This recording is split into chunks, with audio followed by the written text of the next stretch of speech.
Say it clear. Say it right. Say our name. Built this nation with our bodies and brains. You benefit, don't give us credit, say our name. We FBAs, foundational Black Americans. You want us to fight every time you in pain, but when it's time to vote for, silence remains. Yeah. They wanna be us, from the style to the hair, from the lips to the hips, body shaped in our glare. They cross borders, profit off the fight, civil rights paid in blood just to stand in this light. Asia to Africa, you walk through the door, but this land got a history you can't ignore. FBI fought and still fighting today, made room in the system that kept us away. You praise the same power that never chose you, turn your back on the ones that broke chains just to move you. Say we don't know where we come from, that's wild. North to the south, this land raised my child. Built this nation with our bodies and brains. You benefit, don't give us credit, say our name. Say our name, say our name, say our name. We FBA, foundation law, Black American. You want us to fight every time you in pain, but when it's time to vote for, silence remains. We were renowned, check the glow for proof. Streetwear in Japan still mirror our roots. K-pop chase decade, study how we move. Rapper world language, everybody fluent. From Atlanta blocks to Mumbai lanes, Hannah kind spitting bars, connected to the flame. That ain't hate, that's impact, that's reach. Culture travel worldwide when the source run deep. They copy the look, they borrow the sound, but skip the respect when we still hold the ground. Love the rhythm, ignore the pain, celebrate the wave, don't say the name. This was home before permission, before approval. Say our name. Built this nation with our bodies and brains. Benefit, don't give us credit, say our name. Say our name, say our name, say our name. We FBA, foundation law, Black Americans. You want us to fight every time you in pain, but when it's time to vote for, silence remains. Say our name, say our name, say our name. Say our name. Say our name. Say our name. Say our name. Don't need your respect. Never needed permission. We built everything when we weren't even seen as human. Biting the hand that fed you. Surviving on scraps. FBA stopped begging. We learned to build from scratch. Learn to build from scratch. Learn to build from scratch. Say our name. Say our name.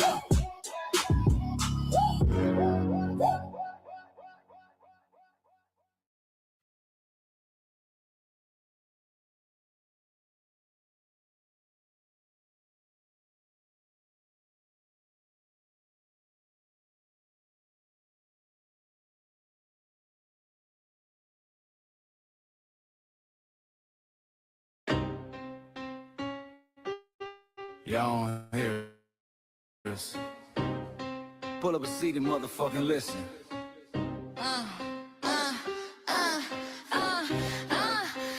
Pull up a seat and motherfucking listen.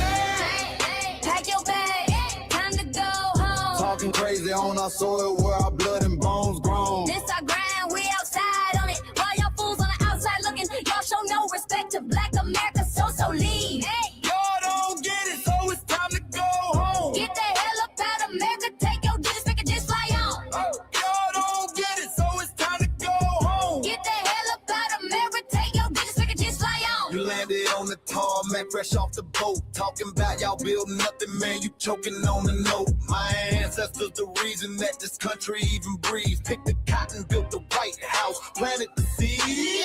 Jim Crow laws, redlined the map, we was the target. You think that struggle's a costume, man, you can't mark it. We fought the wars, we bled the blood, we died for our future's chance. And you come here and give our legacy a side eye while throwing shade on the guard. Why you benefit from doors we kicked down with our last breath? Now you spit on the architects who stare down death. Disrespectful, that's disrespectful, ungrateful, a slap in the face, the only people who gave a fuck. So let me show your ungrateful ass to the right place. Pack your bags, time to go home. Talking crazy on our soil where our blood and bones grown. This our ground and we outside on it. Why y'all fools on the outside looking? Y'all show no respect to Black America, so leave. Y'all don't get it, so it's time to go home. Get the hell up out America, take your duties back, just fly home. Y'all don't get it, so it's time to go home. Get the hell up out America, take your duties back, just fly home. Passport, the visa, the privilege to be here. Cause my grandma did march for y'all, so disappear from our land. You cosplaying our pain. Think it's a trend you can borrow, but you ain't inherit the ghosts of our sorrow. We the foundation, the bedrock, the soil, and the root. You not no branch on our tree, and unproductive people always cosplaying me. Talking about we ain't do nothing. You lost your mind. We built this from nothing, time after time. From the beginning to now, we been the backbone and muscle. Why you look down on the struggle and cause a whole tussle? The energy sky was disgusting, it's whack. So let's make it clear, there's no turning back. This land is paid for in full. In blood, sweat, and tears, and dreams deferred. You don't get to come into a house we built from the dirt and telling Black America y'all ain't worth nothing. That's a violation. Facts. Pack your bags, time to go home. It's our soil on our soil where our blood and bones grown. Show respect, this our ground. Y'all just tenants on a leash. Or get the step. Show no respect to Black America, so leave. Don't get it, so it's time to go home. Get the hell up out America, taking your business, I can just fly home. Don't get it, so it's time to go home. Get the hell up out America, taking your business, I can just fly home. Yeah, fly little birdies. Fly on back to where you came from. This ain't for you. The sail is sacred. We said what we said. It's time For y'all to go home. So fly a little birdies fly. So fly a little birdies fly. So fly a little birdies fly. Fly far, far away from here. So fly a little birdies fly. So fly a little birdies fly. So fly a little birdies fly. Fly far, far away from here. So fly a little birdies fly. So fly a little birdies fly. So fly a little birdies fly. Fly far, far away from here. So fly a little birdies fly. So fly a little birdies fly. So fly a little birdies fly. Fly far, far away from here. Bye bye, little birds.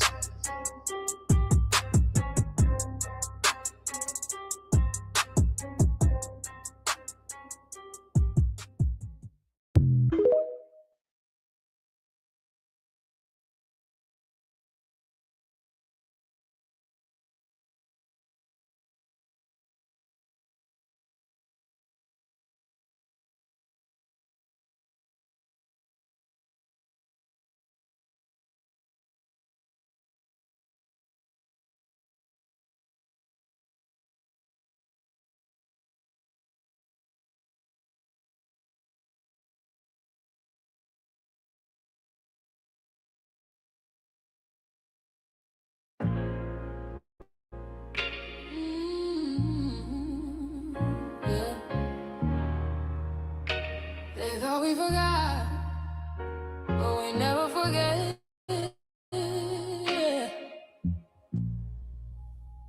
This one's for the rules. We built this land from dust and tears, 400 years, and we still here. They write new rules, but they don't see every freedom they got came off you and me. We planted seeds, they took the bloom. We lit the flame, they left the room. But we back now, no disguise. The spirits woke, we realize all we want is what we earn. That sweat and blood, yeah, that table turn. You can't buy culture, can't fake that fight. This is our day, this is our ride.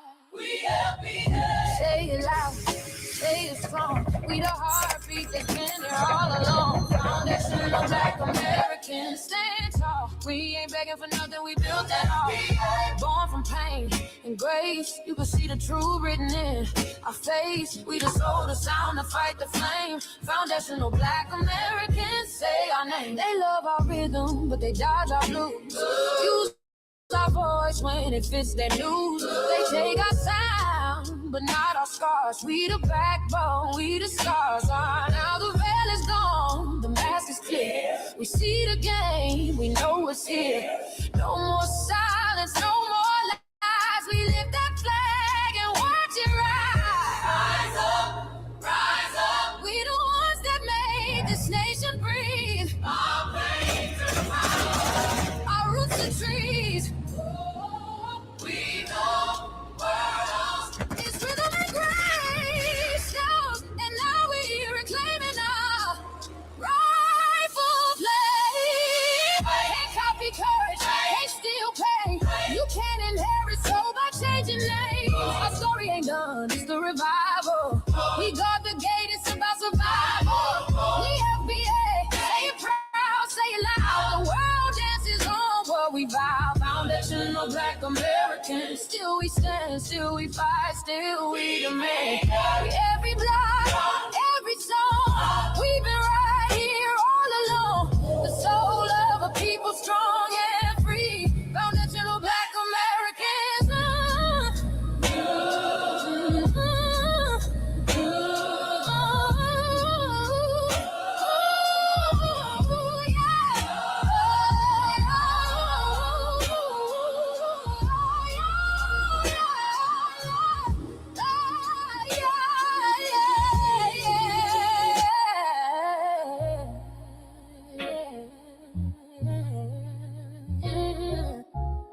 We the first, we the root, we the fire.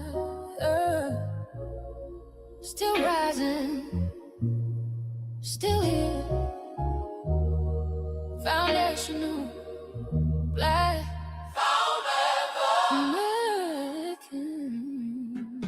We set the tone and they copy the cadence. Dance to our drums and deny the foundation. Wear the style but don't honor the source. Smile in the crowd and you distance and force. Say you not us but you rap like we breathe. Take the rhythm, then fuse the receipts. I ain't mad, I'm just holding the glass. Showing the mirror, now answer it back. I ain't here to cancel nobody. Just keep it honest, keep it solid. If you eat from the table we built, don't act surprised when we guard it. Do you like that? Do you like that? When I flip your sound and I ride like that. Do you like that? Do you like that? Do you like that? Cause that's how it feel when you borrow my culture. Then act like we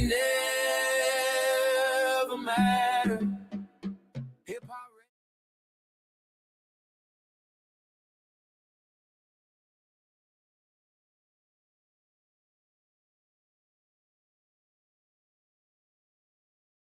Mike Larry.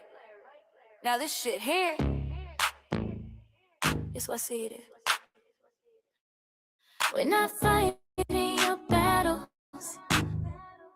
We're not carrying your fear. We're enemy to people who erased us while we were here. Just cause you're born here, don't make you FBA. That makes you a citizen, learn the difference today. This is lineage, not a look you can wear. Not a costume you borrow when it benefits you there. You use our culture like an access card. Backstage pass, a straight facade, but now the mirror's in your face. No disguise, and you're uncomfortable looking truth in the eyes.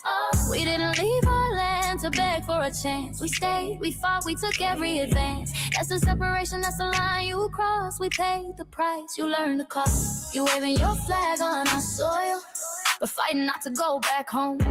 Waving your flag on our soil, building comfort on a foundation you didn't know. We waving our flag, red, black, and gold. Stood our ground, never sold. You waving your flag on our soil, but scared to build what you claim you love. Our humor, our style, the way we move, the smoothness, the sound, the things we prove. Music we birth, language we shape, innovation forged under constant escape. Warrior spirit means stay and defend, not flee your land and rewrite at the end. You call it success, but don't confuse the two. Ease came after what we went through. You abandoned your land and called it strategy. You wave that flag loud, but won't return to build your legacy. That contradiction tells the story for you.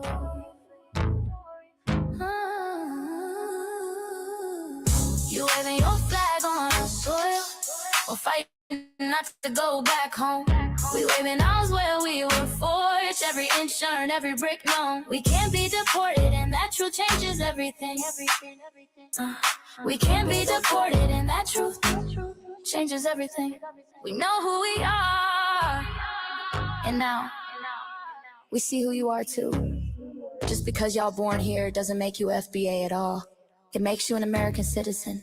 It's biologically impossible to be us because it's a lineage, not some damn costume you can just put on to look cool.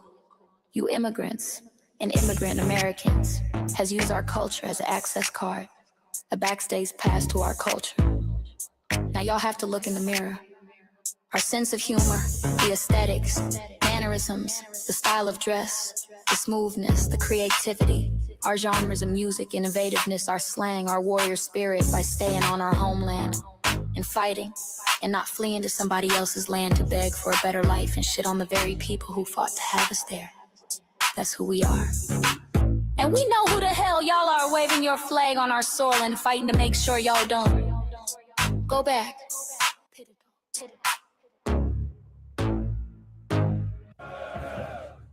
You can't leech off our culture anymore. Beat it!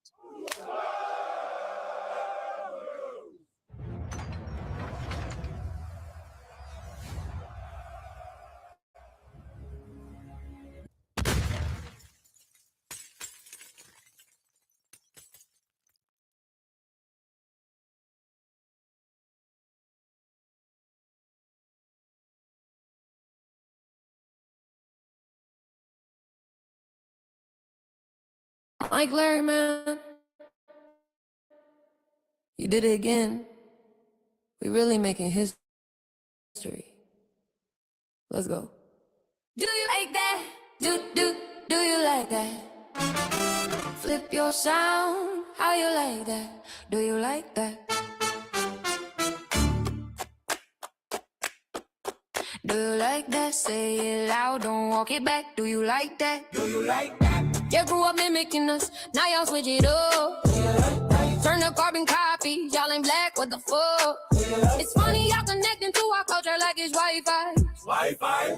Surfing on our waves of our culture, no more agua. Still in my culture for all these years. Look how time flies, all these colonizers in disguise. Y'all hate, y'all still hate us outside. Study doctor, vampires, it's the blood of our guilt. They copy the flavor, sip the juice, love the results, hate the truth. Who?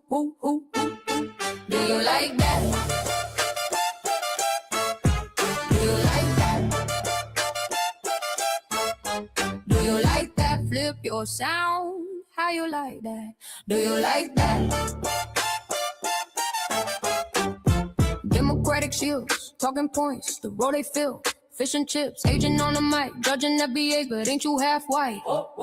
Talking like you one of us, we need a proof face. The agent type with a prune face, like 50 and Jim, it's a cold game. Throwing stones cause we built our own lane. I'm joking, kinda, but I mean, smile calm, pressure intact. Y'all proud where y'all from, where they flag, beat they drum. But when it's us, tones switch fast. Same pride, but it's too much. FBA pride, lineage solid. You can't put this on, can't try it on. Built here, stayed and fought. That's the difference. That's the car. Do you like that? Do you like that? Say it clear, don't twist the facts. Do you like that? Yeah. Do you like that? Do you like that? Point made. No edit, no care.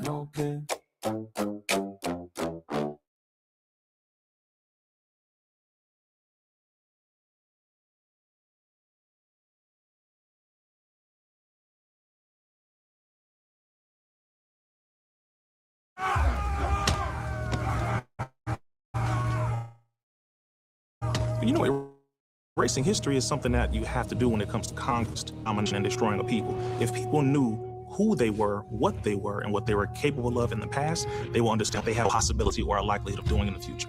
Foundation of Black Americans, we've always had a culture of resistance. We cultivated a culture of resistance on this land, and we've been resisting ever since we've encountered European domination. But nothing was really popping in Europe until the transatlantic slave trade, and that's where they amassed a lot of wealth. One thing that I think is unique about our culture as far as how we resist, how we fight back, is just the environment we were put in from day one. Being only 13% of the population, the white supremacists were very meticulous about keeping that population at a certain amount. There was never a period when we did not resist the encroachment of the white man. They have a natural behavior of authority no matter where they go. That's why they'll step up in front of us in the line at the store. We're not important. They don't even see us. We've never been able to excel. We've never been able to relax. We've never been able to just be, which means that existence is resistance. It must be something in our DNA, our historical background, to when something doesn't sit right with us, especially spiritually, in our souls and in our spirit, we just say no. We live in resistance. You know, from the moment we're born, we're in resistance. And it's handed down generation to generation. And so I think that cultural resistance is actually in our DNA, in our epigenetics, and then it blossoms out into the culture. So there's almost nothing in America that we do, from song to dance to politics to the way we talk, the way we dress, having coded languages considered to be slang today. Everything about Black American culture is a form of resistance. Of course, they want to always downplay our contributions to the global tapestry because they continue to act like our number one export in this country is not Black innovation.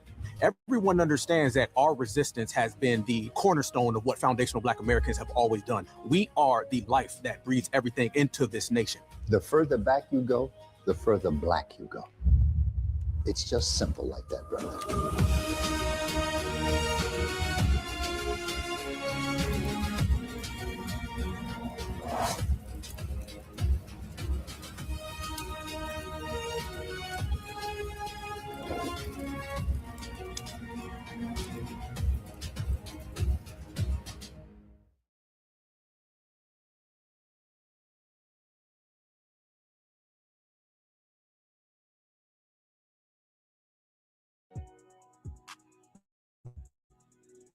Introducing the B1 Rolodex, the easiest way to search for and support FBA and B1 businesses.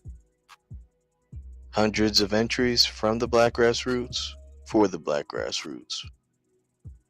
Free to use, free to download, constantly updated. Trouble navigating the document? Try using the map version. Notice a business missing? Use this simple Google form to submit an FBA or B1 business. Also submit anti-Black businesses, which are now being collected in that last tab. Find resources, contact numbers, and much more using the second tab. All the info you need to start practicing group economics today. Go to blacktruthunited.com. That's blacktruthunited.com.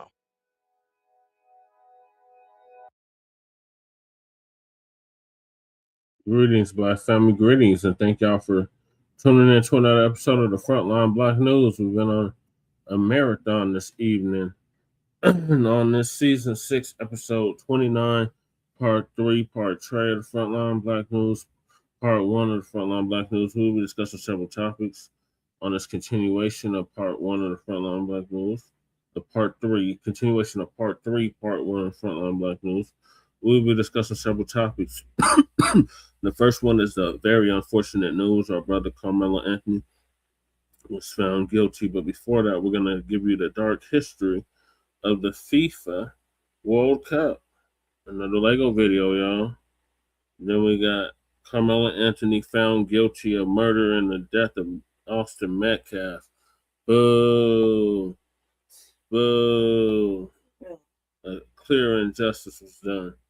Then Black Americans meet an immigrant who came under Biden from Sudan. Cuba 6.1 earthquake Florida Tremors and latest updates. Trump's no new wars claim.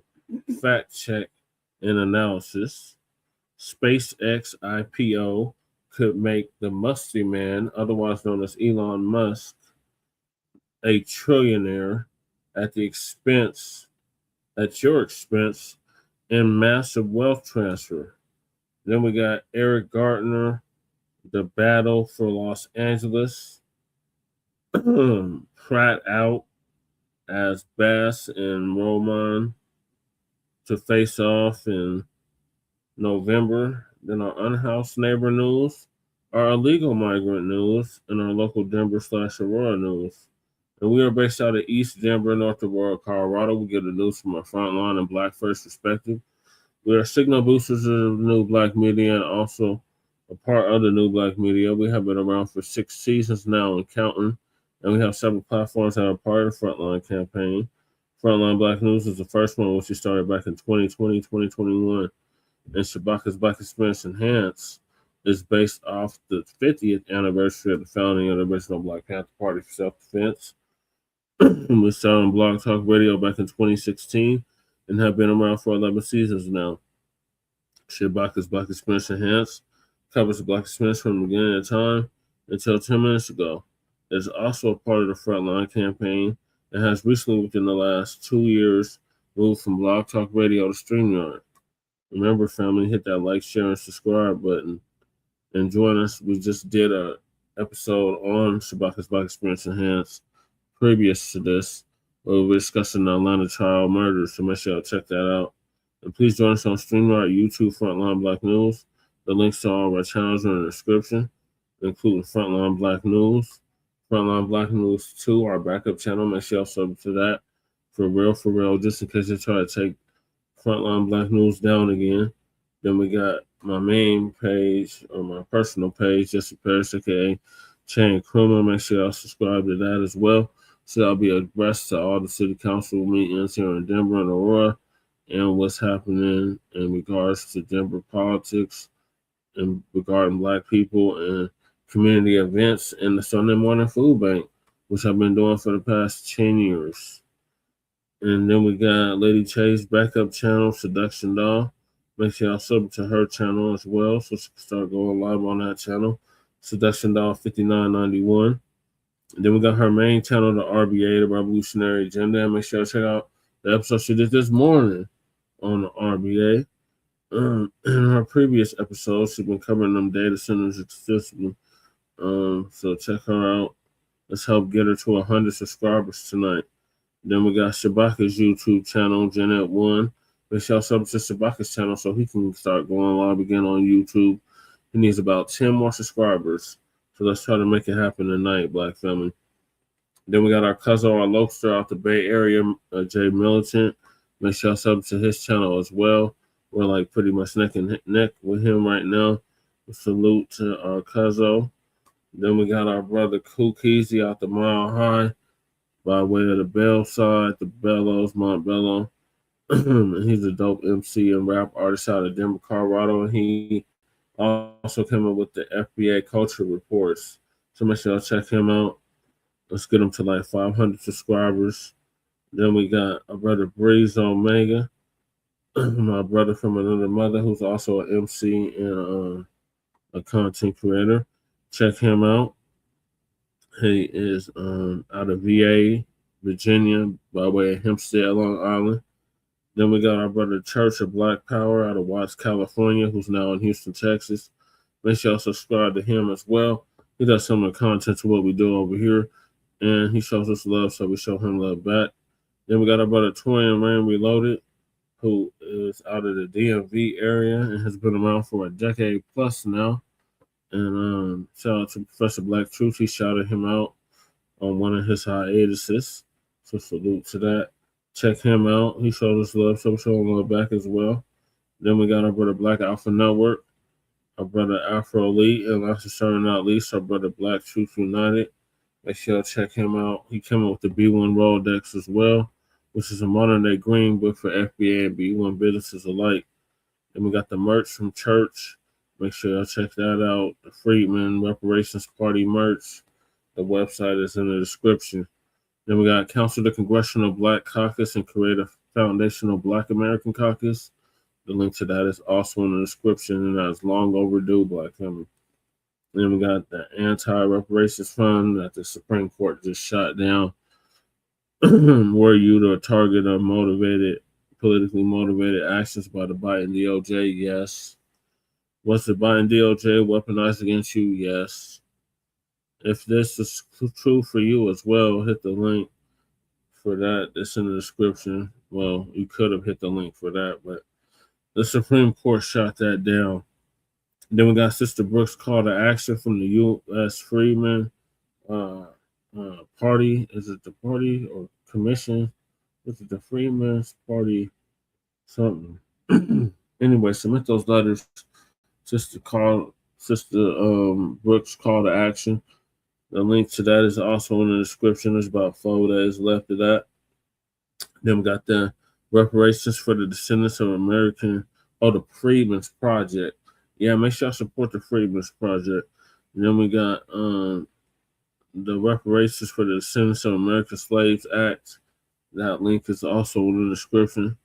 Then we got Lady Chase GoFundMe. Donate to that if you haven't already. Then we got my brother Josh Hart, who was a military veteran who put hands and feet all over that Nabisco, shot the bussy, the suspected white supremacist, Dalton Etherly, aka Chuck the Bussy, Chuck the Builder. Donate to our brother Joshua Hart's GoFundMe. The link is in the description. I think they meant to go. Then we got to stop Netflix from releasing a damaging docuseries about Michael Jackson. Shout out to Dr. Randy Shore for setting that up. Then we got myself, who was a candidate on the ballot for office, as you can see from the background. And for Colorado State House of Representatives for the state of Colorado. I am on the ballot, and the website is in the description. And then we got copyright disclaimer under Section 107 of the Copyright Act of 1976. Allowances made for fair use for purposes such as criticism, comment, news reporting, teaching, scholarship, education, and research. And I do not own the rights to the music. And if you don't understand racism, white supremacy, the only racism that exists, everything else that you think you understand will only confuse you. Every area of human activity in 9 to 10 areas. Yes, I am going to be able to do this. Let me do what I do. And that is economics, education, entertainment, labor, law, politics, religion, sex, and war. And some say health and nutrition. And all 9 to 10 areas of human and people activity. And that was by Mr. Nellie Fuller Jr., who transitioned exactly a year ago at the age of 95. ProduceJustice.com. And when you're a Black person or captured by any race soldier, you must never fuss, fight, or flee. Comply and defend yourself in court, also by Mr. Nellie Fuller Jr., ProduceJustice.com. And last but certainly not least, we got racism, white supremacy, which is the only racism that exists. Is conscious and subconscious behavior to maintain white genetic survival, to prevent white genetic annihilation. And you can also get this book at ProduceJustice.com. This is the United History Code Concept for Victims of Racism, White Supremacy, textbook, workbook, study guide for victims of racism, white supremacy. So those are the topics. Make sure I hit that like and subscribe button. Oh yeah, shout out to Tariq Nasheed for paying for Dr. Francis Cress Wilson's funeral, along with several others. All right, so what do you have to say, Lady Cherry, before we get started? I'm going to play the Lego video first. Nothing? Nothing yet. I mean, I always got some good stuff. Always. That Birdie was bullshit. Yeah. Straight bullshit. And 35 motherfucking years is a long fucking time. Goddamn. And all these white folks is just elated, happy, fucking everywhere, in every chat, just talking and whooping shit, like just ridiculous. Yeah. It's sickening, really. It really is. But we're at war. We've been saying that since the very beginning. So they're basically telling us we can't defend ourselves. Basically. It's just damn if we do, damn if we don't. Right. Either way they're gonna get us. So I might as well go out fighting, right? Right. So here is the first video, and that is from the Lego. They're gonna give you the history of the FIFA World Cup. You know, that's coming up, starting this week or so. So it's gonna be heavy in the news, especially with all the diseases running around and viruses. So let's go.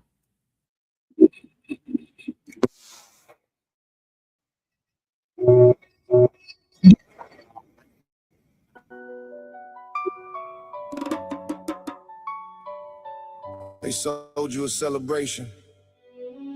They hid the graves beneath the stadiums. The World Cup was never just a game, it was a cover. And at this time you knew the truth. Billions watched the flags go up. They cheered and sang along. But behind the celebration, there was suffering all along. Dictators shook the hands of FIFA men in suits. They built the game on bribery, on blood, and on abuse. Wake up to the light. They used football to hide the crime. Wake up to the light. 30,000 disappeared in 1978. Wake up to the light. 6,500 workers died for Qatar's gates. Wake up to the light. FIFA took the bribe and looked the other way. Wake up to the light. This was never just a game. They let you play. In 1978, Argentina hosted the World Cup on the world stage. General Jorge Rafael Videla was in power, running a military junta filled with rage. 2 years before the tournament, he took control through a coup and removed the elected state. He told his military commanders that as many people as necessary must die to make Argentina safe and great. The Navy mechanic school, known as ES, stood 700 meters from the stadium wall. Inside that building, 5,000 men, women, and children were held in torture halls. Prisoners were drugged and thrown alive from military aircraft over the Atlantic Ocean deep. 30,000 people were disappeared and the world was told to watch the football and go to sleep. 9 pregnant women vanished during the tournament's weeks. Some gave birth inside the detention center walls, then their bodies sank beneath the sea. Henry Kissinger walked into the Peruvian dressing room 20 minutes before they faced Argentina on the pitch. Peru lost 6 goals to 0. The result handed Argentina the passage they needed. Stitch by stitch. FIFA knew the host was a dictatorship. FIFA chose to stay. The junta called the World Cup the perfect instrument to wash their guilt away.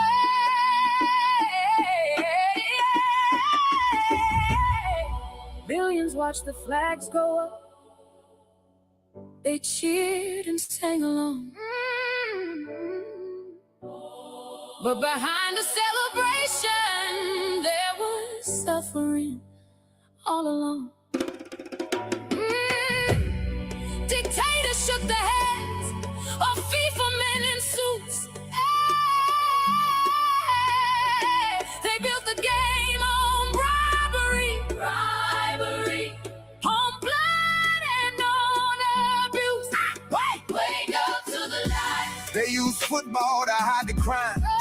Wake up to the light. 30,000 disappeared in 1978. Wake up to the light. 6,500 workers died for Qatar's gates. Wake up to the light. FIFA took the bribe and looked the other way. Wake up to the light. This was never just a game. They let you play. On the 27th of May, 2015, the United States Department of Justice spoke out loud. 14 senior FIFA officials were indicted. Racketeering charges named before the crowd. Wire fraud and money laundering spanning over 24 years of coordinated crime. Bribes were paid to control television rights, sponsorship deals, and World Cup hosting time. The 2018 World Cup went to Russia. The 2022 went to Qatar through corrupt vote. A 430-page confidential investigation report was hidden. They sealed it so the world would never know. FIFA President Sepp Blatter resigned under pressure, but the Congress reelected him 2 days after the indictment came. They showed the world that power protects itself when money and corruption play the same game. Qatar. Workers came from India, Nepal, Bangladesh, and across the African continent's land. They built 8 stadiums, airports, metro lines, and hotels with their bare hands. A Guardian investigation in 2021 documented at least 6,500 migrant worker deaths. Qatar classified thousands of those deaths as natural causes, denying families justice with their last breaths. Workers were paid nothing for months. Workers were trapped under a system they could not leave. Alright. FIFA Commission reports later confirmed FIFA itself carried responsibility, yet no compensation fund was ever made. They sold you 90 minutes and hid 100 years of crime. The trophy was built on torture. The stadium was built on time. Stolen from lives. From Argentina's disappeared to Qatar's unnamed dead on foreign ground. The beautiful game was never beautiful for the ones who never made a sound. 1934, Mussolini used the World Cup as a stage for fascist power and display. 1978, a military junta tortured its own citizens while the world cheered far away. 2018, Russia hosted while its bid was built on documented corrupt exchange. 2022, Qatar built on migrant graves. 2034, Saudi Arabia walks the same arranged stage. This is not a series of isolated events. This is a documented and repeated pattern of institutional betrayal. FIFA is not the governing body of football.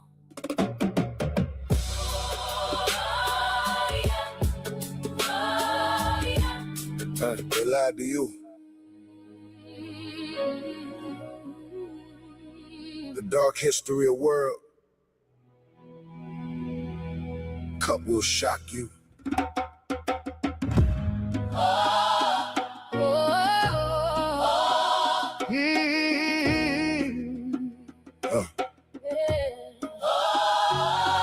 In 1934, Benito Mussolini hosted the World Cup in fascist Italy with full command. He called the head of the Italian Football Federation into his office and gave a direct demand. He said, Italy must win. Not should win. Not should win. Must win. That was the order from the dictator's hand. Mussolini personally appointed the referees who officiated Italy's matches across the land. Italy's players were forced to join the National Fascist Party before the tournament began. The coach was warned in front of the squad. When they faced consequences no one would withstand. Italy won. The reigning champions, Uruguay refused to attend in protest and were never given a stand. The first World Cup champion was absent. The second World Cup was fixed by a fascist man. FIFA attended, FIFA awarded the tournament. FIFA watched and continued with the plan. Wake up to the lies. Mussolini told the referee who to favor on the field. Wake up to the lies. The first World Cup trophy of fascist dictator forced his nation to steal. Wake up to the lies. 1934 was not football. It was a propaganda reel. Wake up to the lies. FIFA gave the tournament, knowing what the deal revealed. Yeah. Now the year's 2026, and the World Cup lands on American soil. 3/4 of all matches are scheduled in the United States under political turmoil. Amnesty International published the report and called the United States a human rights emergency ahead of the event. 500,000 people were deported from the United States in 2025, more than 6 times the number who will attend the final in the MetLife Stadium 10. An asylum seeker took his children to the Club World Cup final in July of 2025 in New Jersey without a threat. ICE agents arrested him at the stadium. He was deported before the tournament could end. Fans from Cote d'Ivoire, Haiti, Iran, and Senegal are banned from entering the United States by travel restrictions Placed in effect. The national teams can play their own people. Can I watch FIFA? Call this arrangement correct? Dallas, Houston, and Miami all signed agreement, allowing local police to collaborate with immigration enforcement at the game. 2 American citizens were shot dead by ICE agents. In Minneapolis in 2025, and no senior official faced any legal claim. 1934, 1978, 2022, 2026. From Mussolini Stadium to the MetLife immigration fix. Wake up to the light. The pattern does not break. The institution does not bend. The World Cup never belonged to the people. It never did. It does not now. And they will do it again.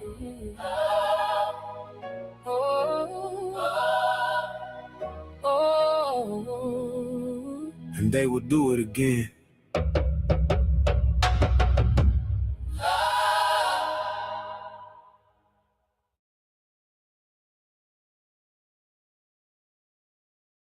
All right. Wake up to the lie, y'all. To answer your question, Nabi, I'm not 100. All right, so we are following this breaking news. I think it's 50-50 because I did see what looked like a tether doing those videos. So it might be a combination of both humans and AI generated. What are your thoughts on the video, Lady Che? I mean, this video, I was listening to the words. Jesus, that's like heavy, like all of those. And how the fuck is people gonna come here knowing that other motherfuckers got deported or killed? Right. And that don't sound right. That don't make no sense either, you know? Yeah. How's that gonna work out? Only time will tell.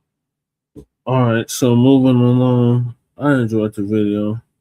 I think it shed a light on a lot of corruption that was going on even back then. That was heavy. Yes, I think, yeah. That was really heavy. Yeah. It was heavy. So now you know the dark history of the FIFA World Cup that Mussolini put together. This is like, I don't think this should come. I mean, they're not coming, are they coming? Yeah, they're coming. dumb to come. All that, I mean. When they coming, it's going down this week or next. How's that gonna work? The country's all shut off. We ain't accepting nobody, you know? Except Africaners. Oh God. Not them boards. They're not African, Lady Che. They're not letting nobody in or out. So like, really, how the fuck is that gonna happen? FIFA World Cup is happening. Regardless. How's that gonna happen with the Olympics too? Well, the Olympics ain't so. They're this year too. The winter Olympics is this year. I don't know, but let's say either way, a lot of deporting. I mean, they might as well just stay in their own country before you come here. You know what I mean? So you send them a memo, be like, "Hey, shit going on over here. It's a future poverty." Yep, June 11th. Big deportation. June 11th, that's when the deportations will begin. June 11th to June 27th. That's fucking crazy. I wouldn't come over here. But you know, they're deporting the motherfuckers in the United States. I'm cool. So it's going down this month. Oh my God. That was crazy. That was super heavy. All the way until July. Yeah, all the way to July. Like nobody's gonna be able to stop it. You're like, somebody can be like, "Yo, your visa isn't good." It's gonna be in Mexico City on the 11th, and it's gonna finish off in New Jersey, in New York, New Jersey Stadium on July 19th.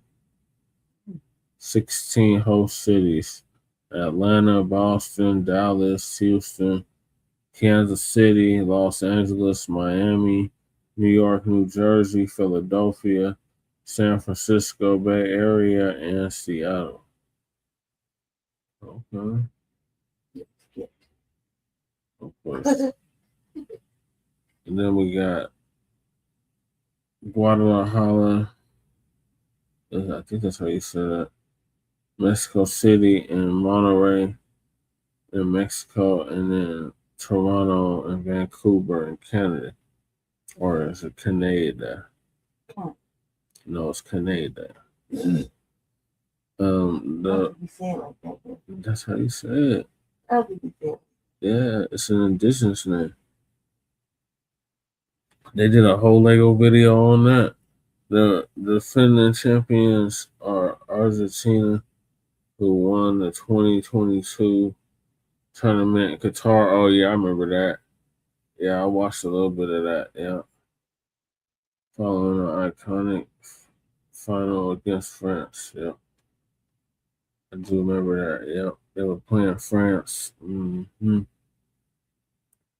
All right, so move on to the unfortunate news that just happened earlier today. Our brother KARMELO Anthony was found guilty of first-degree murder for defending himself against a racist white supremacist Nabisco that thought he was going to put hands and feet all over our brother KARMELO, and he wasn't going to defend himself. So they sentenced him to 35 years. Good old state of Texas. And the judge was friends with the family of Austin Metcalf. Like, Read those videos or something, right? They are, Nobby. They definitely are. All right, so I think this is Street Media TV. He'll give us an update about George, the bishop, right? Bishop Macon. Yeah. Right here, as a jury has just announced that KARMELO Anthony, they have found him guilty of murder. This is a live look right here from outside of the courthouse. And earlier, we did see some very tense moments between folks there outside of the courthouse. Damn, bro, that's fucking insane,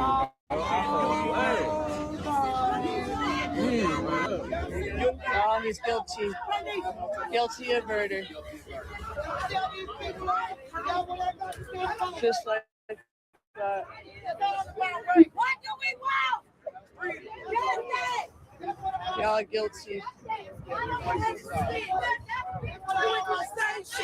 Guilty of murder. Somebody clip this for me. Clip this right now. Yeah. Let's go, y'all. Guilty. The verdict is in. It's guilty. I need to get this posted out right now. Nothing is happening here. Well, there you have it, ladies and gentlemen. I'm not shocked. I seen this coming. I told you guys you had that judge, John Roach Jr. He took all the cameras out, so nobody knew what was going on inside the courtroom. But this is a guy that has to be voted in by the people that live in that county. He has to go and be voted, right? So, like, listen, he has to be elected. Texas judges are elected by registered voters of their specific county in partisan elections. I told y'all that. So there's no way in the world he was going to preside on that bench and then have to go back to those people. They would never put him there, right? The DA, Greg Willis, he has to run every 4 years to be voted, right? So he has to answer to the people. So Carmelo never had a fair trial when everybody in the town wants his head. Everybody in the town wants him to be found guilty of murder. right? So now they put manslaughter, but they went and came back within 15 minutes of murder. So they already had was finding him guilty off rip. He was already going to be found not guilty. Now there was lawyers at the time that was talking about this, and they act like they're stunned because they said, well, there's no way that this could be first-degree murder. There's no way that this could be murder. This has to be manslaughter, right? Based off the evidence. They was talking like this. Along with us, Michael Jafer and Sonny Slaughter. We've all watched this trial play out through the eyes of Cody Thomas. And again, if I cut you off, it's because we're getting some transmissions from Cody. But Sonny, to you first here as we await this verdict. There are three basic scenarios. You've got guilty of murder, the top charge, which carries with it a potential life sentence. Next is manslaughter. Put on the table today through the defense. The judge granted that. And then, of course, the third option, not guilty. How important is it for that jury and for the defense to have manslaughter on the verdict form? I think it's really important because I do not feel like Carmelo Anthony had the initial intent or the intent to murder. I think it was reactionary. I think all of them should have calmed down. They didn't. And I just think, I don't think it was an intentional homicide, but I don't see this as a not guilty verdict at all because someone is dead, Austin is deceased, and that is a criminal act. So manslaughter is the best that they can hope for, and with a lower sentencing, but I do not see Carmelo walking out of court today as a free young man. Michael, do you agree that's a long shot? I disagree with Sonny on this one. I think that there's a good chance he's going to be acquitted because here's why. There was only one testimony that I've seen is that he stabbed him one time. He didn't stab him multiple times. I do agree that he shouldn't have done it, and I do agree that it was maybe disproportionate. But there's a good chance that this jury is going to come back not guilty because they came back so. If this deliberation was 3 days, 4 days, I think I would tend to agree that probably they'll come back with manslaughter.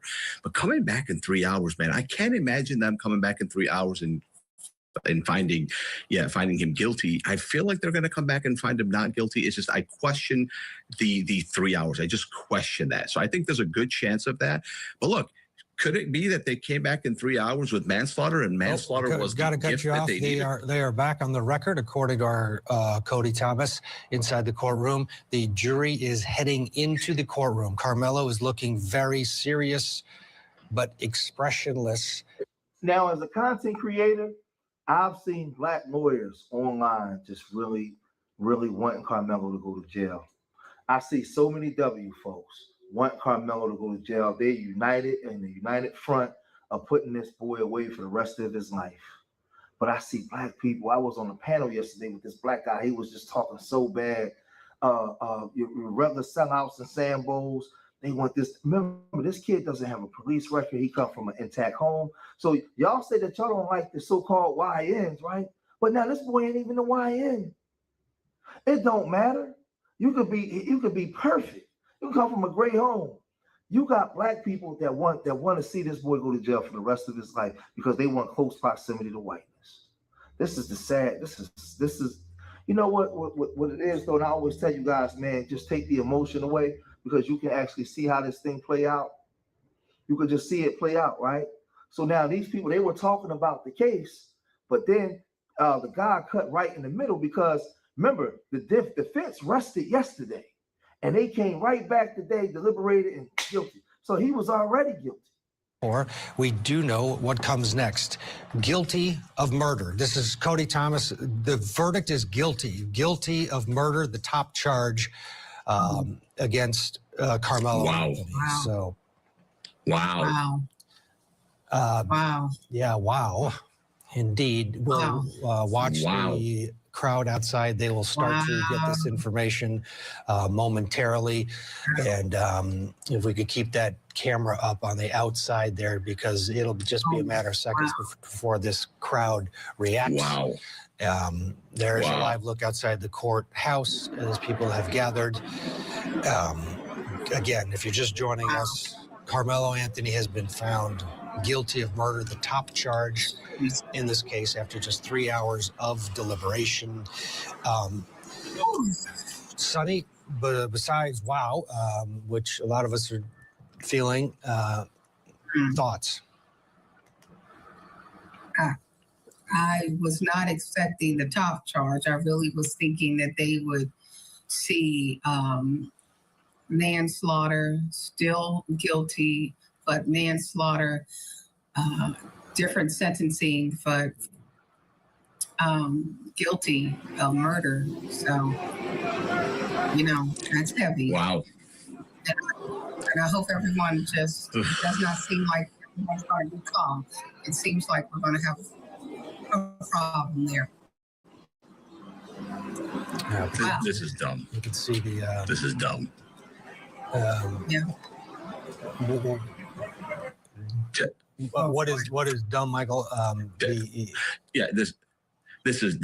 I'm sorry, Ted. This is just dumb. This is stupid. I can't believe that this jury came back in 3 hours with guilty. I'm totally stunned. On top of that, this judge as well, not letting cameras in the courtroom. I mean, good job. Good job, Your Honor. Really, really, really good job. You handled it really, really well. You have this community that's about to get lit on fire. You don't allow cameras to go into a courtroom. The community already believes that this kid is being railroaded. And then look at what happened. Your jury came back within 3 hours for a guilty verdict for a kid who used a 4-inch knife one time, didn't use it multiple times. Was it wrong? Yes. But was it murder, like beyond a reasonable doubt? No. And was it murder beyond a reasonable doubt within 3 hours? Absolutely not. This is insane. This is dumb. Cody Thomas saying that there are tears on Carmelo's side of the courtroom, and they're going into the penalty phase immediately. So this, no one is leaving the courtroom. They're going to now go into the penalty phase. There's a huge, Carmelo Anthony is a young man. He is now 19. And the sentencing for the top charge, in a lot of states, you're found guilty of murder, you're going away, sometimes for life without, or at least 25 to life before you're eligible. So what I'm hoping is if it's true that picture of the judge, the DA, and Metcalf's father or somebody, like they had a connection, and there's something in the game, maybe they can bring this back up on appeal. Listen, I don't know about this lawyer, man. They didn't have the cameras in the courtroom. But that lawyer broke it down. He said, man, they came back within 3 hours of a first degree, right? This ain't good. You took the cameras out. He said, man, this city's about to be in trouble, man, right? But we seen the railroad. We saw this before, and it's 2026, and they want to do that now. I think he's going to sit for a minute, but he's going to come down off appeal, because if they do have a video, right, or they do have some things that wasn't admitted in court, and that stuff get to come out in the next trial, right? I think that he's gonna sit for about 1 to 2 years, and man, he'll be home, in my opinion, because I feel like they wanted to hit him as much as they can hit him with, to get him to sit for a while until the appeal process go through, and at some point they'll get out. But by that time, they'll have some prison time on them. That's the way I see it, because they did it to my son, right? Did it to my son, right? The DA at that time recommended probation, and then they recommended 1.5 to 3. The judge gave him 11.5 to 22 years. After the appeal process, it took 4.5 years and got him out. They got him out after that, but by that time they got damn near 5 years out of him. That's what I see. That's what I see them doing to Carmelo now, because if all this stuff is true and what people were saying in the retrial, when it comes back for appeal, we'll see. Because remember, he didn't get no fair trial. It's impossible to get a fair trial when you got the judge and the DA and all these people that got to go in, and they got to be voted in by the people of the goddamn town.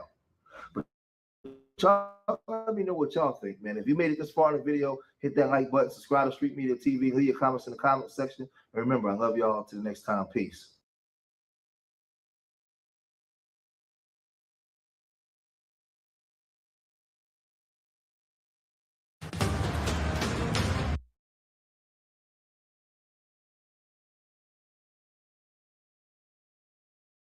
Do you have anything you want to say about? Yes, tons of shit. I was like our friend right there. Uh, I was in a different chat room when it happened. I was listening to another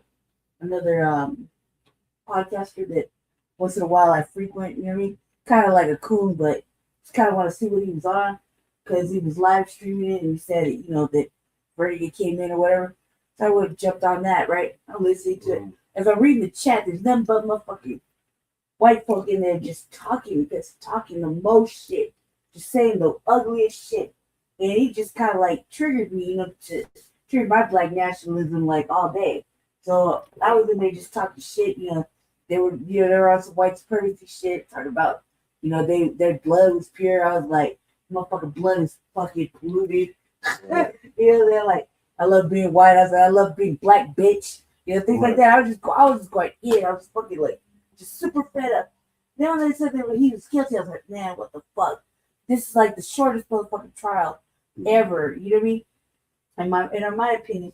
And then I felt like, man, did they just give up? Did his fucking defense team just everybody just gave up and just let the case ride on whatever? You know what I mean? Like there was no real effort, it seemed like. And then, as I was watching it, we ended up going live, our own shit. And I'm sitting here, probably and I'm just like him. I had seen a couple of through the whole thing from the start, from when he stabbed a boy till now. I have been watching a couple of black content creators. They were avidly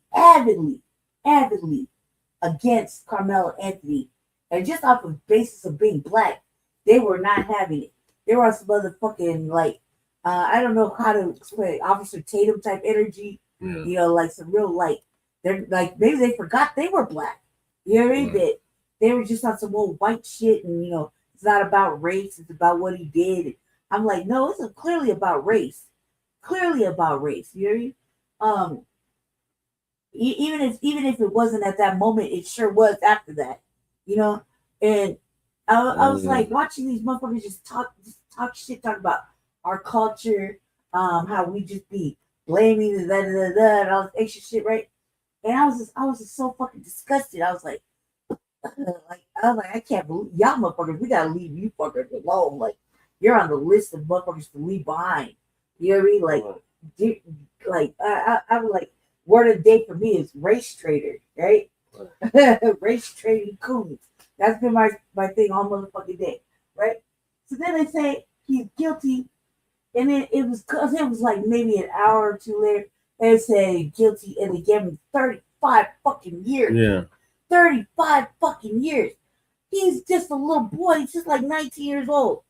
35 fucking years. He's not no YN. He was a good boy. He had a job. He was taking care of his family too. Was a part of the church, pillar of the community. Good student. All this shit, right? I was like, what happened to his defenses? Like, give up and just quit on him and just let everybody ride. And in my opinion, I felt like the lawyer that he had was on the take with everybody else.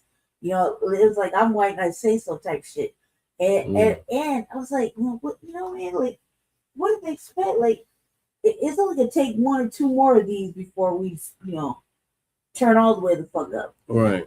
It's in the summertime. This shit is really the boys started crying. They wouldn't let him, compose himself.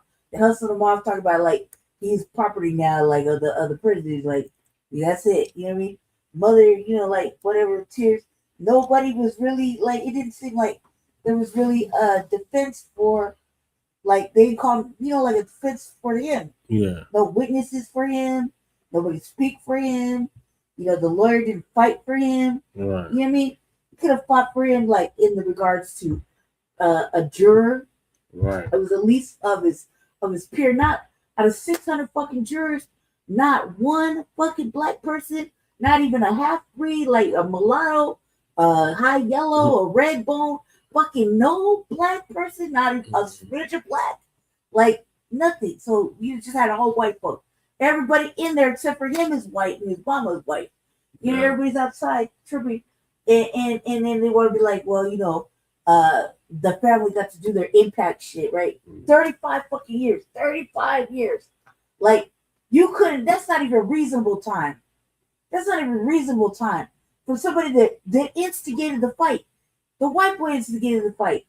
You know what I mean? It's all on them. Like, he was just defending himself.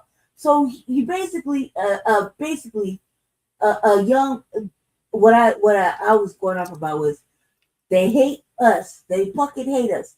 They hate foundational Black Americans. We're not even talking about tethers or nothing. We're talking about us. They fucking hate us, right? It's anti-Black racism all motherfucking day, all over this fucking United States. Yeah. And Black men have been in motherfucking an endangered species since the start of fucking time. Right? That's not over here. No. So you know, Black men have been endangered. Not only you can't whoop them, murder them, or you gotta lock them up.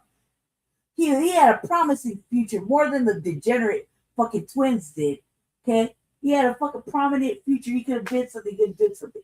They don't even give him a fucking option ever. He's lucky, and the way they're talking to him, like, he'll be like able to see the light of day maybe in like 35 years. Yeah. Are you serious? Are you serious? Like, and then he's young. He's going to prison at this age. His face is all over the fucking news. You know what I mean? What does that mean? He's going in there by himself with nobody. You know what I mean? He got to fucking, you know, man up and turn hard all of a sudden. You know what I mean? And that shit's fucking crazy. Yeah, right where he's at in Texas. Yeah. Are you serious? Like, he's not ready for all that. But fuck all that. Like, there was a major fucking thing going on right there. I mean, like, I don't want to say corrupt. Fucking started from the attorney general. It started from the time with the media where they didn't want nobody to see the videos. You know, it was like a fucking conspiracy so that nobody could be. So the court of public opinion, which is us, wouldn't have an opinion. Black content creators that were on that shit, them over there, they were like elated. They were clapping. They were like, "Oh yeah, he got what he deserved." You got white folk in there talking the most ugliest racist shit, like it was acceptable, right? And I just could, you know, like, I don't give a fuck. You know, I say whatever the fuck is on my plate, on my mind. And so it happened here too. But I just couldn't fathom that these motherfuckers could live with themselves like that. The little boy was like little METCALF. They're degenerates, like, you know what I mean? Like degenerates. You can't do good. There's nothing but anti-Black racism. You can't be a Black man, Black boy in motherfucking America, right? Without fucking something terrible happening. They said when we said they was coming for the kids, they came for the kid. See what I'm saying? Yes. They came for the kid. If it's not a Black man, it's a Black woman. If it's not a Black woman, it's a Black baby. You know what I mean? Either way, they try to fucking take us off the fucking map. And that's real shit. You know what I mean?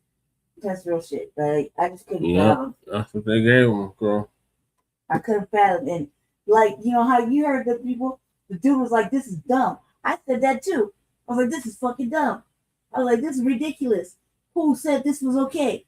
And the METCALF family was like, "Look me in the face. You took everything." Man, bitch, look, you get taken off the map too. Shut the fuck up. Right. Like, are you serious? And they didn't have no empathy. There was nobody had any fucking regard. Any regard for the Anthony family. You know, the father wasn't there. It was just the mother. See what I'm saying? No regard for what that sister's going through. She said that's her oldest son, her oldest boy. You know what I mean? And they even threw in a sneak diss. Like, well, so, you know, you're going to be able to visit him, right? You're going to be able to see him. They don't have that option. Are you fucking kidding me? The judge had the opportunity to sneak diss the sister too in a fucking condescending manner. Like, this is This is beyond bullshit. Right. And then, outside was a little contentious. But I also want to say this. Yeah, I was watching Fox News. Yeah. And they were saying that they had planned this shit out with the... Breaking news tonight, a Collin County jury has just sentenced Carmelo Anthony to 35 years in prison for the murder of Austin Metcalf. There's intermingle with the people outside so they can spy on black people talking about what they might do, what they won't do, what they will do. You know what I mean? Outside, undercovers, walking around with black folk, listening to what black folk are talking about, whether they're going to get crunk or not. You know what I mean? Or they burn the bitch down or not. It was outside so they could make preparations to avoid all that heat that the black family might give them. That's what I wanted to say too. That before I forgot, it was on Fox News. Fox, live, the live one, right? And they said they had undercovers, plain clothes, motherfucking officers intermingled with the motherfucking protesters, the black protesters, so they could hear exactly what the fuck may or may not happen after this verdict, because it's gonna be a high profile verdict, and it is potentially it will get wild, something like that, some crazy shit like that. But can you believe it? Can you believe that they will do some foul ass shit like that? That means nothing like, man, cuz say, you know what I mean? Like, this is how far fucking Texas goes. Where's Jasmine Crockett? Ain't she in Texas? Yeah. Where's Candace Matthews? Ain't they in Texas? I guess she did a speech. Where are they? Like, there wasn't nowhere around this bitch, right? Any other black Texan representative? Yeah. Nobody said anything. Sheldon Daniels? Where? Nobody said anything. Nobody came to, calm the family down. Nobody came to wreak havoc and be like, this is some bullshit with the judge. Right. Nothing. It's just these particular, and this is another reason why no motherfucking tangibles. Like, what? Right. Don't expect to fucking vote Democrats or Republicans, the black ones. Fuck you, and fuck you. You let this shit happen. Mm-hmm. You let this shit happen. And the boy didn't have I would say the boy didn't have a proper defense, and whoever got this motherfucking lawyer, it was bad form on their part, because they didn't call no. I felt like they just gave up and just let the fucking wind take it. Mm-hmm. You know what I mean? And what is he supposed to do? You know what I mean? He's only 19 years old. What's he supposed to ask for? You know what I mean? How's he supposed to defend himself? I feel like he was all alone by himself with nobody to advise him correctly on what to do, or what to tell the lawyers to do, or you know what I mean? They just riding it out like in the wind. And I felt like the little boy got majorly railroaded, and they're fucking excited. Everybody's elated. And I was like, you fuckers are wrong. I'm ready to go to hell right now. Like, please go to hell. I hope all the little white devils burn up in hell. I mean, that's what I had to say. I was this shit pathetic. Right. All right. So I'm gonna get to the footage. Thank you, Lady Chan. Mm-hmm. At a Frisco track meet, more reaction from the trial and the emotional victim impact statements. This verdict sends a clear message. Violence like this won't be tolerated in our Collin County community, and we remain committed to protecting our schools and standing with victims and their families. Strong emotions outside the courtroom all day long as the verdict came down and the sentencing happened. What our crew saw and heard today in McKinney. Here for you, the news leader, Fox 4. A Collin County jury sentences Carmelo Anthony to 35 years in prison for the murder of Austin Metcalf at a high school track meet in Frisco. Good evening, I'm Steve Eager. It's 9 o'clock. This sentencing came just hours after the jury handed down a guilty verdict for murder. The trial began last week, and jurors heard from coaches and high school students who witnessed Metcalf's death. The story also made international headlines, and many people locally have been sharing passionate opinions. Tonight, supporters of both Anthony and Metcalf gathered outside the courthouse, sometimes even yelling at each other. Our crew saw one person appear to be taken into custody earlier this evening before the sentencing came down. And moments ago, prosecutors spoke to the media with the Metcalf family by their side. Today, justice was served. A year ago, when this senseless murder unfolded, I said that it had struck a deep nerve in Collin County and far beyond. I asked our community to ignore all the noise and instead be level-headed and patient as the process worked. And today, the process delivered accountability. We are grateful to this jury, and we are grateful that the good citizens of Collin County had an opportunity to weigh in on this case. I'm proud of the exceptional work of Bill Werski and our team of prosecutors, DA investigators, and victim advocates, and all the good and outstanding men and women of the Collin County District Attorney's Office. We thank all the parents and their brave kids who did the right thing. Despite the trauma of witnessing the senseless murder at a school track meet, they cooperated fully and testified truthfully.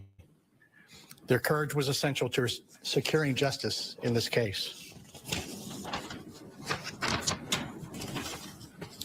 I'm especially honored to be joined here today by Jeff and Megan METCALF and their son Hunter. Their strength and grace through this has been their strength and grace throughout this unimaginable journey has been inspiring. They won't be taking questions at this time, but their presence here speaks volumes about their commitment to seeking justice for Austin. I want to thank Judge Rhodes for presiding over this trial with fairness and efficiency. I want to thank Frisco PD for their investigation. I want to thank the Collin County Sheriff's Office led by Sheriff Skinner for providing the security for the courthouse. I want to thank all law enforcement throughout the county for making this a safe trial for everyone. This verdict sends a clear message. Violence like this won't be tolerated in our Collin County community, and we remain committed to protecting our schools and standing with victims and their families.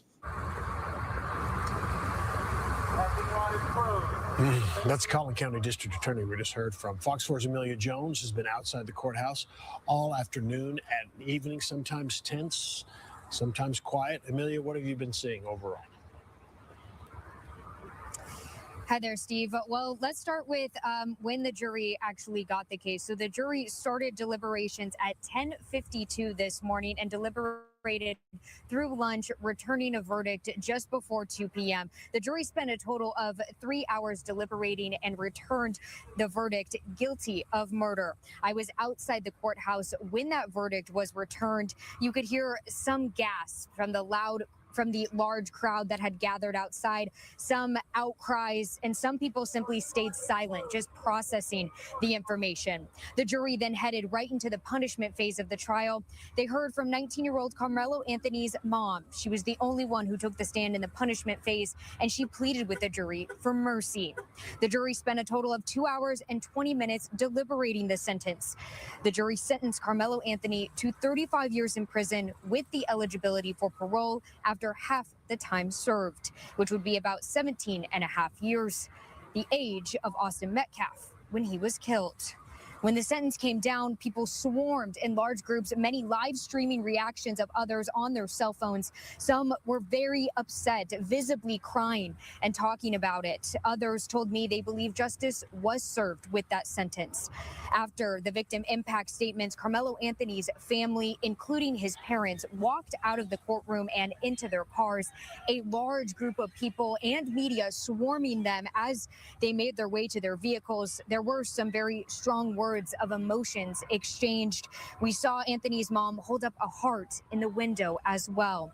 Then just about 15 minutes ago, we saw the METCALF family leave the courthouse.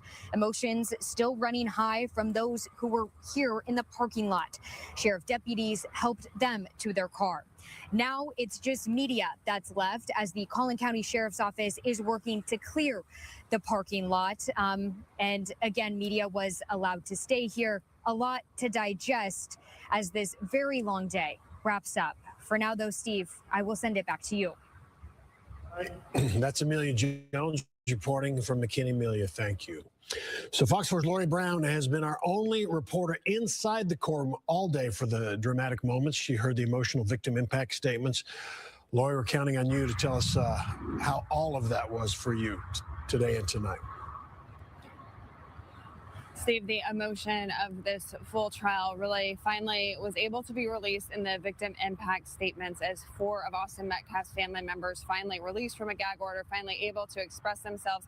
The impact statements happen after the jury's verdict, after the defendant is formally sentenced. So these statements are really just a chance for the victims to face the defendant and be able to let all of these things out. So the mom, Megan Metcalf, gave a very emotional but strong statement as she faced Carmelo Anthony, telling him how she used to have a house filled with energetic 2 boys full of laughter, and now her house is quiet and the laughter has been turned to screams, and all she has of her son Austin's voice is her memory and videos of him speaking, and how emotional it is seeing his identical twin brother in his room every day. And she talked about the morning that she had given them breakfast and packed their snacks, and she got the big bear hug from Austin.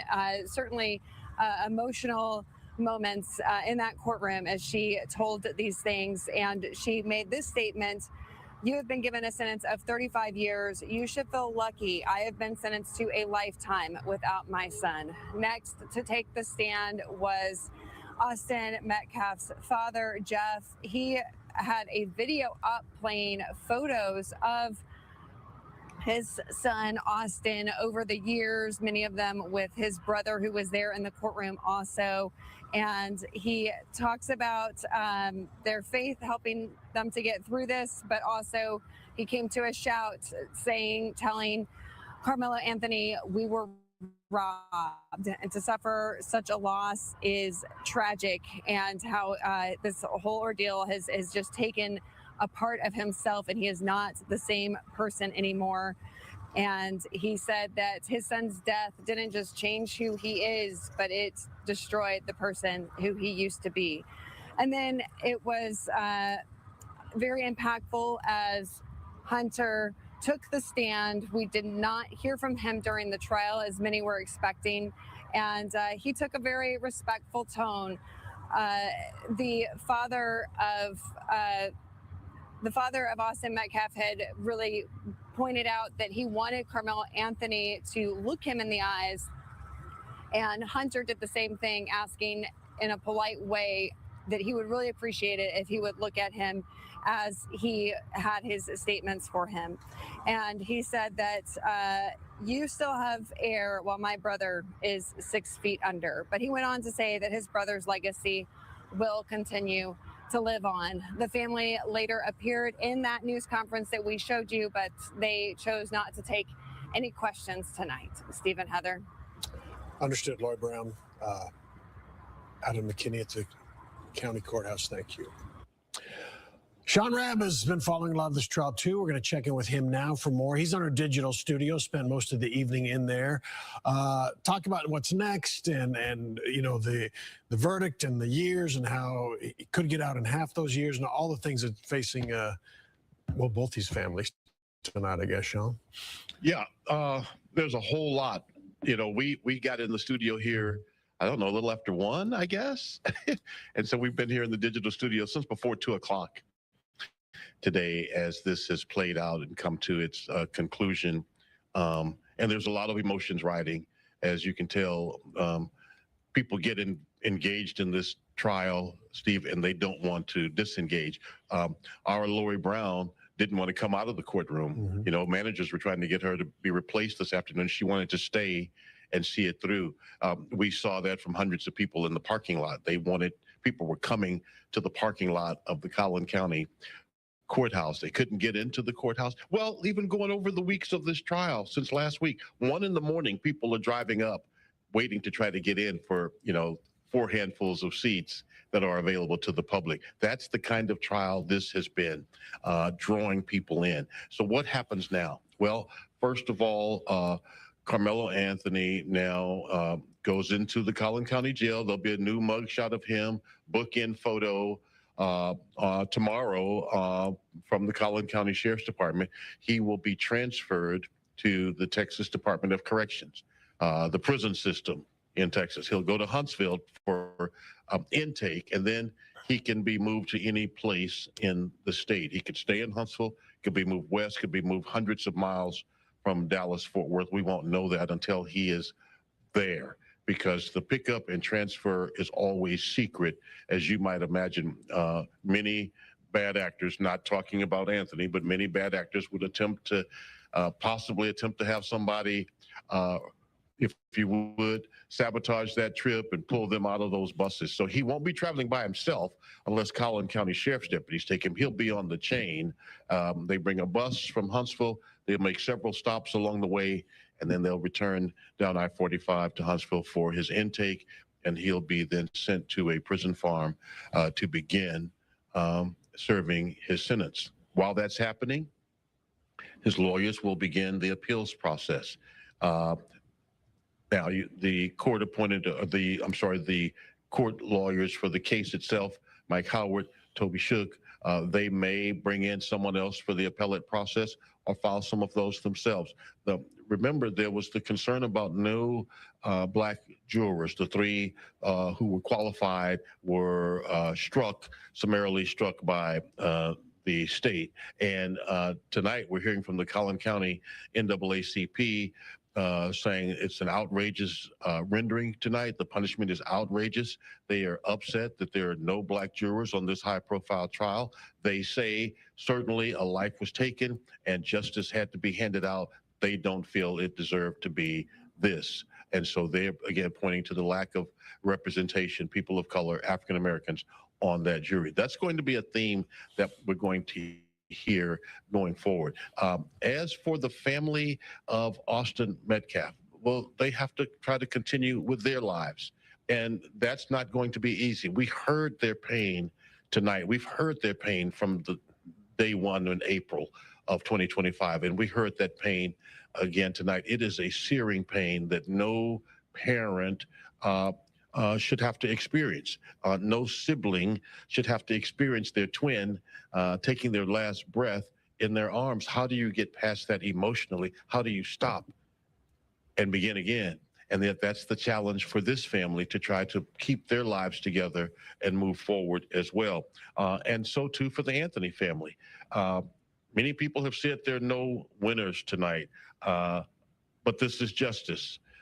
Sometimes maybe justice doesn't produce a winner, but it produces justice. And that is that someone held accountable for their actions, whether all agree with how that is handed down or not. That's where we are right now. All right, Sean, thank you. All right. So there's been a lot of emotional reaction to the verdict. Dion Anglin is in McKinney. We moved back up there to the courthouse. She's outside. Dion?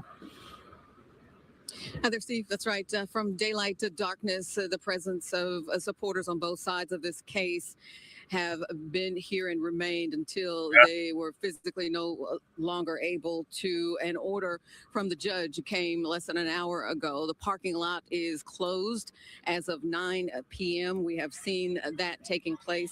Now, through it all, the tension, the emotions have been all over the map. Through the guilty of murder verdict for Carmelo Anthony, the time spent waiting for a sentence to be announced. And then the moment it arrived, we have seen several clashes, one person arrested, another detained. It has been a definite mix of emotional expression. One teenager whose life is lost, another going away for at least 30 years. A couple of people I spoke to put it in perspective from their own point of view. I have kids myself, so seeing lives being lost as far as children-wise, it's a sad case all around. Everybody's angry. Everybody's upset. You know, we just lost 2 kids. I mean, you know, what more could we expect out of them? But I just feel like we got to heal. We all got to heal together. We got to save our country. This is a beautiful state. Justice was served. And we got to move on. And I feel sympathy for the families. It's sad, but, it's time to move on. You know, we talked to folks who shared expressions very similar to that many times over. Those two folks, they said they were close by. They live in the area, work in the area, but they just felt drawn to come here to see for themselves this reaction and this presence by the support on both sides of this case. Now we have probably a dozen patrol cars with lights circling the parking lot, basically making sure that everyone is leaving. We asked if that applied to us, and it was not immediately clear. One person we spoke to said they think we can stay a bit longer. Another said, no, it applies to us. We have to get out of the parking lot as well. So that remains to be seen. But for now, that's the very latest here. Back to you all. Okay, Dion, we'll let you get moving. If they need you out of there, that sounds good enough for us. Thank you. All right, we've got the latest mugshot. Carmelo Anthony now checked in at the Collin County Jail. That'll be his temporary stop until he goes into the Texas State Prison System. And new mugshot tonight out of Collin County. We have more on today's verdict and sentencing, plus reaction from people who are inside the courtroom on our website, fox4news.com, and on the Fox Local app. For them to move on. Yeah. Just move on now. Just move on. With that. Nothing to see here. Just keep moving. Fuck, man. Mm-hmm. So, Donna, in terms of the sentencing process here, what do we expect? Is the sentencing, the number of years up to this jury? Does the judge, and this does vary from state to state and district to district? It does vary, Martha. And obviously, the fact that the jury is going to be weighing in on sentencing leads me to believe that they're going to be able to have some type of say, because otherwise the only focus or purpose they would have would be as if this were a death penalty case, which it is not. So given the fact that the jury is around for the sentencing phase leads me to believe that they will have a say. What I do think is really interesting here, and I think that this is the reason the case played out the way it did. The defense attorney knew that this jury was going to be involved in the sentencing phase. The judge was listening to all the testimony here. And I think this is the reason some of these facts came in. The things that we were talking about earlier, how he reacted after the fact. I think some of that is trying to be mitigating. I don't think that the defense truly believed that there was ever a true self-defense claim here and that this is what they had to try on behalf of the client. But given the facts and circumstances here, I think putting this forth in the way to show this level of remorse, to show that he was upset and crying after the fact, I think that was part of the sentencing phase of this case. I also think the fact that Carmelo Anthony himself did not testify was very interesting given the defense in this case. And that's not something that we've talked about today. And I think that that's a very, very significant portion of the jury making this decision on murder. I think had he testified, manslaughter may have played into it a little bit more, because he would have been able to say, I felt in fear. I felt like they were coming at me. It was a split decision. And looking back at the video, I don't see what maybe I thought was happening at the time. And I think maybe those things may have played into a less serious conviction here. But the fact that he didn't testify, I don't think the jurors had any other evidence that they could hang their hat on. And we'll see if in the sentencing phase we hear more about that. But I really do think that the defense played into the fact that if he was convicted, these were certain pieces of information they needed to put out in front of this jury. So maybe the sentencing would not be, as significant as it could be. I don't know if we can hear this person who's speaking, or if we know if this is one of the attorneys, if anybody, okay, this is not one of the attorneys. It's someone speaking outside the courthouse. Paul, let's talk a little bit about what Donna touched on here. Carmelo Anthony did not testify in his own defense. Do you think his attorneys now second guess that decision?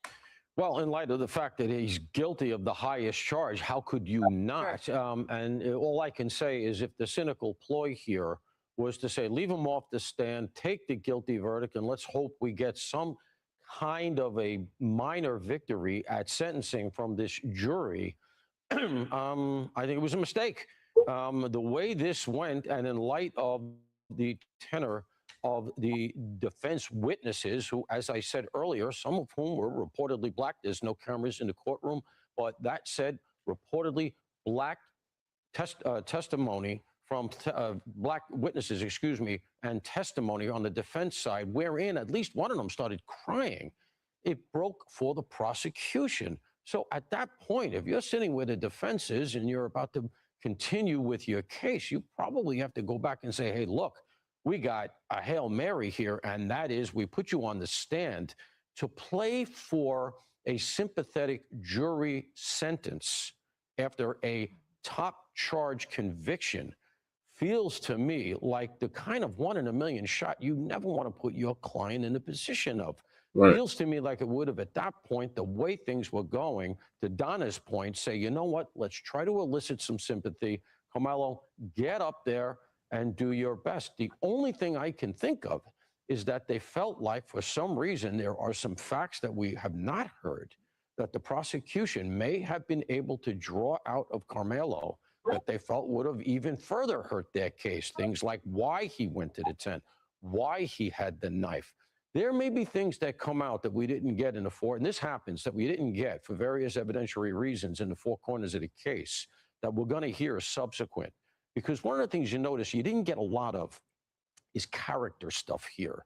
You didn't get even about Metcalf. Like one of the things I was kind of waiting for when the defense came forward was I was starting to wonder, do they have some sort of thing up their sleeve that's going to paint the victim, however unsavory that is, and I think we'd agree it is because the kid is dead, but do they have something where they're going to essentially paint the victim as somebody who almost deserved it, a bad kid who's had what was coming to him? And of course, all the reporting cuts against that, and ultimately that's not what happened. But I'm wondering if we're going to get some kind of character stuff that's going to come out that for whatever reason they decided let's not roll those dice, because the way this thing went, and you can't argue with the way it concluded, you're sitting where the defense is. I think I might have taken the shot. Carmelo, get up there, do your best to be sympathetic. Maybe we get the manslaughter, and as a relatively young man, you'll see the light of day again. Very interesting. Paul Morrow, thank you very much. So Donna Rotuno, we're waiting to hear from these attorneys, and we're also going to hear from General Jack Keane here in a moment on the downing of a U.S. Helicopter. So we want to get to that story as well. But is there a framework for sentencing here that is applicable based on this, the environment of this case that speaks to you? Like they just. That's how much. Well, I don't think that he's going to get the maximum. I don't. I think that we are going to hear him be more humanized in front of this jury now for sentencing. I do think that given the fact that manslaughter was on the table and the jury rejected that, I don't think you'll see less than 20 years. But I definitely do think that you will see a sentence where maybe this young man can see the light of day at some point in his life. You know, one way or another, Austin Metcalf is never coming back, and this tragedy has already been compounded, given the fact that he will never be able to live again. And of course, Carmelo Anthony can, and his family can still go and visit him. And so I definitely think that the jury is going to, or the judge, whoever's going to hand down the ultimate sentence, it's going to be stiff. And I do think that it's going to be several decades. I'm just not so sure we're going to hear a life sentence here. So in terms of how this is going to work, I imagine we're going to hear victim impact statements. The judge and the jury will hear some statements from these families, correct? And is there any opportunity on the Anthony side for them to, you know, plead for leniency in this case for any reason? Absolutely. Absolutely, Martha. You will hear victim impact statements from his twin brother, from his parents, anybody that was close to him. If he has grandparents living, I mean, I'm sure we will hear from all of those people. They will also testify, most likely in front of this jury if asked to do so. And Carmelo Anthony's family will have the same ability. His parents will be able to get up and talk about what life will look like without him. Now, remember, he has been out, and so he has been home with his family. That changes today upon this conviction, and he will be taken into custody, as we heard earlier. So they will talk about what it means to not have him at home, the siblings that he may have, and how it affects their lives, and how he, you know, although alive, will be missing from their family for a long period of time as well.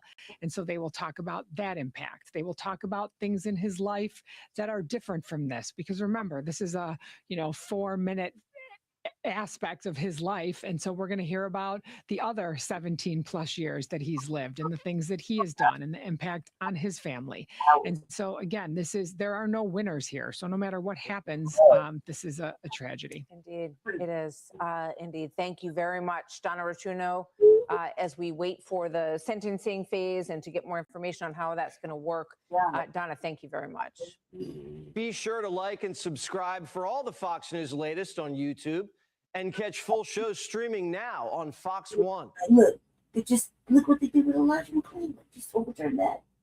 Now this, and the little boy and the motherfucking child thing.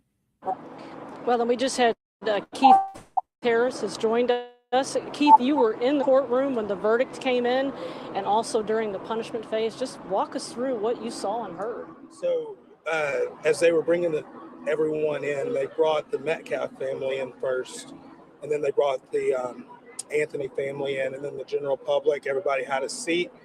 The judge brought the jury in. One thing that I noticed just as an attorney looking at the jury as they were walking in, they weren't looking at the defendant. And usually from a defense standpoint, if they're not making eye contact with your client, I kind of assume that this probably wasn't going to be a good verdict for the defendant. They did find him guilty of murder. The judge took a little bit of a break. He held Mr. Anthony's bond insufficient, which means that he goes into custody.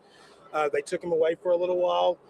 When the verdict was read, looking at the Anthony family, they seemed pretty stoic at first, but you could clearly just tell by the verdict. I mean, both families have been affected by this, and both families became pretty emotional. They were holding it in as best they could, but you could hear emotions just on both sides, and you could see relief, and some of the METCALF family rubbing each other's backs and hugging each other. They took Mr. Anthony away while the defense team, Toby and Mike, got to talk to him in the holdover. And then they brought him back whenever they were going to start the punishment phase. When Mr. Anthony came out of the holdover, you could tell he looked pretty shocked, just really like just a stunned look on his face. They sat him down. They brought the jury in. One thing that was interesting in punishment, both sides, it's like you start all over again. State can give an open statement. Defense can give an opening statement. Bill Worski waived open, which means he wasn't going to give one. Mike Howard then waived open. So Mr. Worski, the burden's on the state for punishment. He rested. He didn't call a witness or anything like that. And so then what happened was Mr. Howard had an opportunity. He called, I believe, Miss Hayes, which is Carmelo Anthony's mother, and he asked her maybe 4 or 5 questions, finding out that Mr. Anthony's her oldest. She had indicated, he's my oldest, my firstborn. She said, I'll always love you. Clearly emotional.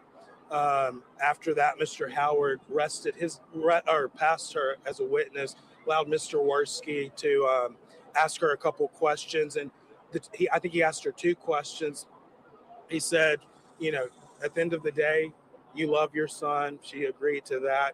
And he said, and your son will always be a part of your life, and always you'll be able to see him. So obviously setting up the argument that she, no matter what happens in this case, she's still going to have a son that's living, a relationship with him, and get to see him. And so after that, he was done. Mike Howard then rested in punishment. Bill closed in punishment. Mike closed. And so now they're just preparing the charge for closing arguments for punishment. So I think that they'll argue today, and we could see a verdict today. What do you make of that? What do you make of only one witness being called and the defense not presenting anymore? Do you think that they have an inkling of what this jury might be thinking? I mean, that's kind of hard to predict as a lawyer, but it is a little stunning that they only called one character witness. Yeah, it is a little surprising. I think my read from this is I think the attorneys are just letting the case speak for itself. I think that instead of calling a bunch of witnesses, Mike Howard did ask Miss Hayes, do you think your son's remorseful? And she said, yes, I absolutely know that he's remorseful. I know that he's sorry that this happened. And I think that they're just going to let the case stand on itself. I mean, I think you can get in the weeds and you can call a bunch of stuff and make this longer and longer. But at the end of the day, I think that both sides kind of just want to see Mr. Anthony's sentence for this case and this case alone. What do you What do you think convinced this jury that murder was the appropriate verdict here? You know, I never want to question a jury's verdict. I think that they really did look at the facts of the case. And I think that at the end of the day, I'm assuming that they just couldn't get past that lethal force for the force that was used towards Mr. Anthony. And I think, you know, I was surprised at the time period that it took them to get there. But again, I think that to me, it seems like they didn't struggle at all with those questions or going to a lesser or anything like that. So I think that they pretty much were able to resolve that. Were you surprised by the prosecution's decision not to put more witnesses on the stand, or do you think there could have been some sort of an agreement about how this part was going to go? In punishment? Right. You know, I just think that at some point the family's going to get to give a victim impact after the verdict on punishment. So I would assume Bill's just going to let them say their piece then. I think probably in guilt innocence that the jurors have already heard the effects of probably the family and what this has done to the family and things like that. So I just do think probably from a professional standpoint, I just think that these attorneys are just saying, look, we could get in the weeds, we could call a ton of people, we can be here for longer and things like that. But at the end of the day, I don't know if it's going to make any other difference. And I think that they really are just saying, these are the facts of the case. And I would assume that Bill's going to get up there and argue and say, look, you've heard the facts of the case, and that's what your punishment verdict's going to be, is you tell us what you think of this offense and what you think of these facts and what your verdict is. What would you expect to see in the punishment charge? Just telling the jury what the punishment range is. You know, there was no evidence of sudden passion in punishment or anything that would lower the punishment to be considered to 2 to 20 if there was sudden passion. So they're going to get the full range of punishment for a murder, which is 5 to 99 years or life. And so they're going to get in their instruction, having found the defendant guilty of murder, you're now asked to consider punishment in this. And it'll tell them that they can consider everything in the case, in the underlying case, on top of anything that they heard in punishment, but that they are to assess a punishment in between 5 and 99 years or life in prison on their verdict. So that's going to be their range, and they're going to be instructed of that. Inside the courtroom, everything has been very calm. Both families have been cordial to one another. Out here, there was a lot of emotion. You weren't able to see that. There was a lot of emotion from the community. Some people dropped to their knees. It was a very emotional case for both sides. But there were a lot of people here on Carmelo Anthony's side that were out here praying and many, many days in a row.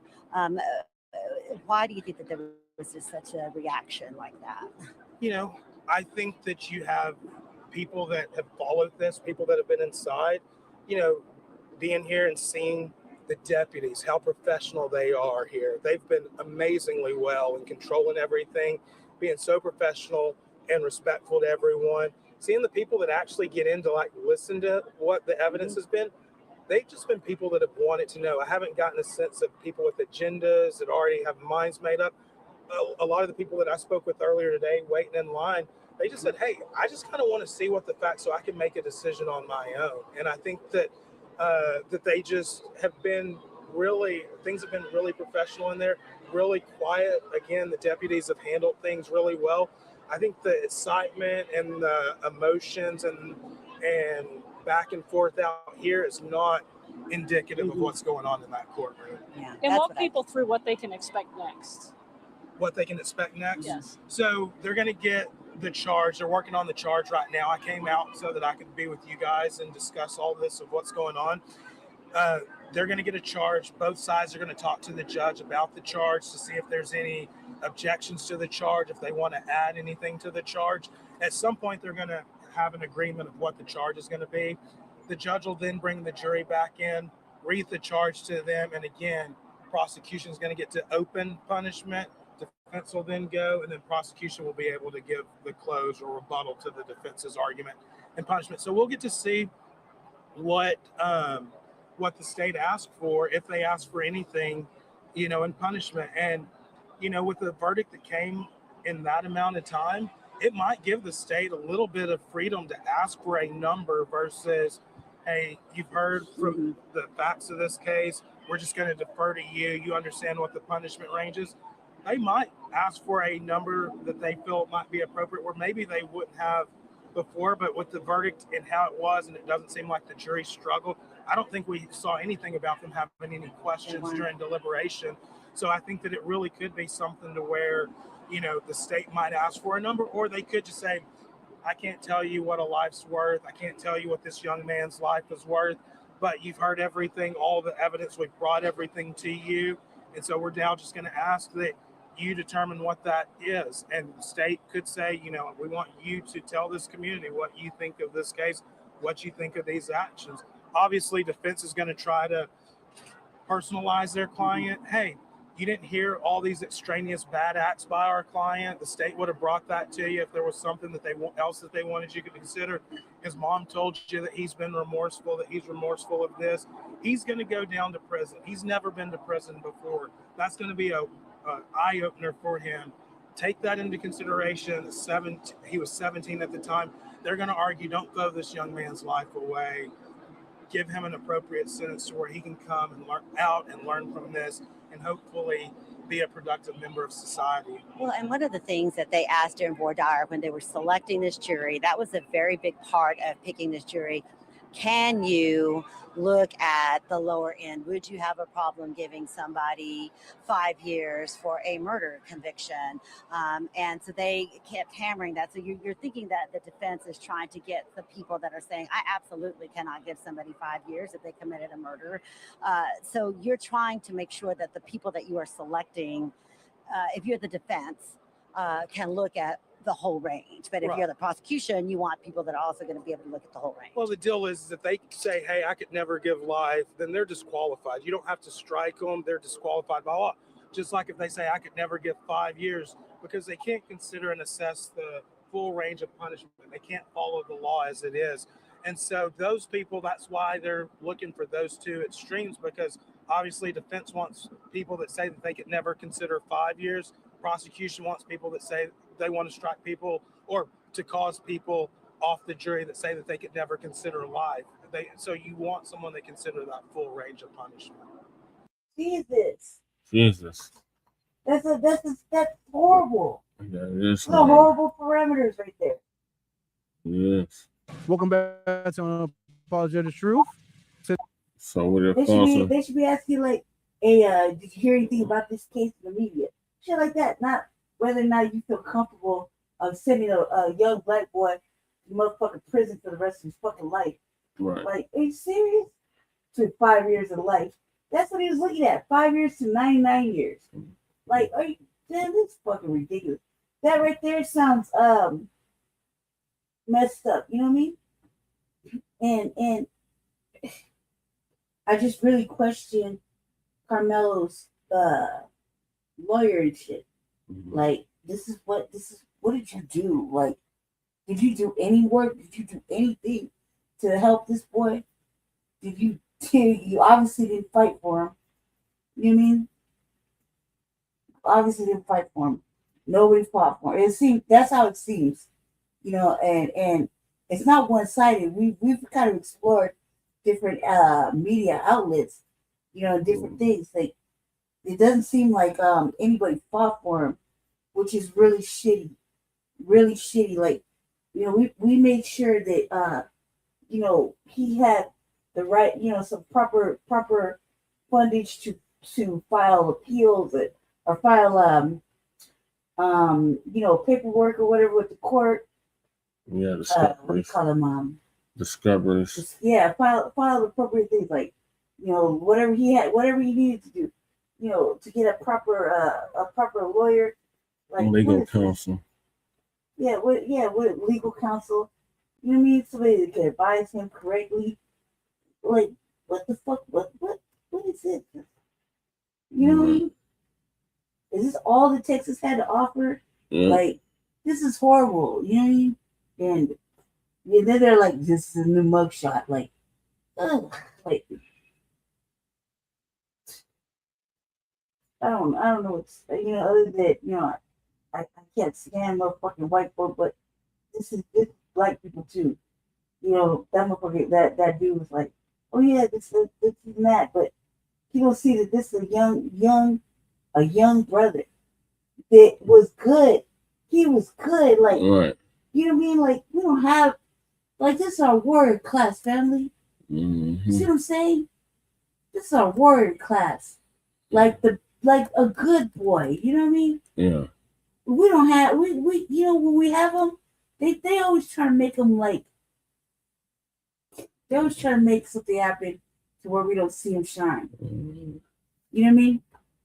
And this is terrible. Like, if he was just, I don't even know how I feel, but he's still young. He's a little boy. He's like 19 years old. Right. He has his whole fucking life ahead of him. Yeah. And now he's just gonna be in the penitentiary, and he's not gonna be good no more when he comes out. Mm-mm. See what I'm saying? He's gonna come out a hardened criminal. Mm. See what I'm saying? He's not gonna be a good young man. He's gonna come out jaded and fucking hardened and Yeah. Very unfortunate, but we gotta move on. So we got a brother that interviewed these illegals who's saying it's from Sudan. So you able to hang this? Yeah. Are you able to hang? Of course, sometimes. You was not enough. I'm not, no. Today we're going to be, today right now, we are actually around 34th Street in Times Square. It's currently raining at the moment. The first person we're going to interview is a Sudanese dude, right? And you won't believe it. It's almost like the same story as the Mali guy, but just a little bit different, right? He basically came under Biden when Biden was president, and he said, "Hey, when I had the chance, I took it. I ran with it. I had to go. You know, 3 years ago we was in war, so it is what it is. He's here, and he's now going to tell you his story. So without further ado, we're going to get into this. Please like, comment, and subscribe. I'm paid to make money to pay my bills. Oh, really? Yeah. Oh, hold on, bro. Don't walk away. You hold on. What you just did, you insinuated that someone pays my bills. Who pays my bills? Either your dad, your parents. My dad. I don't have a dad. Okay, people come from a rich home. I come from a rich home. They left you a lot of money. They left me. You have a good job. You save money already. So you're now trying to have fun. So hold on. So you're assuming that basically someone pays my bills. I'm out here trying to have fun, which I'm not trying to have fun at all. I just came here to just ask you a question about your homeland and your country. I mean, you assume that. Somebody else. What do you mean ask somebody else? No, I want to know why you thought I was rich. No, because of the way I am? Because this makes me rich? This is poverty. You do know that, right? There are people who are poor who dress like this. That's crazy how you would just assume that. So what is your name? My name is OJ. OJ. And where you from? I'm originally Sudanese, East African. Say that one more time. I'm from East Africa. East Africa? Yeah, part of Sudan. Oh, Sudan. So you have you lived there? Have you visited there before? When I say I've been living in this country since like 3 years. You've been in this country for 3 years? Yep. How you like it so far? So far so good, man. Okay. So let me ask you something. What are some of the culture norms in Sudan? As a culture, we have like over 500 tribes in Sudan. Damn. Yep. That's all. We got a lot of different culture about. I can't tell because they've got over 500 tribes. That's why. So every tribe like got different type of culture. Okay, so that's what. So y'all got over 500? Over 500 tribes. Over 500 tribes. Yeah. Okay. So in the Sudan. Yeah. So on the gram, you know what the gram is, right? Gram is Instagram. Yep. No, Instagram is. Yep. Okay. So on Instagram, you know how they show some of Sudan's culture, right? Yeah. Particularly what they like to target is the pretty much like I guess like the farm life. Farm life. Right. So you know how they wait till the cows pee and everything like that, and they like rub their heads and all that? Yeah, I already know about it because like we put like a lot of the cows and camels, we report the neighbors. Wait, hold on. So you do the camels as well? Yeah. Wait, so y'all wait till the camos pee as well? Israel. That's crazy. I didn't I did not know that. I thought it was just the cows. I didn't know it was the camels as well. Cows and camels. So the cows and camels. Yeah. Okay. So let me know, what is like, why did you leave Sudan? Why did you come to the United States? As first off, as you know, we got a war going on. It's still going on. How long has this war been going on? Been like since 2023. It's been like almost 3 years. So y'all been warring for 3 years. Yep. That's correct. Like since I moved here, I started like with my education, because since I left Sudan, I was in high school. When I just moved to this country, I started my education career. Okay. And what are you studying? Right now, I'm not like I'm about to go to college. Hold on. How old are you? Right now, I'm being 21. You're 21. Yeah. Okay, this is interesting because I actually met a Mali guy last week. Yeah. And he was also 21. So did you come here on a visa? Actually, no. I came like a refugee. As a refugee.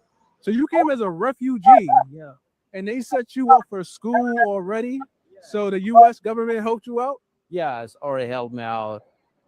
That's okay. So the U.S. government helped you out. Yeah. It wasn't nobody in your family or nothing like that. No, actually, I just moved here by myself. So you just said like, all right, I'm just gonna leave altogether and I'm gonna come to the United States by myself. Yeah, because I was about to move to US since like so when I was thinking about to move to US, it's been like since 5 years ago. Just when the war just started, I just found like opportunity. The opportunity. Yeah. So you took the opportunity to like, I'm fleeing from this whole conflict. Yeah. I'm getting away from it. Getting away. I'm not trying to be part of this. Yeah. So what do you see that's different here in the US that you don't see it in Sudan? First off, the multicultural, because you're gonna see a lot of people across the world, like from Europe, North America, South America, Canadian, all type of people, all culture, and like in language. There's a lot of different type of language. You're gonna let us people talking different language on the street. And like trying to immerse yourself in different culture. That's the big things I think I already saw in this country. Sure. So you were trying to immerse yourself in different cultures and get acclimated, I guess to say. Yep. Okay. Us. Hey, I mean, it is what it is. Yeah. So let me ask you this: you have a green card or for what? Yeah, actually, right now I'm in the green card process. I'm just waiting to get it. I'm just waiting to get a response from USCIS. Okay. And did they like before you came over here, right? I say since you said you're a refugee, so you came over what, through Texas? Come again. You know what Texas is at, right? Texas. The border. You came from the border? No. So how did you come over here as a refugee? By organization. Like there's an organization, like you have to like sign your name, and you have to like wait for like sometimes takes specific time, like 3-6 months. It depends how is the situation in your country. Is this by the U.S. government? No, it's like international organization. Are they called the IOM? I'm not sure, because there's all of them look like close names. That's why I can like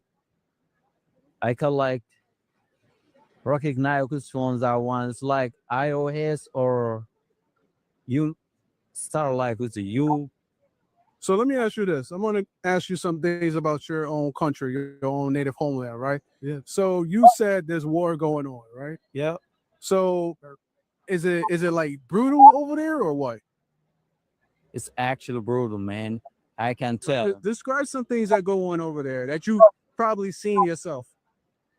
Seems like, bro, like it's like being since the war started, like the war like was like between two two different politicals.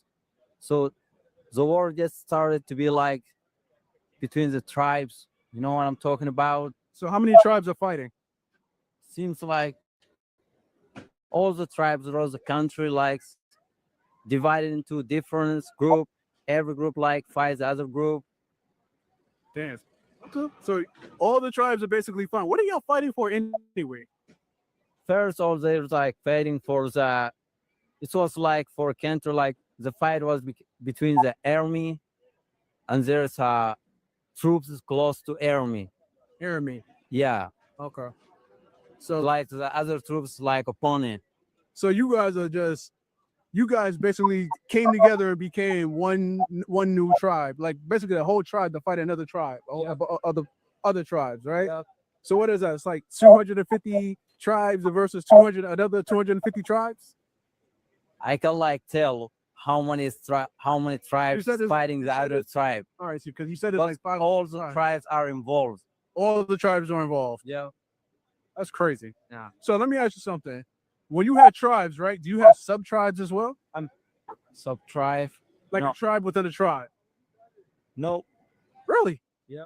That's crazy. Okay. Because there are some places in Africa where they actually have tribes within the tribes. That's what I'm asking at. Yeah, that's what's going on right now. I think that's a bit the war like just go to another way. Like when the war just started was like the political, was when the war take like a long time to start like being between the tribes. So you guys, at Sudan right now, so you guys are going through any starvation, any hunger? Yeah. Yeah, if you are like on media or social media and all that stuff, yeah, there's some people are. So all those people that we see on social media is exactly what's going on in Sudan. Yeah, exactly what's going on. Okay, so you guys are warring, you guys are starving. You said it's brutal over there. So people basically getting unalive over there, left and right. Yeah. Interview. Yeah, it's like the war, like there's a lot of people displaced to the countries close to us, like the countries that we share a border with them, like with Chad, with Egypt, with Ethiopia. Most of people move to these countries because of the war. So most of people who are being inside the Sudan right now, it's like who got the ability like to carry weapon, or you're gonna like you're gonna be self-defense, like you're gonna protect yourself. There is no government to protect you. So no government to protect you in Sudan. Yeah. But what I'm understanding is that you said the government is what helped you come over here, correct? No, it's not the government, organizations that want. So it's an organization. Yeah. Is it an organization that's in Sudan itself? No, it's like when you like go to the countries we share a border with them. Like when you go to there's a refugee camp, you have to stay there and sign your name, and it's gonna take all the steps like to get you to where you're going and ask you some question, interview you. Okay, so let me ask you this. So you said you came here 3 years ago, right? So that means you came here under Biden. Yep, when I came was the President Biden. So you basically ran here when he opened the floodgates. Yep. He admitted it, but it seems like the game is being changing. You saw the game being changed, so you was like, it was President Biden, was right, Donald Trump. I see there's a lot of stuff being changed. Okay. Yeah, like if you wanna like way like to get, even if you are like come legally to this country, you wanna like get your permanent residence, like green card or the stuff, it was like take about to wait like 6 months or the maximum like 6, 7, but try it's gonna take long. Okay. I don't know, it's being changed a lot of stuff. So you waited at the refugee camp, and they're the ones who basically helped you get through with the quickness. Yeah. And they helped you for your schooling as well. So I take it right now, so you sound pretty good in English. So they're not helping you really with English at all, right? Yeah, I really like start to speak on the street and stuff like that. Start go to school, immerse myself with American culture, American people. That helped me out a lot. Okay. Yeah. Okay. So right now you're just learning. That's it.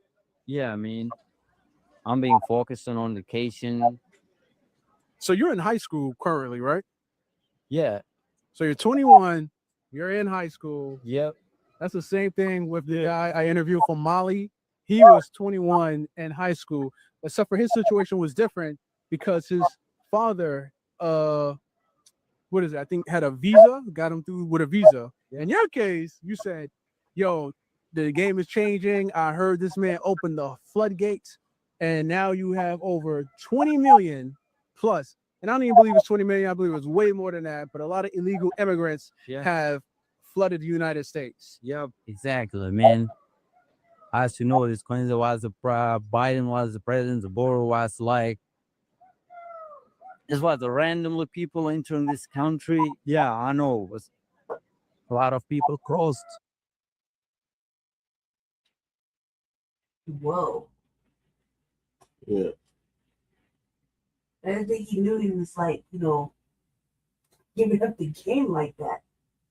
Right.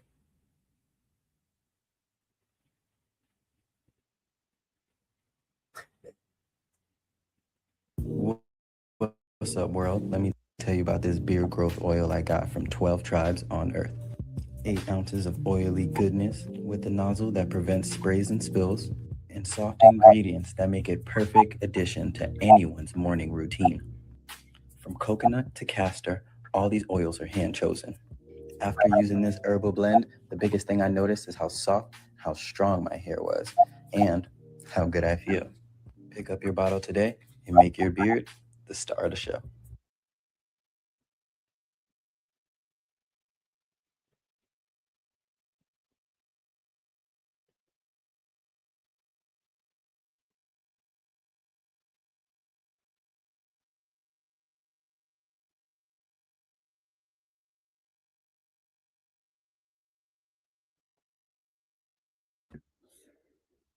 Shalom, family. Good to see everyone here. Hope you're doing well.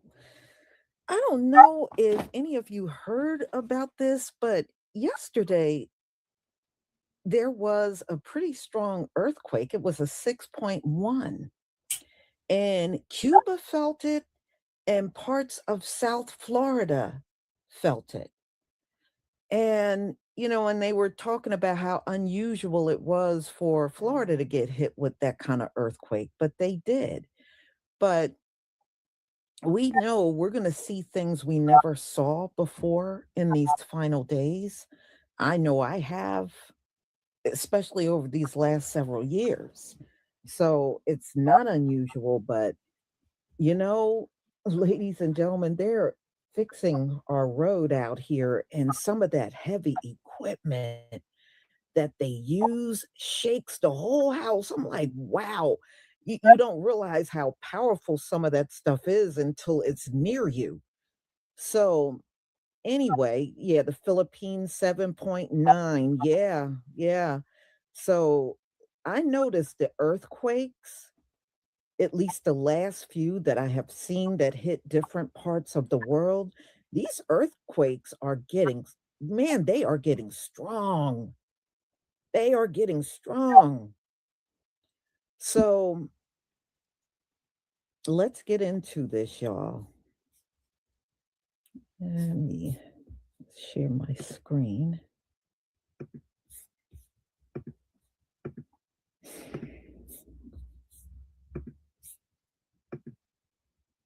Okay, please give me a 1 if you can see my screen.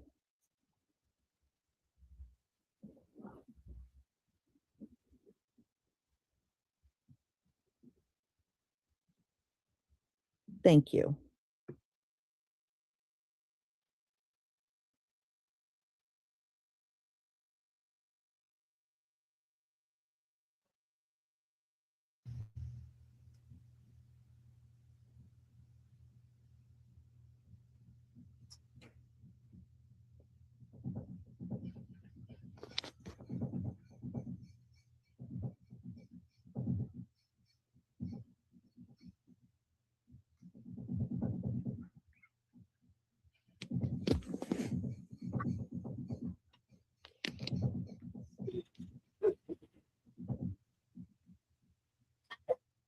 There was a 6.1 earthquake in the Gulf near Cuba, and the shaking was felt across Florida. And then this guy did tweet that this is the second largest earthquake ever recorded in the Gulf, according to the USGS. So a lot of earthquake action happening lately. A 6.1 magnitude earthquake off the coast of Cuba was felt in parts of Florida. Multiple buildings were evacuated in Miami, we're told, due to the shaking. And according to our affiliate in Orlando, Florida, people across the state reported feeling the quake, including people as far north as Disney World. Joining us now is NBC News meteorologist Bill Cairns. Bill, what more do we know? And is there a risk to the public in Florida at this time? Yeah, when you talk about a 6.1 earthquake, all our West Coast friends know that that's a significant earthquake. It's not like a 7 or devastating 8, but a 6 is something that will rock you pretty good depending on how close you are to it. So this is where the epicenter was, kind of in between Western Cuba, and then down here is where Cancun is located. It occurred right after 1 o'clock Central Time. That's the 6.1. Now we're getting people that felt it as far north as Central Florida. So I want to show you the USGS. They have what they call a shake map. So that shows you where the concentrated energy is and how far out people they think that significant you'd feel it. So there's the epicenter there. You can see where Florida's located here, and what they call strong would be only in this little narrow circle that's just well off of Cuba. That's why we're not talking about any devastation or any destruction even in Cuba, but we do see some of the furthest shake lines in Western Cuba. So we'll wait and see if we get any reports of anything there. I wouldn't expect much. And as far as frequency goes, this is on the entire planet per year. So you notice that I said if it gets above 8, that's when it really gets our attention. Usually we only get 1 per year. We get about 18 7.0s on the entire planet. We only get about 120 that are above 6, and this was at 6.1. So it does show you that it was relatively strong. Thankfully, it was far enough out into the Gulf that we really didn't see any tsunamis, and it was about 6 miles deep too, and that helped with no threat of any tsunami action. Some breaking weather news here just about an hour ago. Got reports of an earthquake just there in the southern Gulf of America, right off the northwest coast of Cuba. And we were getting so many calls here into the newsroom, reports of tremors and shaking really happening all across Florida. We felt it here in our St. Pete area, reports in Lakeland, and even as far. Yeah, Lady Shay's going to take over, y'all. So, appreciate y'all tapping in. Yeah, it's give me a minute. Let me get my. North as Jacksonville, even feeling the shaking and the tremors about an hour ago as that earthquake struck. It's about 6.1 magnitude. We know nearly 6 miles deep, and that happened about 65 miles to the northwest of the coastline of Cuba there. So at this point, no tsunami concerns. We don't have any warnings or advisories up for Florida, but certainly continuing to get some reports here around the area, feeling the tremors and the shake from that quake happening about an hour ago. So there you can see where it occurred, 6 miles deep, 6.1 magnitude at this point is what we know. So we'll continue to keep tabs on this, keep you updated should we learn anything else here, as this is just starting to come into the newsroom here about an hour ago. But mentioning again, all across Florida, feeling some of the shaking from that earthquake right around the 2 o'clock hour. So no tsunami concerns, but of course we'll be keeping tabs on that should anything change, but not anticipating that to be an impact here for any of our Florida beaches. But pretty rare that we feel tremors from an earthquake here in the state of Florida. All right, you guys still following us right now. We got that breaking news. We had an earthquake just offshore from the western side of Cuba, but it's been felt over 450 miles away in central Florida. It was a magnitude 6.1.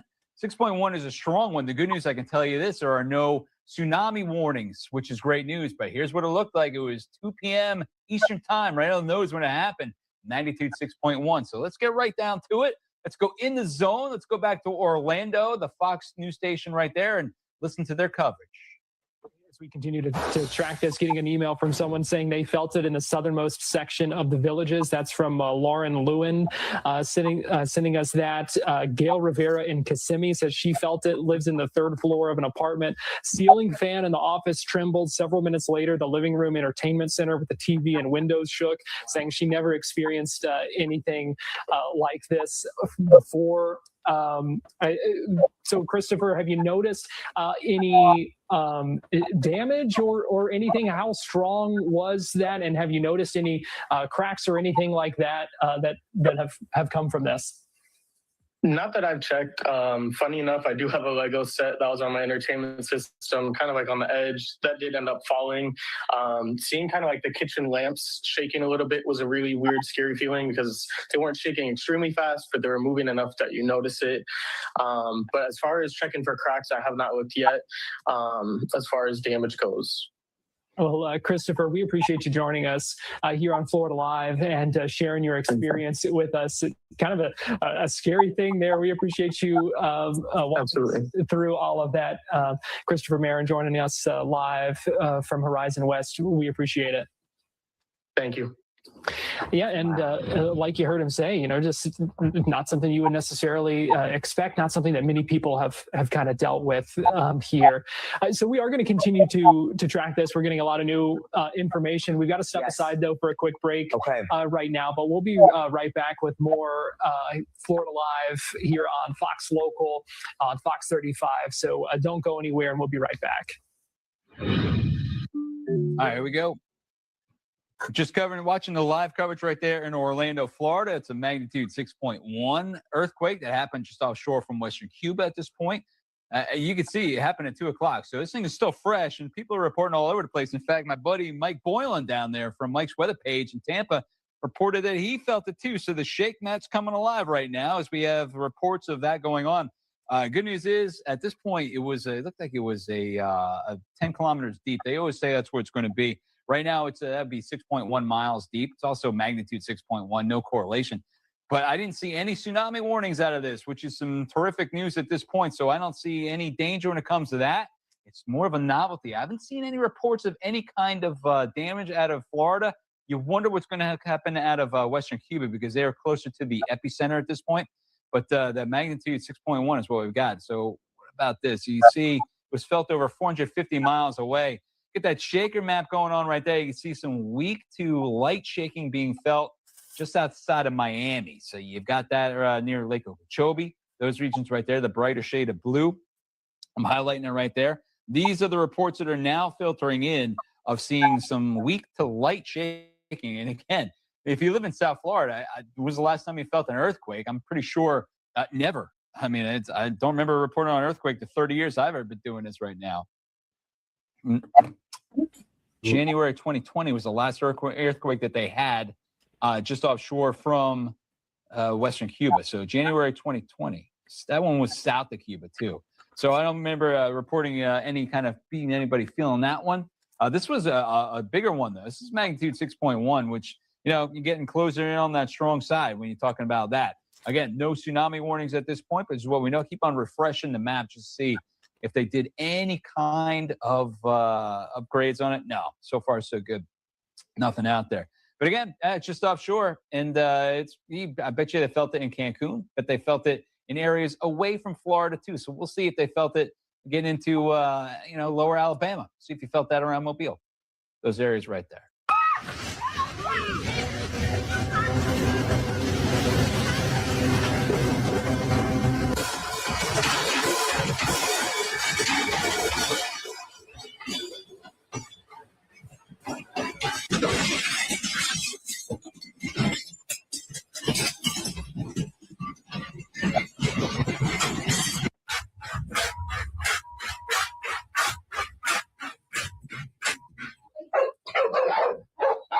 I don't know about that, but I can blow your ass. Sure.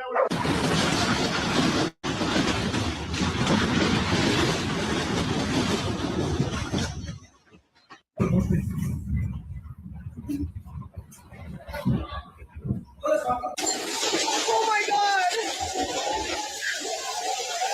Oh my god! Did you feel the earthquake on Monday? A lot of people did. The earthquake was a 6.1 magnitude. There is no tsunami threat here in Florida. Contrary to how susceptible we are to storm surge, historically, we don't have a tsunami threat here in Florida. A couple of reasons why. We just don't have the right setup to really get those big earthquakes that propagate the tsunami waves. This earthquake was not powerful enough, and it was way too deep in order to trigger those tsunamis. So why did you feel it then? Well, the way that our crust has formed between the Bahamas, Florida, and Cuba makes it easy for that seismic energy to propagate at a far distance. So you felt it, but we're safe from tsunamis. No fights. No fights. Well, times are getting crazy. I'm sitting here in my office here in Jupiter, Florida, and all of a sudden I feel the building shaking. So I'm like, I knew exactly what it was. And in Florida, we're not used to earthquakes, but I've felt them before and I knew exactly what it was. And I was like, how could that be? What's happening? Well, apparently Cuba had a 6.1 earthquake, and the Philippines apparently had a very large earthquake. I don't know. Times are getting crazy. I don't know. If I were you, God is very angry right now. So things in the world are not going well. Take this as your sign. Better get right with God, quick.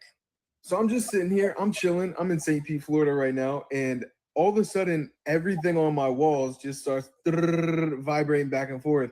I'm looking outside, really not seeing nothing going on. And then I start moving back and forth. We just had an earthquake. Did anybody else feel that? I'm here in St. Pete.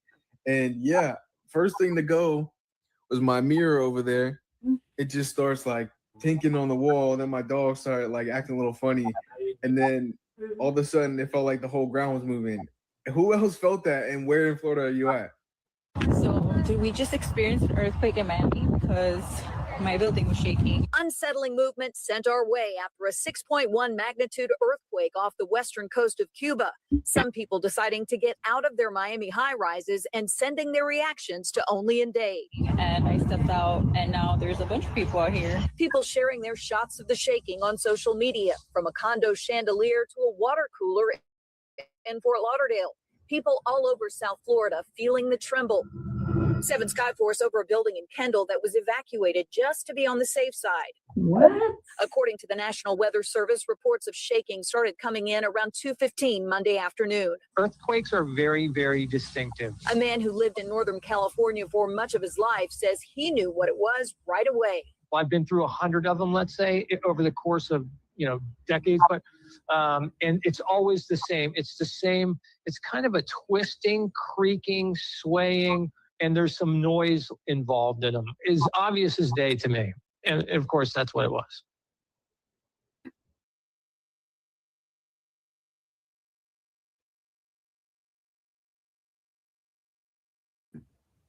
All right, y'all. Now, this is not the only thing that's going on. Now, they're predicting this is going to be one of the hottest summers on record. And they're predicting more heat waves. And I definitely see that already, because we're going to be entering probably about our 4th heat wave in the next day or so. So, and I think it's going to be like 4 days in a row of mid to upper 90s. So, yeah, things are changing. And this place is still declining. So we're about to see a lot of changes, I believe, happening on the earth. It is so much going on right now. So I have another live coming up, y'all. And Donald Trump is now denying that he said no new wars. He was not going to have any wars. And we know he did say this on the campaign trail, but when he was being interviewed by NBC, he denied the whole thing. He claimed he never said that. So we'll get into that at 1:45 today. And at 3:45, Donald Trump abruptly walked out of an interview. So we're going to be looking at that and talking about it at 3:45. So y'all have a wonderful afternoon and be on the lookout for my next live. Shalom, family. Shalom, Lisa. All right, Black Belly. Give me a second. I gotta catch up because I have no idea where we are. Let me see. About Americans' financial situations. And now his newest lie is, I never said no new wars. Okay. And we know he did say it. In fact, I got video of him saying that on the campaign trail. That's why so many people are upset with him, which means that we have to face the fact. Yes. Hold on one second, Fairly. Hold on a second. Jesus.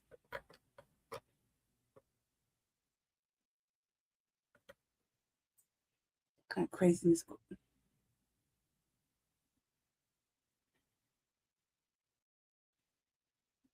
It's all kind of menacing shit going on. Black family. I have to take over because, well, you know, I gotta take over. Sorry, I was taking my hair down, so just told me how to take over. So anyway, so I'm here, man. That's crazy, right? It's happening right there. But the earthquakes, I guess. Sorry, take my hair down. This is what I was doing before. Just told me how to take over the show. And all kind of sketchy, weird shit going on. Anyway, so you hear motherfuckers in the hallway like beep, beep, beep. Weird, yeah, weird shit. Like they would never be in the hallway. You know what I mean? Anyway, so that's what the fuck I was doing. So I took over, family. We're gonna go through the rest of the. Let me see if I can take this bullshit off. We're gonna go through the rest of the program. And one second, family. Once I can see you guys. Just give me one quick second. Let me see visual effects. Okay. This was like a normal thing. Should look crazy, right? My hair all out. Okay, obviously not Jesse. I'm obviously not Jesse. All right, bet. Kind of. It's got a whole bunch of shit back there. See what else I can do. Okay, let me close that. Close that. Choose this. Edit. Name. Right here. Yeah, you just we're gonna be here for a minute. Not really my idea, but it's what's on the routine. So hold on a sec, Belly. I can't really see that great. So one quick second. Let me just add a little bit more visual so I can actually see. You definitely don't want to see me reading with the magnifying glass. All right. Let's see who's up in here. Okay, Ray's in here. How about Raymundo's in here? Okay, Raymundo's in here. It's the same thing that has always been going on. Okay. I see there's like 15, 17 little eyeballs. Glad to see you in here. That'll be weird. Say something, peeking and not speaking is odd. Let's see. Trying to get it to go up. All right, well, All right, bet. Okay. Wait. I just want to say hi. I'll be in here for a minute so that we could watch some things and enjoy some stuff together. I'm gonna figure out where we're at on the queue, and we'll just take it from there. Thank you for hanging out with me. I'm Lady Che, aka the Black Villain, Seduction Doll. Taking over for Jesse Paris, the co-host. I'm the co-host of Line Blacc News. So you guys get to see me in person. And don't worry, I took out my hair and I just had to take over, so I'm picking it out. So don't judge me. Let me see. All right, bet. I see you, Ray. Okay, let's see. In the Midwest, earthquakes. We had like a baby tornado over by my crib. Like 2 little baby tornadoes kind of knocked out the internet. Let me tell it knocked out the internet. That's why I had to come over here. I was coming over here to do my show, which I did a little bit earlier, way earlier yesterday. And I was supposed to do another one. I don't think I'm going to be able to make it because we've been doing like back-to-back broadcasts. See here, Belle. Hey, Sister Belle, how you doing? Good to see you. Anybody else in here other than Raymundo and Belle? Good to see you. I'm gonna be I will deal with tornadoes over earthquakes. Yeah. I had baby tornadoes and I was asleep. I was on a sleep coma. And I remember my brother telling me that he was like, he thought a baby tornado was coming through. It was going to take the whole house. And he was going to be in the bathtub with my dog. And I was already sleepy. He said I was going to wake up and the whole roof was going to be gone. Him and the dog were going to wake up like 6 miles away in the bathtub. Him looking all scared and shit. That was pretty funny. I thought it was funny. I was like, damn, man. I didn't even know. I slept right through it. Like, I slept right through that shit. Talk about that was happening. And the tornado was gonna take my brother and my dog. I was no way concerned. God, I'm thinking about it. I'm like, God damn, man, maybe I should sleep so fucking hard. My brother come up missing. He's the only brother I got. You know what I mean? I didn't think about it. I'm like, God damn, man. My brother could just get picked up by a baby tornado in the bathtub. Him and the dog. Him holding his little pillow scared and shit. He's a grown ass motherfucking man. And the way he said it, I looked at him like we were little kids again. He's like 2 years younger than me. So I was raising a little boy. Like my mama left me. I was like 8 years old and he was like 6. So the way he said it, I was looking at him like he was still in his little pajamas with his little feet. Holding onto his pillow, he looked scared. I immediately flashed at him like he was a 44-year-old fucking man in a fedora. I think about it. Man, I don't know why I didn't laugh when he said it. He told me that. I was like, he said, I thought the tornadoes were lifting up everybody's trash can and the benches out front. He said I got scared.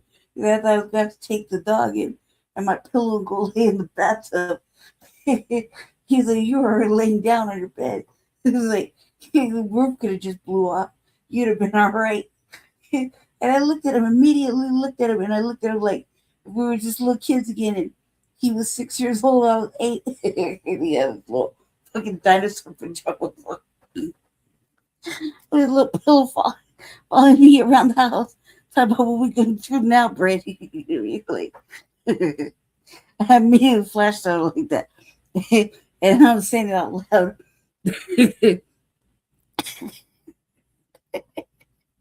Now I'm saying it out loud. It's fucking hilarious. He looked just like that. Said it's a big ass motherfucking bully with a fucking fedora. Like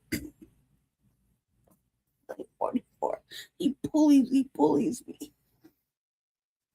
He's like my big brother. He's really my little brother. He was trying to read me the fucking riot act, lecture me and everything. Boss me around. He straight punks me. You know? He's my little brother. He acts like my big brother. But at that moment when he said it, I swear to God, I don't know why I didn't laugh when I saw it, but I thought I immediately flashed to when we was little kids, like, and he was scared. Like, you're like, what we gonna do? Where we gonna hide? We were little. I was like, shit, the only place we can hide downstairs under the stairs. Man, we had my parents had got my mother, you know what a covenant is, Black family, right? So let's say about a covenant. Y'all know what a covenant is, right? Well, only certain races can get into a covenant back then. And you had to be white, right? White, they don't ask questions at the bank to let you buy a house and shit, right?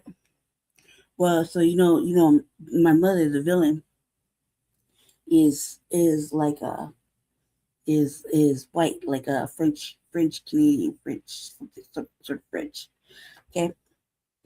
And before she left, she had brought it. Well, we all had came from California. We all came from East LA. We all came from California, and it took us a long time to get. My dad worked a lot. You know, it took us a long time to get to a house. But the only way you get the house is, you know, mother had the credit. You know, she had a good name. She had good credit. She's white. You know, she had able to get a bank, whatever. And the little house that she ended up ended up getting that we ended up going to a little ranch style house with a full basement and an attic. It has like 3 bedrooms upstairs. Okay. And then she just, you know, like maybe about a year, 2 years into us being at the house, she left. She just left, just up and left. Okay. She said whatever her reasons were, but all I remember was her getting up and leaving. And after that, it was like a man raised us. You know, my brother's father raised us. At that time, I didn't really know that. I didn't know I had a different father. I just thought that my brother's father was my father. Right? He's the only man I ever knew to be like my father. But he had raised me since my father had died. My real father died. Wait. We lived in a covenant. So in the time, there was nobody else that was any kind of different race on the block or in the neighborhood. I didn't know that it was a covenant until much later in life, like 2 years ago later, when I was doing some research for this preparation study that I'm doing a history or oral history with one of the historians, me myself, right? Because I tell them, you gotta look into all kinds of shit. Like they moved us all around. Everybody moved around. Not to mention, there's different ports. People came in and got kidnapped from over here, brought over here, dropped off over there. So there's all sorts of things. And being I would like to say I'm like a mulatto, I call myself a milky mulatto, moon cricket. But I was doing my own personal research. Let's try to trace my my paternal lineage, like my actual blood father, like his lineage and his people's lineage, right? And that's what led me down to that. And I was like talking to them about the stuff that happens in Colorado. Colorado's a KKK state. Certain areas is sundown, by de facto. They won't say it outright sundown, but it's fucking sundown. Like in my area, it's just a high crime zone. It's still a sundown part. You wouldn't know until you're outside really looking at shit and you see what's really happening, And plus where I live, I have the police department has the highest rate for like abuse and murders and everything in Aurora. Where PD is like just, I would know. I would know since I was a little girl, right? Been fucking with me since I got here back basically from California. Anyway, when I was doing the research, that's how I learned we lived in a covenant. And that covenants were like, part of redlining, gerrymandering, things like that's real racist shit. And when we got in the house, I didn't really, I didn't put it all together until I read that I figured it out. And I was like, God damn, man. And then she had signed the house over to, my brother's father, like technically like my stepfather. And nobody said anything else after that. He was just paying the mortgage and paying off the house, And I was just like, huh. Crazy. If they would have never approved a loan for him. You already like, because my father was like, or of some sort of Spanish descent. I always thought he was Chicano, but apparently I was wrong about that, right? Some sort of Spanish descent, my brother's father. And I was like, damn, they would have never let him live there. Now the area isn't so much, it's still listed as covenant, but it's really not. There's like fucking everything. There's Mexicans and blacks and, Eastern Indians and Africans and kinds of shit living on my cul-de-sac, right? Or my parents' cul-de-sac. I haven't been home in a long time because, I did some violent shit. So, motherfucker can't behave. They can't come home to visit, you know what I mean? Anyway, it's not that far from where I live. But I didn't know it was a covenant. And I was like, God damn, man. It's really wild shit, right? You figure out when you're looking at shit, you really like, God damn. It reminded me of like when my brother was little. Like I was thinking about how me and my brother, like everybody said we look so different, Trust me, I was like this with all this motherfucking hair, and he had jet black straight hair, like a Native American, and I was like this, like fucking free with all this motherfucking hair, like all this fucking hair, and just little, okay, no shoes on, just wild. I couldn't believe it. I was like, no wonder. That's always made sense. And I couldn't ask my mother about the shit because, she's like, I can't find shit. But anyway, I guess the covenant rules have changed. But I was telling the historians that they should look into that because, Colorado's a KKK state and still like a very racist state. And the way they treated, I was giving a history lesson, like my own little history of racism and white supremacy. So I was talking about when just dealing with the police before I left home. Because they arrested me before I left. And they put me in the system. And then when they put me in the system after that, like I was like, all kind of police encounters. Right? And I was just reflecting on, damn, they didn't treat them white girls like that at all. It was fucking straight racism, white supremacy. I was thinking about it. I was like, God damn, man. And when I told my brother about it, he was like sheltered. He went to school, he stayed. He didn't go into the system like I did.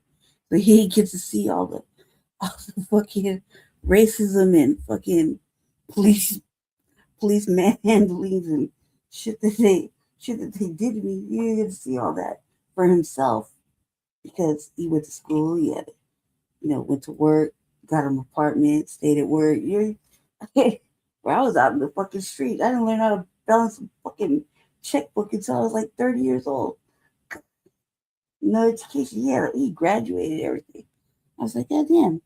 So you get to see racism, white supremacy like that. So when I tell him it's racist in Aurora, he doesn't believe me. He did. It just made me remember that stupid ass tornado. Before I left, I had been raising him. Like, make sure you get to school, and we went to school, showered, ate, and everything. We didn't have no mother. She left. And my father was like a provider. He worked 2 fucking jobs. And I never take care of my baby brother. I'm like, God damn, he always looked like He looked like I was gonna burn down the motherfucking house. When he said he was gonna be laying in the bathtub and the roof was gonna pick him up and the wind was gonna blow him 6 miles away. I was like, he straight looked like a little kid. Like just when we were little. And I was like, man, calm down. I was like, you gonna take the dog too? He's like, yeah. I was like, shit. Well, at least you guys are blowing the wind together. I don't know why it's so funny to me. That's probably really shitty. Man. Welcome to the reflection time. Yeah, reflecting on that. I don't know why that's funny.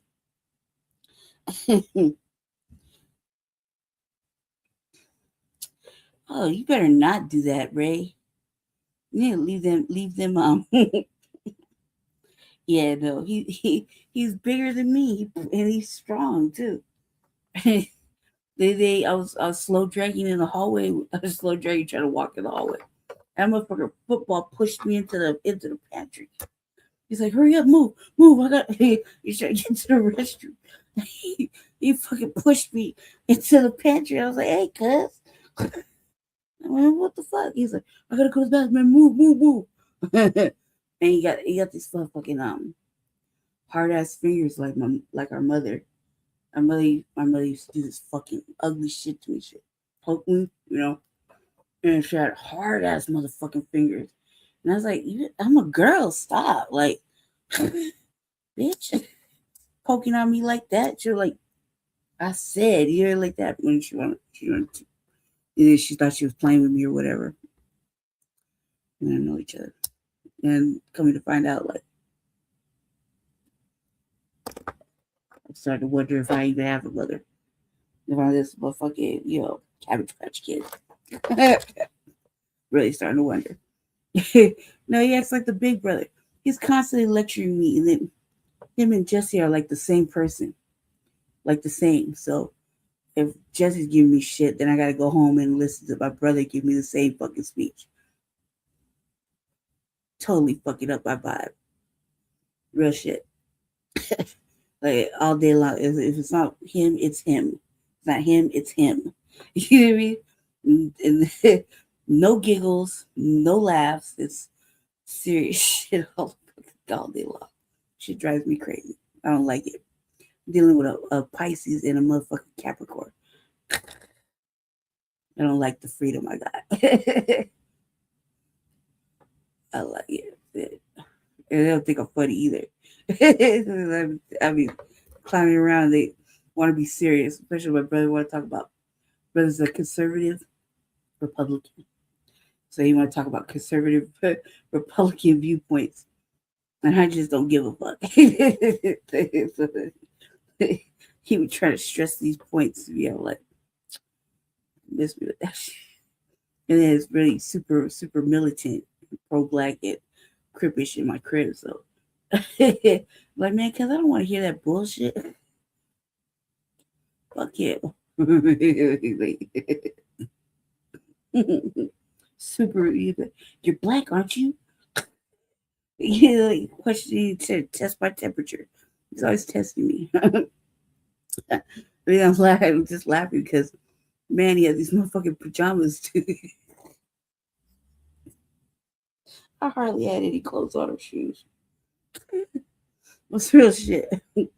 I was telling Jesse, I was like, can't I just go undress? Like, it's hot, man. I hate clothes. I hate clothes. I hate fucking shoes. I hate that my hair is wild right now. I just want to be free. Feel like I'm all constrained. I could go home and be more constrained. You know what I mean? We're very, like, me and him are very modest, coming from parents that weren't modest at all. You know what I mean? Man, he's bigger than me too. He's fucking bigger than me.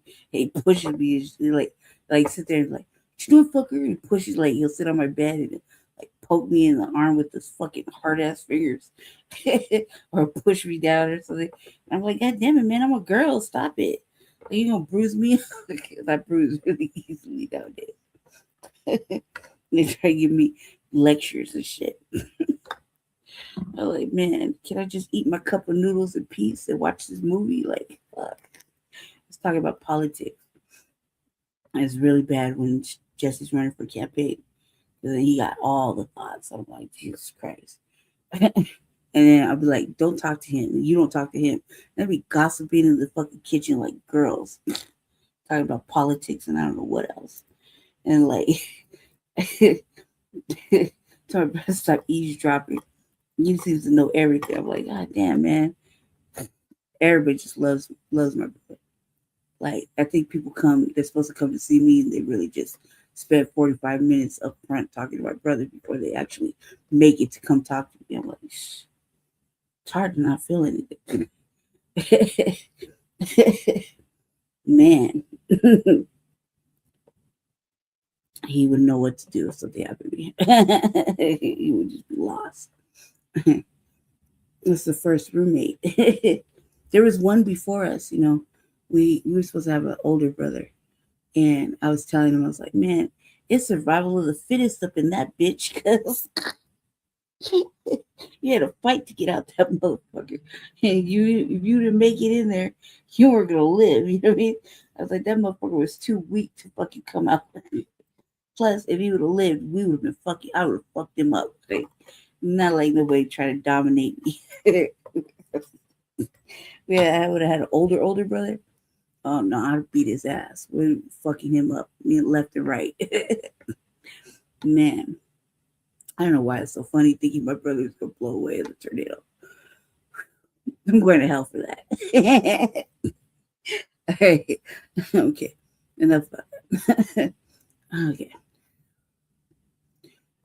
Thanks for the laughs, family. I ain't laughed all day, really. It's been ugly. All right, let's see where we're going to go. All right, so we're going to hit this queue. It's a battle for Los Angeles. Pratt's out in Bass, and that chick is the city council lady is in the seat, and Trump's like it's that fixes in. It kind of looks like it, you know. We begin tonight with new numbers and a major development in the race for California governor. The matchup is set. News Nation's decision desk has projected that Republican Steve Hilton will secure the second of two spots in the California primary, joining Javier Becerra on the November ballot. With more than 7.8 million ballots counted, Becerra leads with 28% of the vote. Hilton not far behind with 25%. Tom Steyer, who spent more than $216 million on the campaign, will end this race in third with 22%. Becerra posting on X tonight. Next stop, November. Now to the race for LA mayor. It is official. Mayor Karen Bass will face off with Nithya Raman in November. KTLA's Jillian Smuckler is live in the city of industry with a look at the numbers. Jillian. Hi, Sharon, Micah. Yeah, you can see it is still business as usual here at the ballot processing center in the city of industry. Workers here are finishing counting those final ballots, but after days of uncertainty, we finally have some answers in the race for LA mayor. Nearly a week after Election Day, the race for Los Angeles mayor has now officially been called by the Associated Press. Mayor Karen Bass leads with 34% of the vote. City Council member Nithya Raman is in second at 29%, followed by conservative reality TV star Spencer Pratt at 26%. With the 93% of ballots now counted, Bass will advance to a November runoff against Raman. Our city council member who works on homelessness votes repeatedly to allow encampments by schools.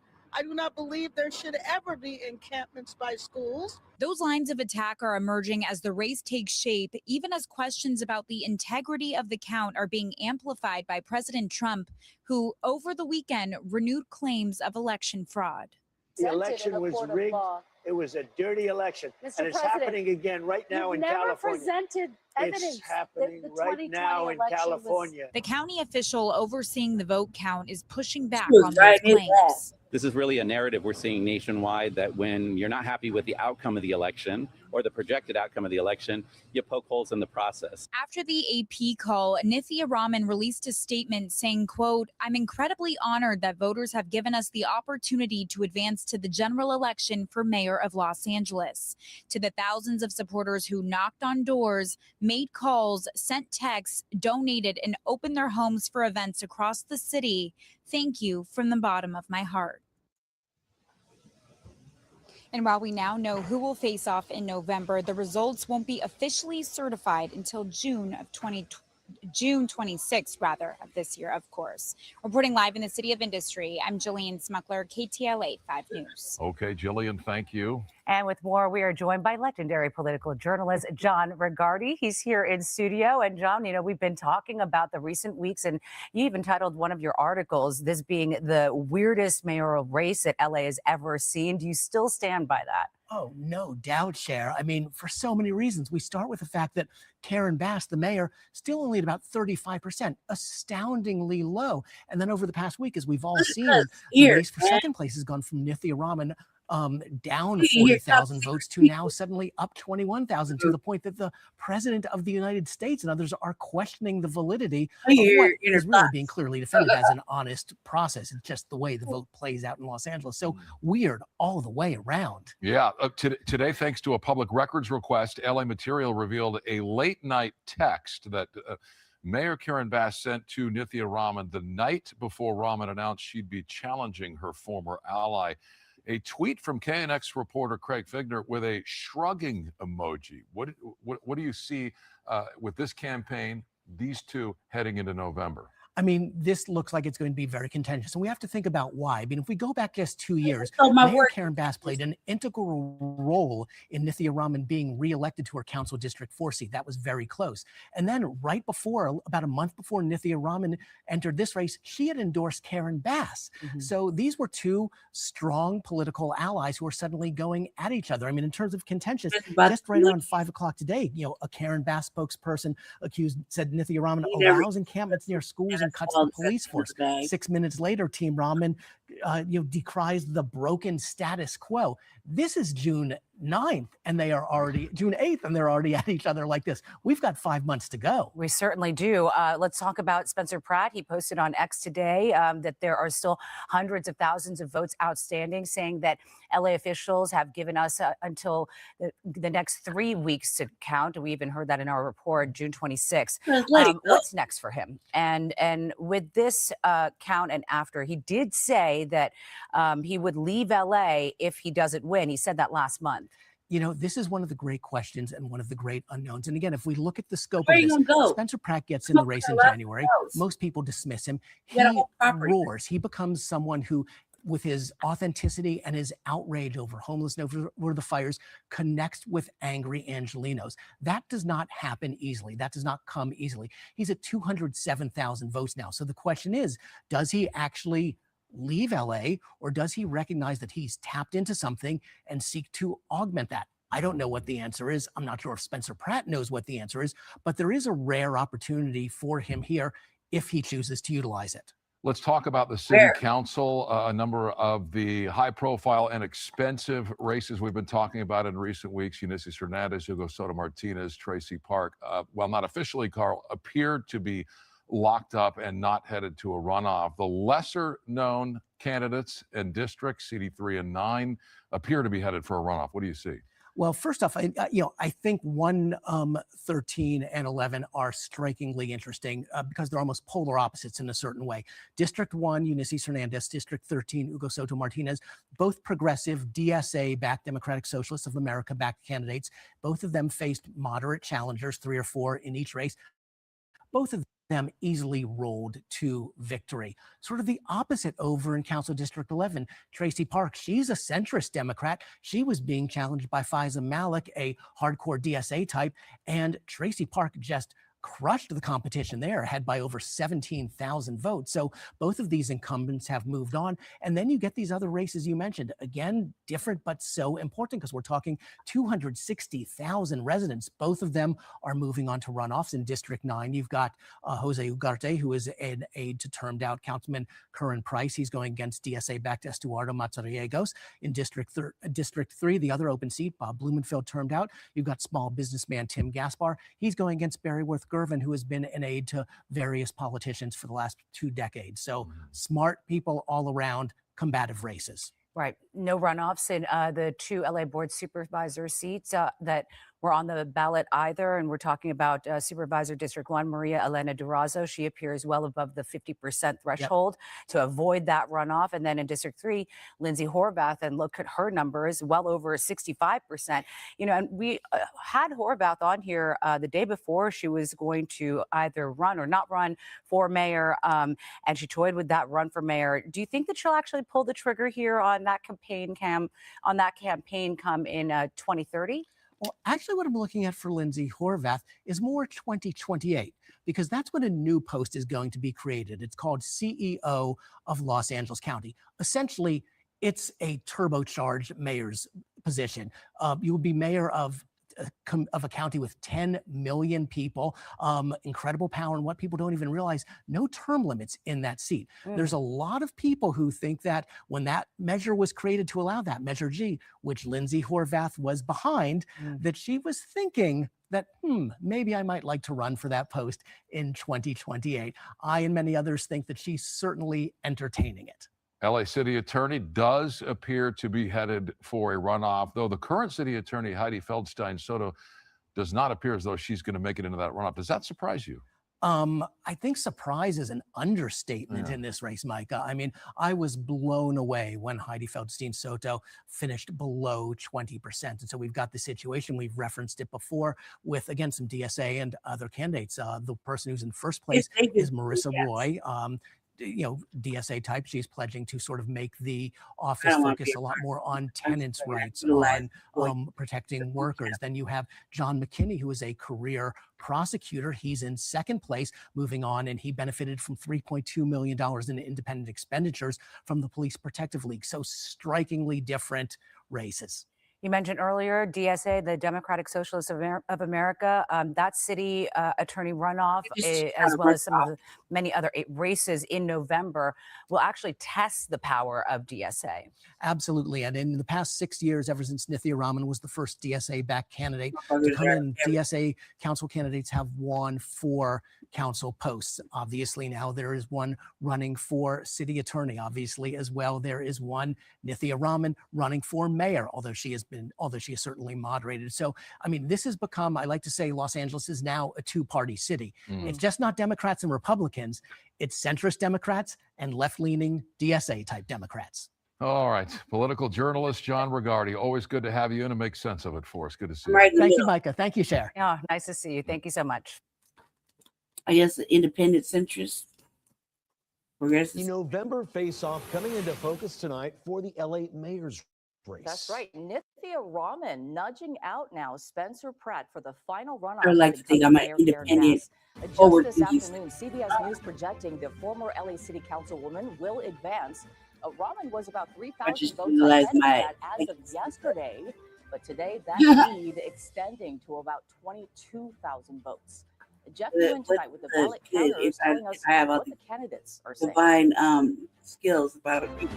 Here at LA County's Ballot Processing Center, the work to count every last vote is far from over. Right behind us, you can see there are dozens and dozens of people still working to process all of the ballots, and racks of vote-by-mail envelopes still need to be processed.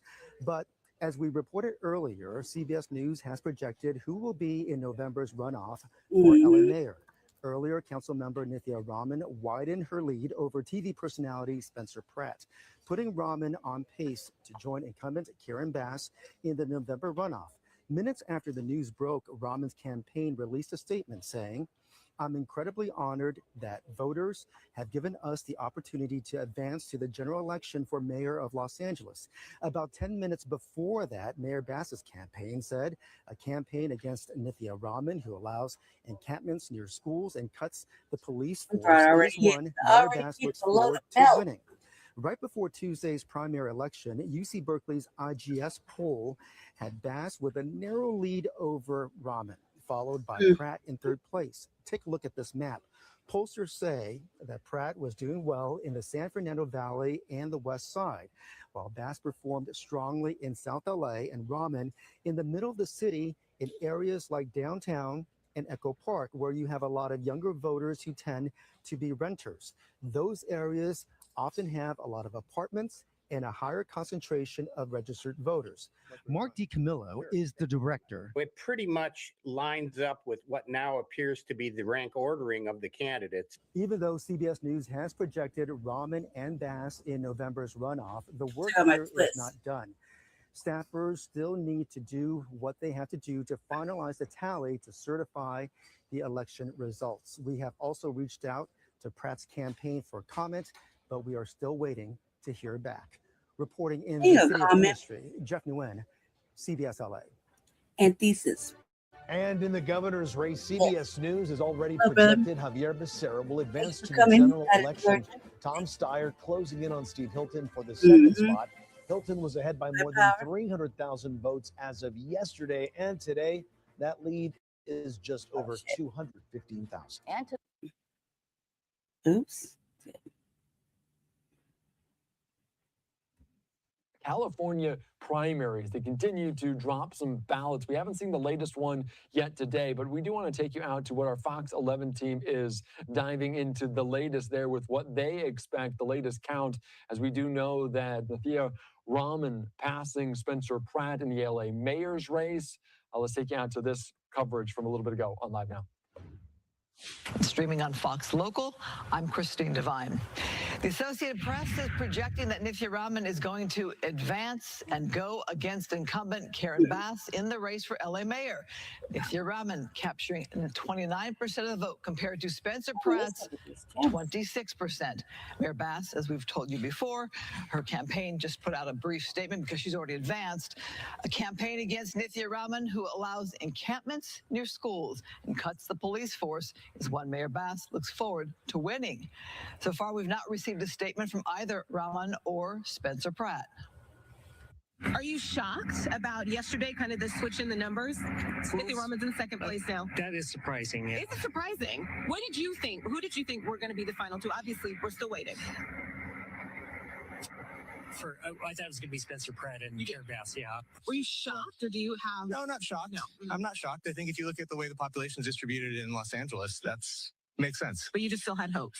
I did, given that our house is in the Palisades, you know, he's the one who's really advocating for that. And I don't really see that from any of the other candidates.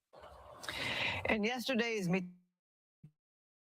the Press interview, President Trump offered no evidence, says he accused California of election rigging. The ballot count continues to be a slow process. According to the Secretary of State's website, more than 2 million ballots have yet to be counted statewide.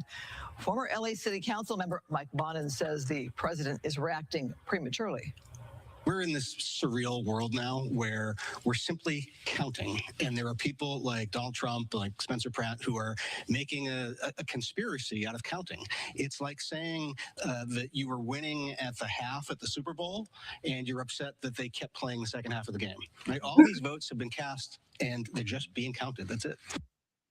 Meantime, Supreme Court decision still looms as votes continue to come in. A ruling is set for later this month that will decide if ballots received after Election Day should be counted. It potentially affects voters in 14 states, including California. Just listening into their at now 22,000 votes ahead of this, and you can see right now here as well the two check marks next to Karen Bass and Raman, as Spencer Pratt now 2 points in the rear of these candidates, as some of these ballots dropping day after day, and that's just the way California runs their election. So potentially 22,000 votes, and the AP calling this as it likely could get wider. And there were some issues trying to figure out how close this one might be, because Spencer Pratt held a sizable advantage after the California primary almost exactly a week ago. Now Raman will face off against Karen Bass in the runoff to see who will become the next mayor of Los Angeles. So plenty of big developments there in Southern California. We also don't know exactly who will be in the governor's race for this, including Javier Becerra. Obviously, Steve Hilton likely to be there. That will be a Democrat against a Republican versus Javier Becerra against Tom Steyer. So we do know the two candidates heading into the LA mayor's race. Still uncertain right now about the governor's race, but we're following it right now here on Live Now from Fox very closely in California. Crazy. With nothing for black people. Do you hear anything for black people? 40 is your local election headquarters, with Democrat Javier Becerra projected to advance to November. All eyes on the race for second place in the race for California governor, who claimed the final spot to move on to the general election. Republican Steve Hilton currently holds the lead of more than 300,000 votes over Democrat Tom Steyer, as local elections offices all across California continue to count all of those mail-in ballots. As of tonight, on this Monday, the Secretary of State's office, Shirley Weber, reports there were 1.7 million unprocessed ballots left to count. Thanks for joining us here for Fox 40 News at 6:30. I'm Eric Harriman. And I'm Riley Carroll. And tonight for Nikki Lorenzo. In the meantime, President Trump is blasting California's slow vote count and accusing Democrats of cheating. That is an allegation that state leaders strongly deny. Fox 40's Capitol reporter Etan Wallace has the latest. California, thank you for standing with us. Democratic gubernatorial candidate Javier Becerra celebrating after new projections over the weekend showed he will be one of the top two vote getters in the race to advance to the November general election. California has spoken loudly and proudly. I'm so humbled and honored to be moving on to the general election to become your next governor. Now, all eyes turn to who will clinch the second spot to advance to November and face off against Becerra. As of Monday, Republican Steve Hilton was in second and Democrat Tom Steyer was in third, about 300,000 votes behind. We are confident that we're going to be in the top two at the end of this process. And what does that mean? That means change is coming. Hilton calling for a faster vote count, while Steyer has urged his supporters to remain patient. All of it as election officials work through the remaining votes. The counting process has drawn national attention. President Donald Trump has accused California Democrats of cheating, claiming the state's election system is rigged. On social media, the president pointed to late arriving ballots, which have historically favored Democratic candidates. Trump appointed U.S. Attorney Bill Essayli said he could not comment on specific investigations, but did confirm federal officials are looking into instances of alleged voter fraud in California. We've had judges, and everyone says from election to election, there's no fraud, there's no deception. California Elections Chief, Secretary of State Dr. Shirley Weber pushed back on the president's claims, saying there is no evidence of widespread voter fraud in California. I don't listen to presidents who've never run an election before, but who has great opinions about what should happen, especially when it comes to him winning and anybody else losing. The drama comes as vote totals continue to shift. In the Los Angeles mayoral race, ballots counted after Election Day helped progressive Nithya Raman overtake Spencer Pratt to claim the second spot now. The question moving forward, could a similar late surge help progressive Tom Steyer close the gap with Republican Steve Hilton in the race for governor? Political analyst Matt Klink weighing in. Do you think we could see a similar thing in the governor's race that we saw in the mayoral race? It would be very, very difficult for Tom Steyer to do what Nithya Raman did in the Los Angeles mayor's race. Unlike Los Angeles, there are enough Republican votes statewide to really limit the huge swing that we saw in Los Angeles. So Tom Steyer faces a real uphill battle to close that gap. And the California Secretary of State officially has until July 10th to certify the results. At the state capitol, covering local news that matters, Etan Wallace, Fox 40 News. A lot of And here in the greater Sacramento area, we're still waiting for full results in multiple races that have yet to be called. That includes the newly redrawn Congressional District 6. The incumbent District 3 Congressman Kevin Kiley is still holding the lead with 25% of the vote, followed by Democrat Dr. Richard Pan and Republican Michael Stansfield. No one has officially advanced to November just yet. In the meantime, incumbent Democratic Congresswoman Doris Matsui has advanced to the November runoff in District 7. However, her opponent has yet to be determined. Democrat Mai Vang has a 3% lead over Republican Zachariah Wooden, though votes are still being counted. In the meantime, as Eitan mentioned, one of the most high-profile races across California, that is the race for Los Angeles mayor, has finally been called. Democratic LA City Council member Nithya Raman is now officially projected to move on to the November runoff, along with incumbent Karen Bass, the mayor, current mayor. The latest vote tally update putting Raman ahead of reality star Spencer Pratt by nearly 3%, with 93% of the votes counted. Raman gathered momentum during the weekend and is now set for a showdown with the incumbent mayor, Karen Bass, who was very quick to criticize her former ally. Our city council member who works on homelessness votes repeatedly to allow encampments by schools. I do not believe there should ever be encampments by schools. Meantime, Pratt spent the weekend posting online expressing distrust in the vote counting process. President Trump claiming that it is, quote, impossible for Pratt to have lost his election night lead on Raman, and criticized the state's election system overall. President Trump and U.S. Attorney Bill O'Reilly have been critical and have claimed election fraud. What do you say to those allegations? Well, first, I don't want us to be distracted by that. We have a job to do. I think that those allegations and those assertions have been made by the president prior to the election. So I think this is really a narrative we're seeing nationwide, that when you're not happy with the outcome of the election or the projected outcome of the election, you poke holes in the process. Bass, whose endorsements include Governor Newsom, former Vice President Kamala Harris, and former House Speaker Nancy Pelosi, has tallied less than 35% of the vote. On what level you're talking about? For the latest news and updates surrounding the primary election, which is almost 1 week past, 1 week tomorrow, as well as other local stories that matter to you, you can head over to our website, fox40.com, or you can find the same information by downloading the free Fox 40 News app.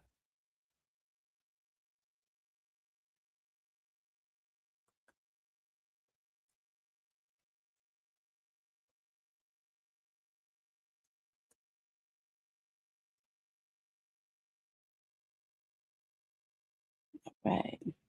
Eddie, we're in. Oops.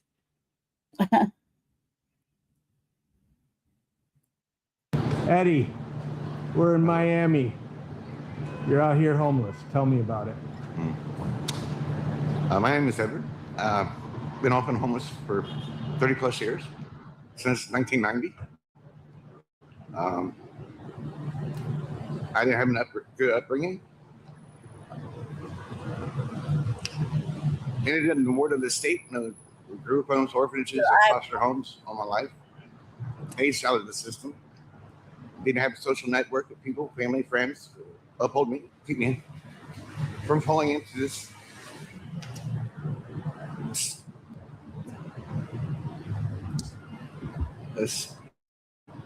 despair of homelessness. I've gone through mental health issues, alcohol and drug addiction. You seem sober now. I'm clean and sober. I've been trying to stay sober. It's tough to stay sober out here. Yes, sir. I've been clean for more than 20 years off of alcohol. I don't do any illicit street drugs. And now they're legalizing marijuana all across the state, up and down, left and right, and anything and everything in between. And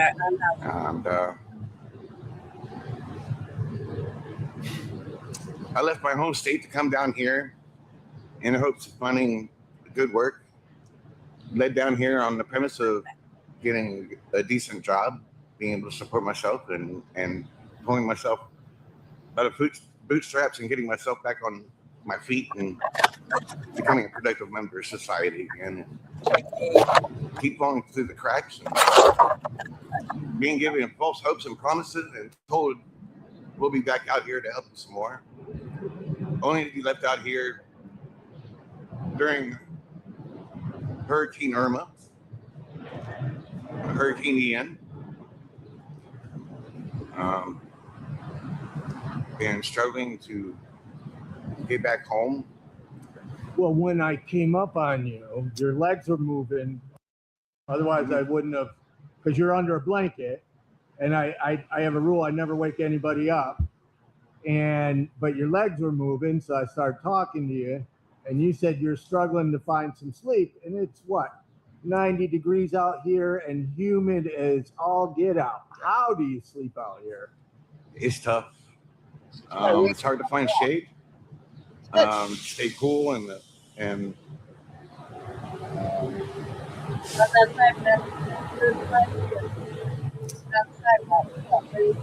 rather than helping the homeless, they target them. They push them around, move them from spot to spot. Criminalization. Yeah. This was all started in the early 1980s. I came out here in 1989. Been out here since 1990. So the police are pushing you around the city. Yeah, they promise you shelter. They try to help you with getting you into the shelter. They have a group called the Green Shirts to come around and sit around the city and do absolutely nothing. You approach them trying to get the help that you need, and they tell you that, you know, whether they have beds available or not, they tell you they can't help you. They pick and choose who they want to help.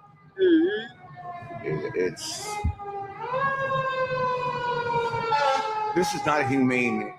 This is beyond. Have you gone into the shelters here? During the pandemic,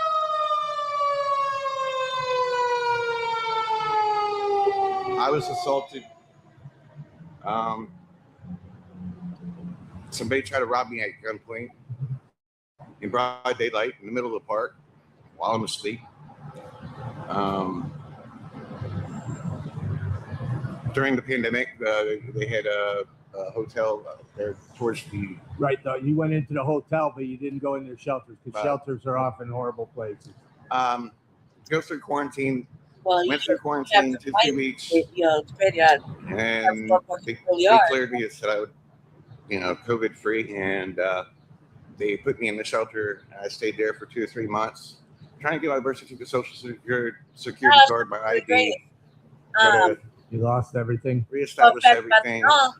You can establish communication with family, friends back home. Give me a bus ticket out of here. And tell me they can't help me without having an ID, get me on the bus to go home. Not true. And you're disabled. Yes. You have a hernia. It's been untreated. Tried to show me, and I don't need to see it. But it looks bad. Unbelievable. It's horrible. Lack of medical care out here. They don't give it. Essentially, yeah. So how do you survive? Yeah. Unfortunately, I don't have work, so I have to panhandle to make my money. At one time, I was pretty stable for being out here homeless, living on the street. Had a cooler, stock, ice cold water, sodas, Gatorades, and. But back, that the dog, i.e. me, was unhoused. Well, I grew up in a system similar to this man, when they took me from my home due to some really ugly things. The police arrested me at school and went into the system with a broken face and broken ribs and whatnot. And I bounced around from home to home to home. So I was pretty much a ward of state, just like him. When I got older, I used to do whatever I had to do. I get out, I live, to make myself some money. I had children at one point. I ended up taking care of them. But I was out in the street. It's really hard to get on a stable mindset, basically, because I was so used to being in survival mode. And when I had went out to California, and ended up upsetting the people where I was at. I was at a migrant camp, a migrant encampment that used to be part of the Great Migration. So it was like a barracks type thing, and it was being sold at the time. The motherfucker that owned it, his family that owned it, was a homeboy of mine that was in the penitentiary, a little shot collar type, older cat. just write letters and stuff. You look out for me or whatever. And you know, like so the type of motherfuckers, you know, gang member. I just had a lot of different type of friendships and connections and different types of penitentiaries everywhere. Really, you know, I paid my dues to the streets. I would like to say. I was always a decent motherfucker, a good motherfucker. You know, I never didn't do nothing to nobody that didn't have it coming. But mostly just, you know, I was good, you know. Anyway, I was at this migrant farm and, you know, psychic. So they were trying to use me for certain days, and I ended up finding whatever I wanted to find and sell it because I don't like people talking to me a certain way, treating me a certain way. And they were really, you know, anti-Black. The migrant farm, the homeboy I knew, they were Hispanic, but like Chicano Hispanic in California, you know what I mean? And the people that had the migrant farm wasn't like my homeboy that was in the penitentiary. They were related, but they weren't the same, you know. The people with the farm were like, ugh. Well, anyway, I ended up setting them, and they ended up like, you know, you got to go. And so I was out there unhoused for a minute, and the shelter system right there was like very difficult. You had to be down there at a certain time in order to get in there. Where the shelter was like a 2-hour or like a 45-minute bus ride. And if you weren't there at a certain time, you couldn't get in. Well, you got to think that it's like right there, like, you know, where a big homeless encampment is. You know, like there's a lot of homeless people down there that probably been waiting there since the morning. You know, so I kind of feel like, you know, I wasn't gonna be able to get there.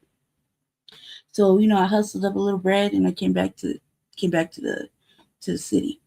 Came back here, you know. It took me like a good little minute, like, you know, because homelessness in California, certain parts of California, is like major no-no. You know what I mean? Like, police will sweat you and shit like that, you know.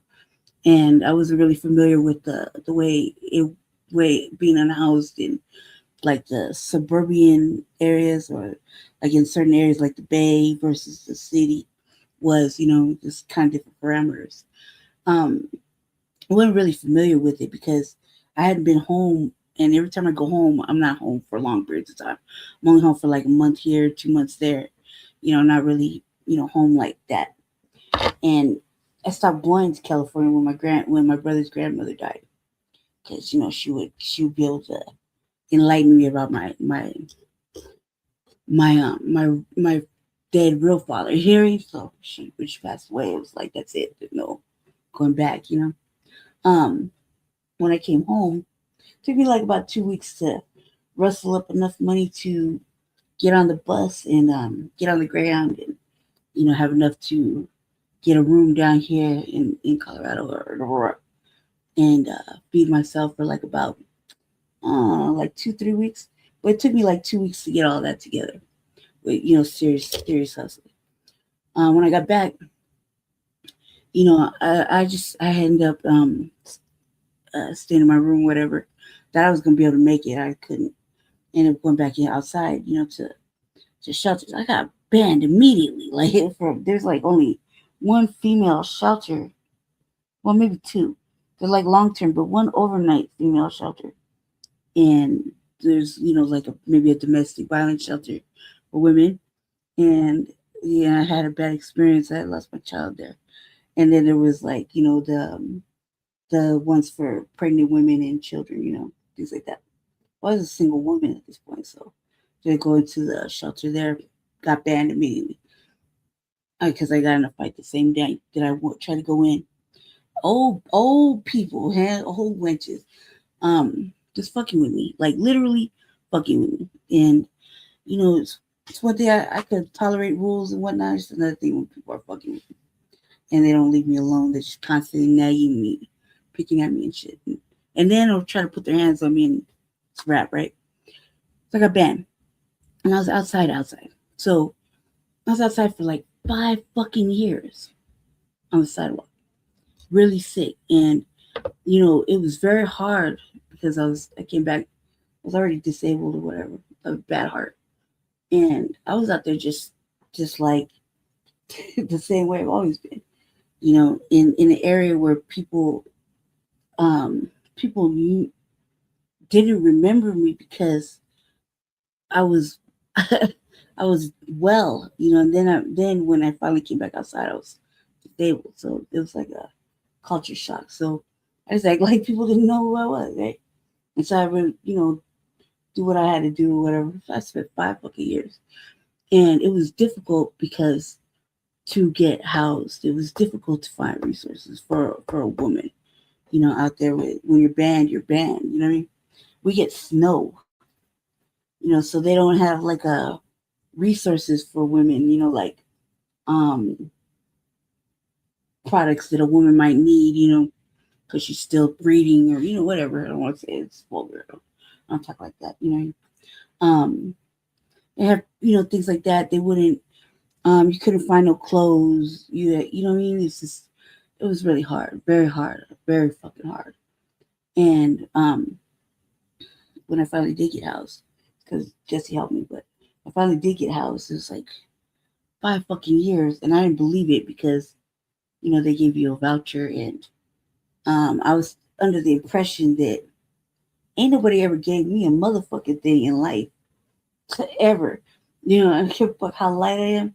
Nobody's ever given me anything. Not a way to go to school, not a fucking nothing ever. You know what I mean? In fact, it's the opposite of that, Like, people would be like, well, you should be able to have privilege. There's no such thing for a motherfucker like me. They don't see me as like what everybody thought because my skin was so light or whatever. So, I mean, it's not like that. They treat me just like they treated all the other little black girls and mixed girls that were, like that. And it kept on like that, as an adult. So it's really hard to stabilize. It wasn't until fucking like, once I got really housed, and being in a housing is like a privilege. A lot of people don't understand that, it's a privilege. So people get housing and they'll just fuck it up, do whatever in it. And once I got in, I was like, man, tried my best to keep it, follow the rules, behave myself, things like that. And I know that it was like majorly difficult to stabilize. It took me like 3 years to acclimate to being inside. And Jesse was like, you're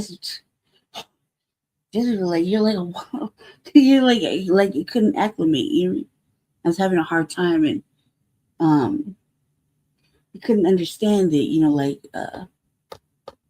Once you're outside, you're outside. And when you think that when you go through racism, white supremacy, and you're outside unhoused, you don't have no real outlets. They could walk by and offer you whatever. They could just give you a fucking flyer. They could tell you, you need casework and all this extra shit. And you could be on a motherfucking list forever. Forever. It just happened to be that there was a bond that they were passing for people that were habitually in and out of jail, it was me. I was in and out of jail. Yeah. Or in and out the hospital, which was also me, in and out of the hospital. And habitually homeless, which was, again, me. As a ward of the state, didn't have like that. Some girls got adopted, cuz I'm over here bouncing around at 250 motherfucking homes and group homes, fucking Job Corps in jail. So there was no motherfucking way. And it just was a revolving cycle. It never fucking let up for me. And so when I finally got housed, it took me like 3 years. So this is my 6th year being housed, and I finally had acclimated to where I can do all this good shit that I'm doing now. You know what I mean?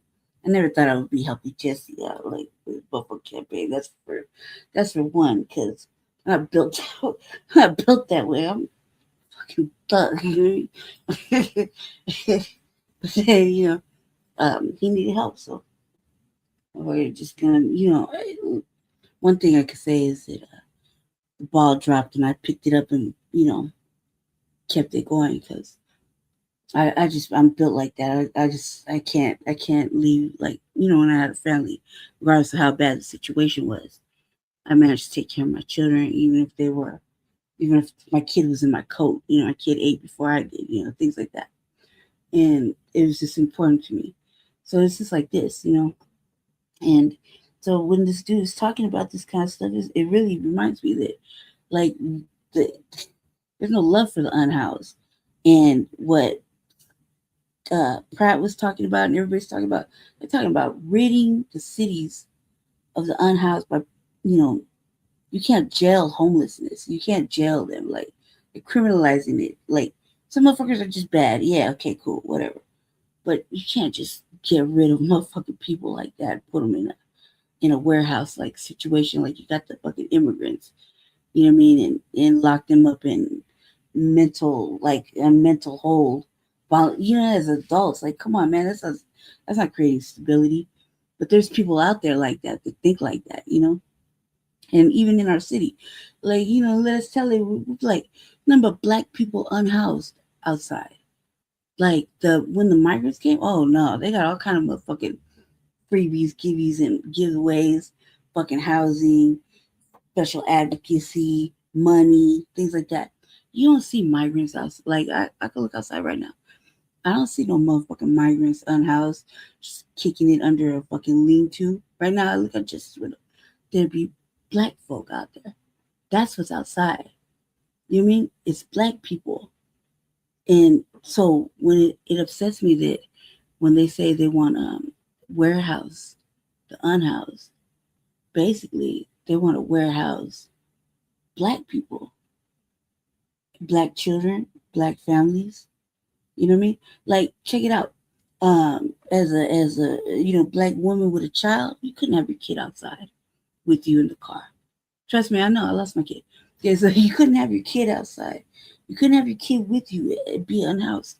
They would take your motherfucking child. Trust me, I know. I'm speaking for experience. You know what I mean? As a black parent, you couldn't have your kid out there just with you outside, unhoused in your car or whatever, just trying to make it and shit. Take your fucking kid from you. But they let migrants have their kids out there panhandling with them, selling their body for fucking money and shit. Creeping around with the unhoused. Real shit, family. Real shit. And now you don't even see them. They're all put up. They live good. They eat good. They're riding around in cars. They're doing the most. And then occasionally you see a couple ride by in city council. They'll be like, they really ain't got shit to say, but just, help my people here and there. I might want a little work or whatever. They got sponsors and shit. They had little job runs for them. They gave them everything. And when it came to us, when it came to black people, like foundational black Americans who were outside, they didn't give no fucks. They let everything happen, like the infrastructure, everything happen. So even with the housing availability that they made for the unhoused, they placed some of them there too, and they took up black spaces, black spots, if I want to say it like that. You know what I mean? Like, this spot, this house, this little studio apartment or kitchenette or whatever you want to call it, extended stay, whatever studio, is meant for black people. It's meant for a black person, meaning a black elder, black woman, black young man, a black middle-aged man, like in his 30s, whatever. Like, you know what I mean? A veteran. It's meant for people, like black people. Yes, there's white folk out there, but then the white folk are like minuscule when it comes to the black poverty rate that they don't want to talk about. Okay, so when this dude's saying that, he's saying, like, I could dig it because this is the same shit that happened to me, but I'm a woman. You know what I mean? And to try to like stabilize and do all that, like, he's out there. You know what I mean? Well, not in the house for like years. It's definitely for 5 or 6, or 5, at least 5. And I always managed to get myself together. That last little run, I could not get myself together to save my fucking life. Like, normally it would take me like maybe a month of being outside, and then I would have enough to, get an apartment or extended stay or something, you know what I mean? find a way to keep it. Things like that, like whatever by any means necessary. And it's never like on some legitimate shit. It was always on some nefarious shit, because that doesn't seem to be it doesn't seem to be how I function that way. Some people are just bad. They just seem to make money when they're bad. When they're good, they don't make not a motherfucking cent. And I'm that way. It's like opposite day for me. But I can dig it. This is hard. Like, and then, to be looked at like you're an asshole because you're saying, the migrants are taking up all this fucking, taking up availability spots, they're bringing medical, they're breaking the infrastructure, this and that. No one could stabilize. It's not safe for fucking shelters for them, for elders, and like that. I got banned, so I was outside. Like, I couldn't be in a shelter. I couldn't be in a shelter because they, bitches make it difficult to live. So, I'll fucking stay outside where I can, man my maneuvers. Who's that messing with me? Okay, yeah. So I'm back to playing this. I'm just saying that with this is a real situation, and they're really building warehouses and shit like that for the unhoused or everybody. It's like not everybody has a fucking drug problem, because not everybody has a mental illness, but they're labeling it like that. Energy drinks, doing good, from day to day. They have my stuff constantly stolen and people ruined, destroyed, and people don't realize start all over again. Yeah, people don't realize how often you have to start all over again because your stuff gets stolen either by other homeless people or gangs or even teenagers, or the cops throw it away. So you're always going back to zero, and it's another layer of trauma. A man cannot get a second set of clothes to look presentable. He has to wear the same thing 2, 3, 4 weeks before they give him another set of clothes to change and have. Man needs to have certain things to be able to accommodate himself, to be able to transition back into society. You need a birth certificate, social security card, and ID just to be able to get a job, to be able to rent a room, to rent storage, get a hotel room for the night. Without an ID, it's pretty difficult to do anything. It is. I struggle with mental health issues, alcohol and drug addiction issues, clean and sober, no longer on medicine, pharmaceutical drugs. I rarely use over-the-counter drugs. Don't use any illicit street drugs. So when you say you struggle, it's in your past, but are you struggling because, out here you want to escape. People use drugs to escape the pain. It's not to escape the pain. It's to alleviate or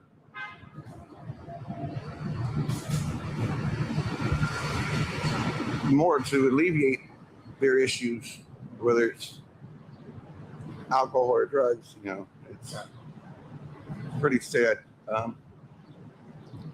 I've relapsed several times. I'm lucky to have stayed clean and sober. The problem with the shelters here is, as going through the pandemic, coming out the other side, COVID-free, after going through quarantine, wound up in Camilla's house. And what is that? Camilla's house is a transitional, almost transitional housing to help with mental health issues, alcohol addiction issues, and chronic homelessness and whatnot. It didn't work? They're lacking. Come to think about it, I think I visited it years ago. But it's not a lack of funding. They have funding.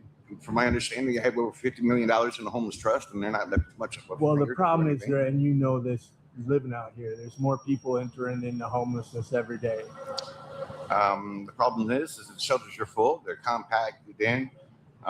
There's no subsidized affordable housing. Yeah.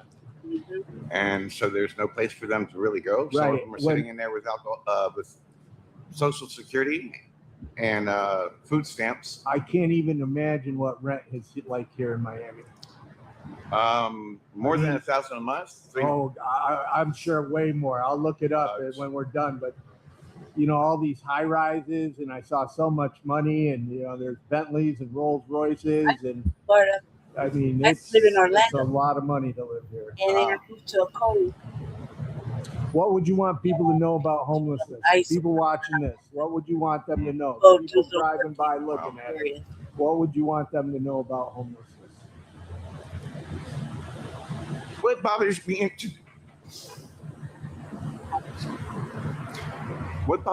troubles me the most,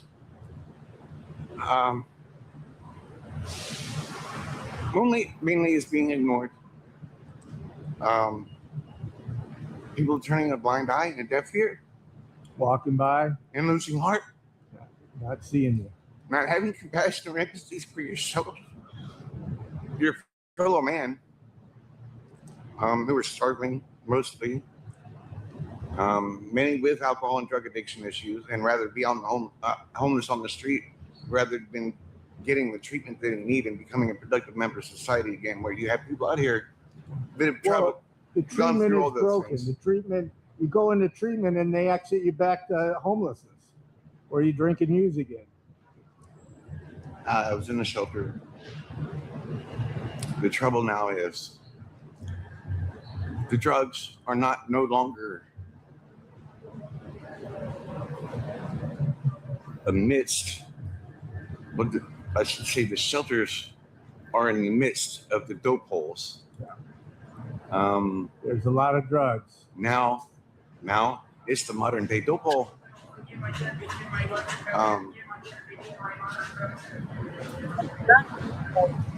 Can't keep clean and sober. When you have people who are drinking alcohol and smoking crack, and shooting up heroin, it's supposed to be a place of restoration, a place of refuge, a place to become stable again. And so that's why abstinence-based shelters are needed, but low-barrier shelters where people can drink and use are also needed, but they have to be a safe place.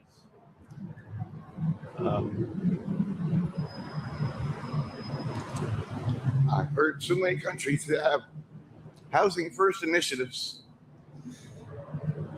I'm reading these stories and they're having good outcomes. Granted, there's still rough sleeping.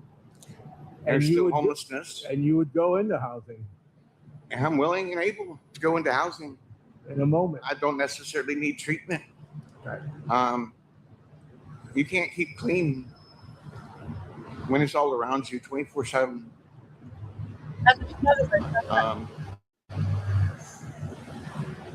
You can't keep clean. You can't keep sober. You can't get the rest that you truly. Look, they make money off of the condition, apparently. They make money off of keeping people in this condition. They flood the fucking streets with motherfucking drugs, and you know they make it to where you know people are outside. Like, look, you know it's hard to sleep, and you know you got to stay up all night. You got to protect yourself and things like that. It's not easy to be outside. You know what I mean? It's not easy. Not everybody has an easy time of it.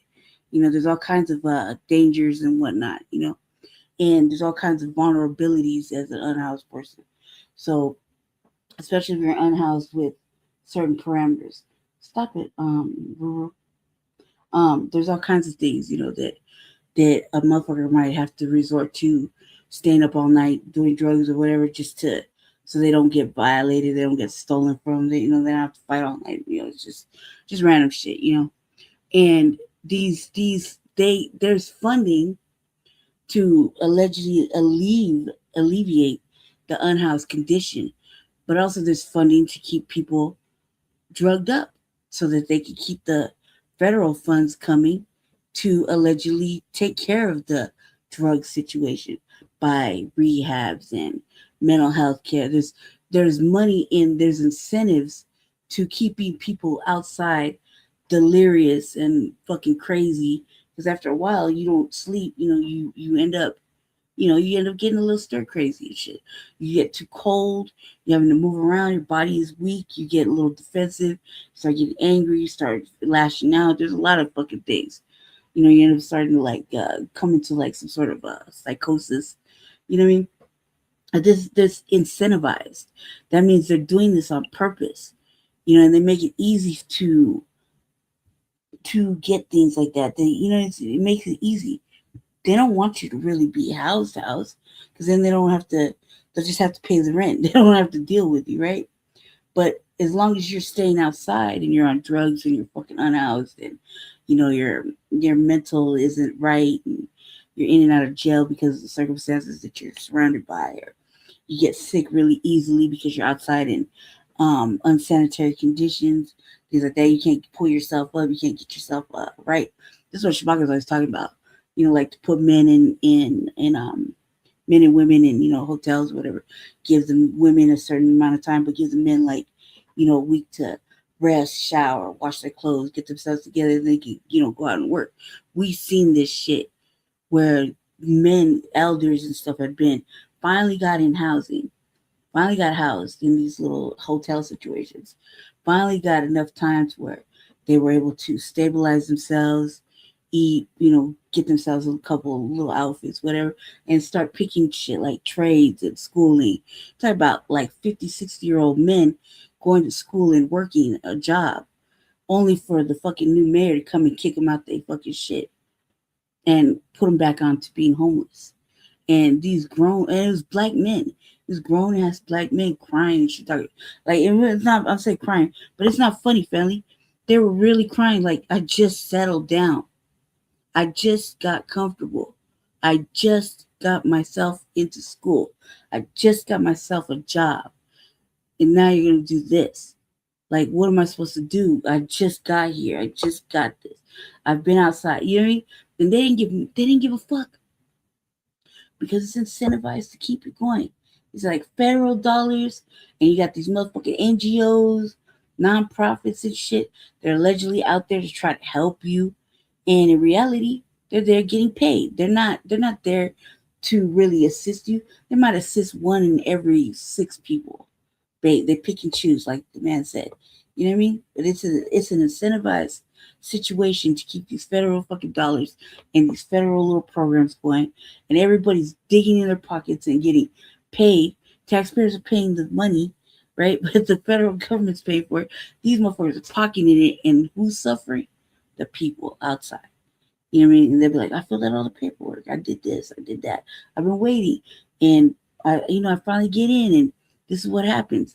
And it's the reality. It's a fucking reality. It's a real thing. It really happens. It's shit. So what he's saying is like, it's true. Need Sleep deprivation is huge out here. absolutely. I used to be up and running for 20 hours a day and down for 4 for more than 10 years straight. Yeah. Wow. Man, it can only take so much. I can tell you've been out here way too long. I not only have sold water, sodas, Gatorades, energy drinks out of a cooler to supply my own need. Yeah. I would weave grasshoppers, roses, and fish out of palm leaves and decorate them with water-based acrylic champagne here for a good 10 plus years. Yeah. Since 2007. Yeah. And I recognize quite a bit.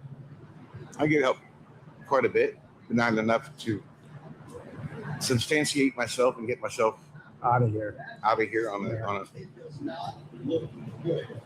Well, my friend, I let you get back to trying to stay in the shade, get some sleep night. Got to walk around because it's not safe to sleep. And if you had 3 wishes, what would they be? 3 wishes?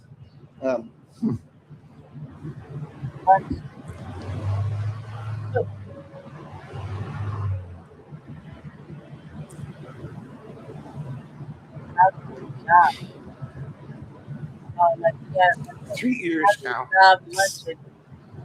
Before the pandemic, I've been trying to reunite with my excuse me. You're okay. I've been trying to reunite with my biological sister that I've talked to and seen a total of maybe 3 or 4 times in the last 30 years.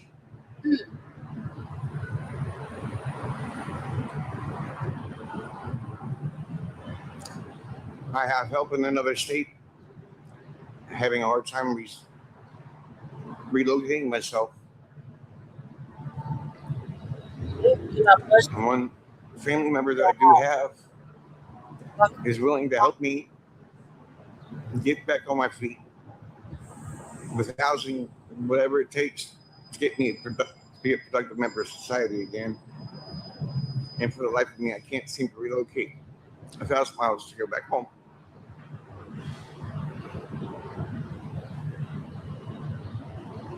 So is that your wish? Yeah. We all struggle. Yeah. We all have family. We have friends. Some of us have family members that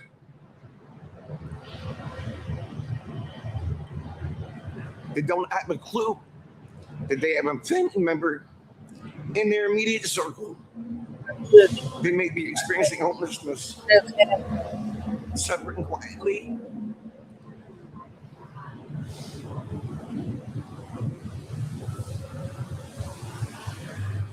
I just wish people would open their hearts, their minds, open your houses and your homes to your family and your friends.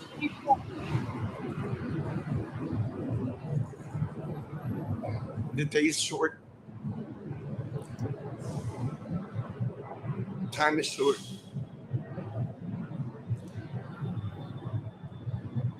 And we need family, we need friends to uphold us, keep us stable.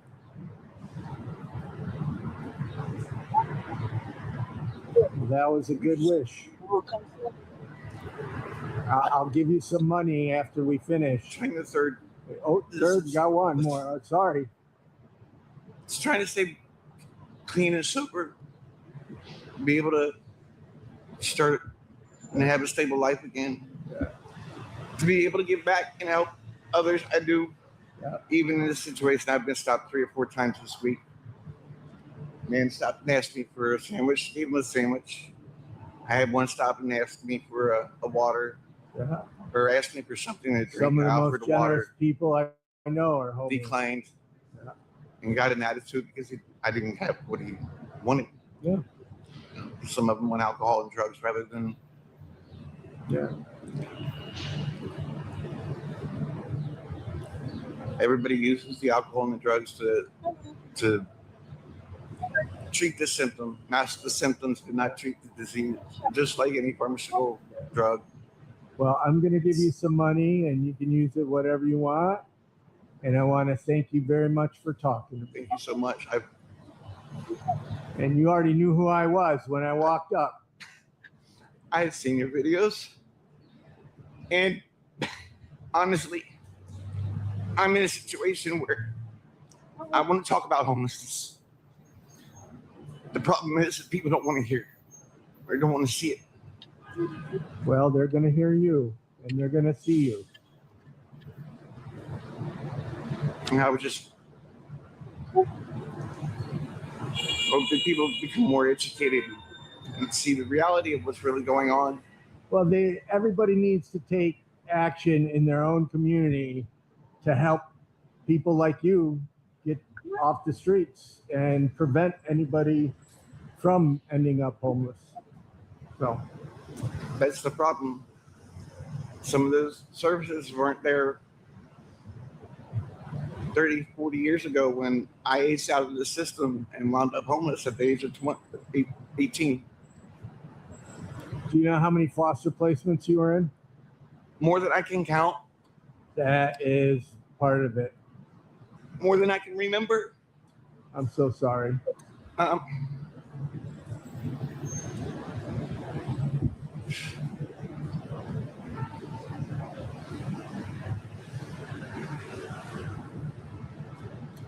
Well, thank you very much for talking to me. Thank you so much for stopping and talking. You've actually inspired me to want to be able to go out and do the same thing compassionately. There's some people I've seen that some have. that are doing it and bringing light to the situation. Yep. I've got 30 plus years under my belt dealing with homelessness, alcohol, and drug addiction issues. Problems with the shelters. Used to be the alcohol and the drugs and the dope hole was all around. Right. No. Now it's inside. Yep. You can't stay clean. You can't stay sober. When people are drinking alcohol and smoking crack and shooting up heroin, and it's not no longer heroin, it's fentanyl. Right. And the mental illness. So but mental illness is stay in the shade, as they say. It is hot. I'm going to go find the friend that I interviewed 10 years ago. I hope you find him. He's been out and about and running around. Yeah, seen the video. What you told me. Yeah. I'll go. Speaking of, and we've had that discussion before. Yep. Have a good day. Thank you so much for your time and your help. Inspiring me to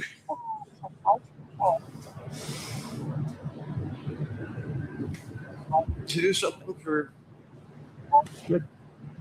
spread awareness. Not too many people talk about it. It's been a hot button issue for a long time and become taboo, and it needs to end. It needs to end. Yeah, that's some real shit, huh? Why are you so feisty? Why are you so feisty? No. No.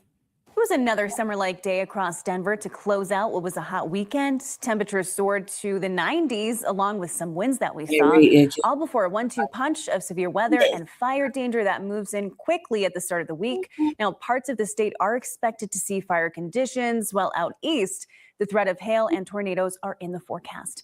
Thanks for joining us tonight. I'm Angela McCall. Now let's get out to meteorologist Corey Reppenhagen with more on the very active start to the week that could come as early as tomorrow, Corey.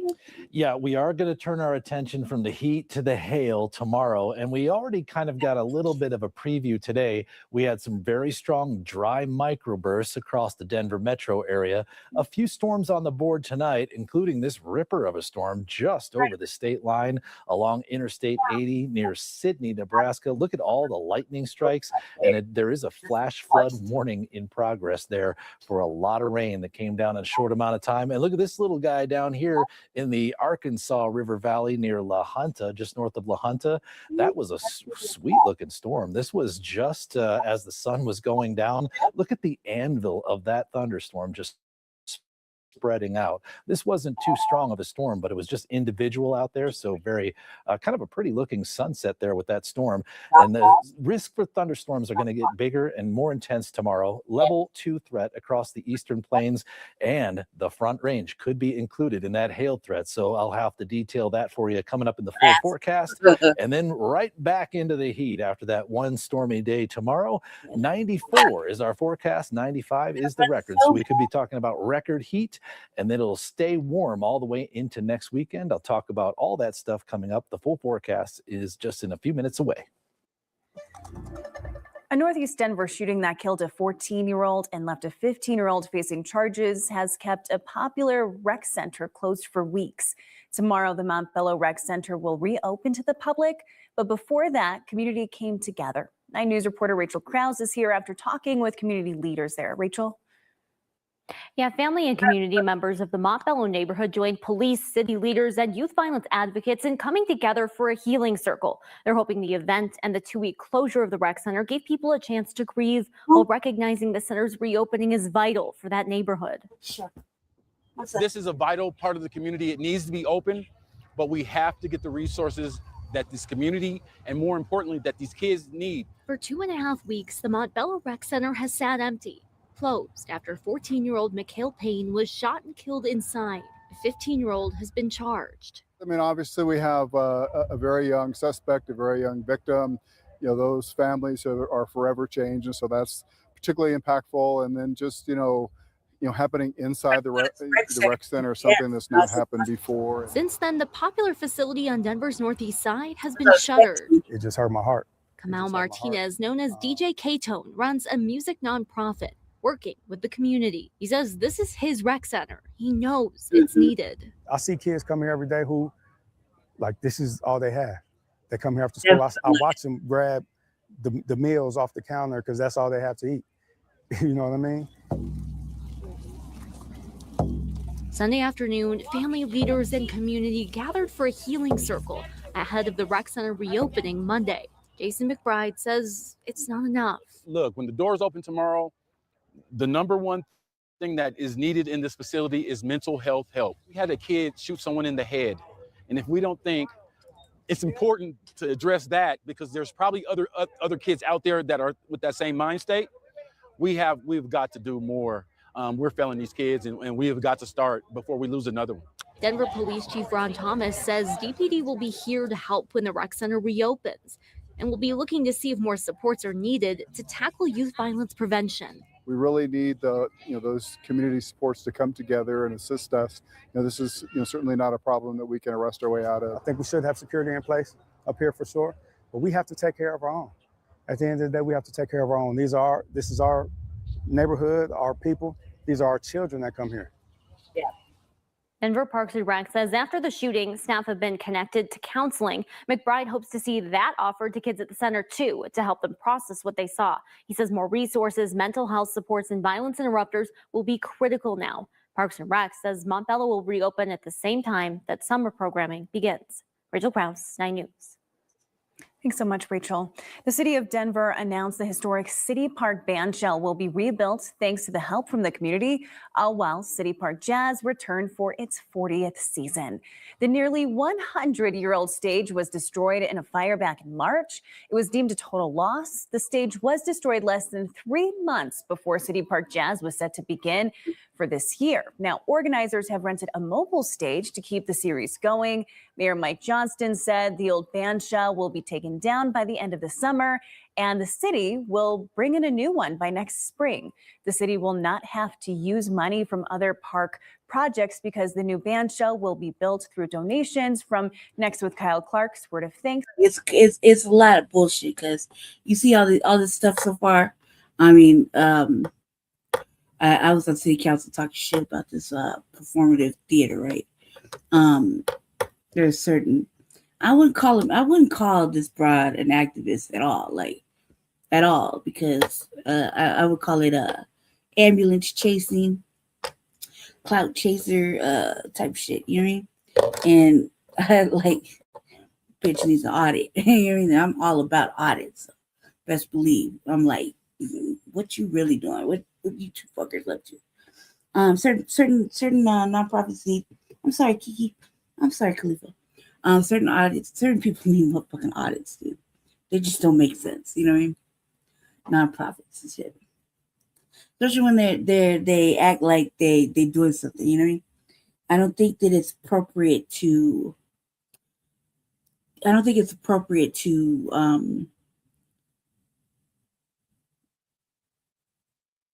Fuck around with Black death and Black plight, like Black sorrow, you know what I mean? And act like you're gonna fucking do something for the family, and what you're really doing is just dragging them through whatever the fuck you feel like dragging them through. You know what I mean? Some families just don't want to go through all that, and then they end up, being some person's experiment. You know what I mean?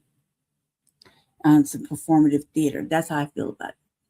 And I can say that because, I've been outside for a long motherfucking time. So I can tell you that I ain't never seen this. I can say some people are actually activists and actually seen them moving around, doing activism, for a good prominent amount of years. And, I've been outside. I'm outside. Nobody sees me, but I see them. So I can tell you that, you know, it's a real thing. Or some people actually do good for the community, the Black community, because I've seen it with my own motherfucking eyes, whether I was unhoused or I was outside selling drugs or whatever the fuck I was up there doing. I've seen it with my own motherfucking eyes. And then I can tell you that I've seen people that are just performative. Like me, I'll give you for an example. I wouldn't call myself a motherfucking activist because I think you have to put in some serious time. I just think I'm fucking opinionated and loud. And I just help Jesse get whatever propaganda he's on, get it going. You know what I mean? Everybody needs a cheerleader who's good at it. I don't consider myself a motherfucking activist by any means. No. Especially when it came about, I was this motherfucker. They were tokenizing me, you know. I fit all the boxes for being unhoused. Yeah, so they're motherfucking nonprofit was tokenizing me. You know what I mean? And I wasn't going for it. And they were tokenizing it too, so I wasn't going for it. You know, but I wouldn't say I was an activist. I was just saying that I could speak to a certain condition. You know what I mean? And then now, like, I wouldn't say I'm an activist either. I would just say that I feel some kind of way about our people. Shit, just not saying it's activism. I would just say that until somebody better comes along, this is what you got.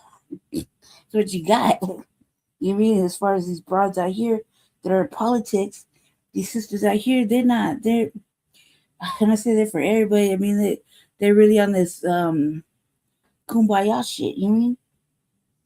And they think like that. They're like, you know, you'll hear stuff like black and brown and, you know, BIPOC or people of color, or they're, you know what I mean? They're for the migrants, they're for this, they're for that. They're on an agenda.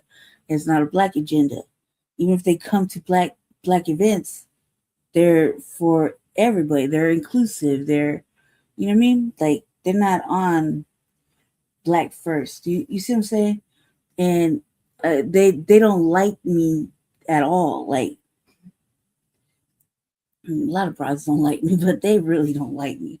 And I think they don't like, you know, to be honest, they don't like the militancy, which is not new. Okay, it's not new. They don't like this you know, the lightest, blackest motherfucker around. They don't like that. And they don't like that you know, I'll call a motherfucker out in public and everything. Like, hey, you know what I mean? I can stand on it. Like, what are you gonna do? You know, what you really gonna do? What you won't do? You know what I mean? So they don't like that. But I don't like, you know, like, I don't like places that say they're for that like, if they have names like Black women in politics. I expect Black women to be there. I don't expect white women to be there or Hispanic women to be there. You know what I mean? I like to shade deflect the motherfucking message. I expect Black women to be there. You know what I mean? I expect for nobody to disregard me or shame me, you know, because there's some other shit. There's some old colorism shit.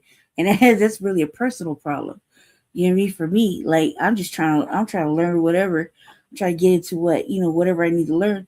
But these like political broads, they're not interested. They're like Democrats, gatekeeping Democrats. You know what I mean? And they'll share with the white motherfucker. They'll share with the white broad. They'll share all the tips, and they'll hold hands. They'll have lunches. They'll go to brunches. They'll invite them to galas. They'll do all this extra shit. They'll support them, right? But when you come to a militant sister like myself, a militant, you know, black woman, Black first woman, regardless of how light I am, they ain't fucking with it. They especially one that can't be programmed or changed, you know, to align themselves with whatever bullshit propaganda, like people of color or people of color. You know, I can't even say it without wanting to throw up.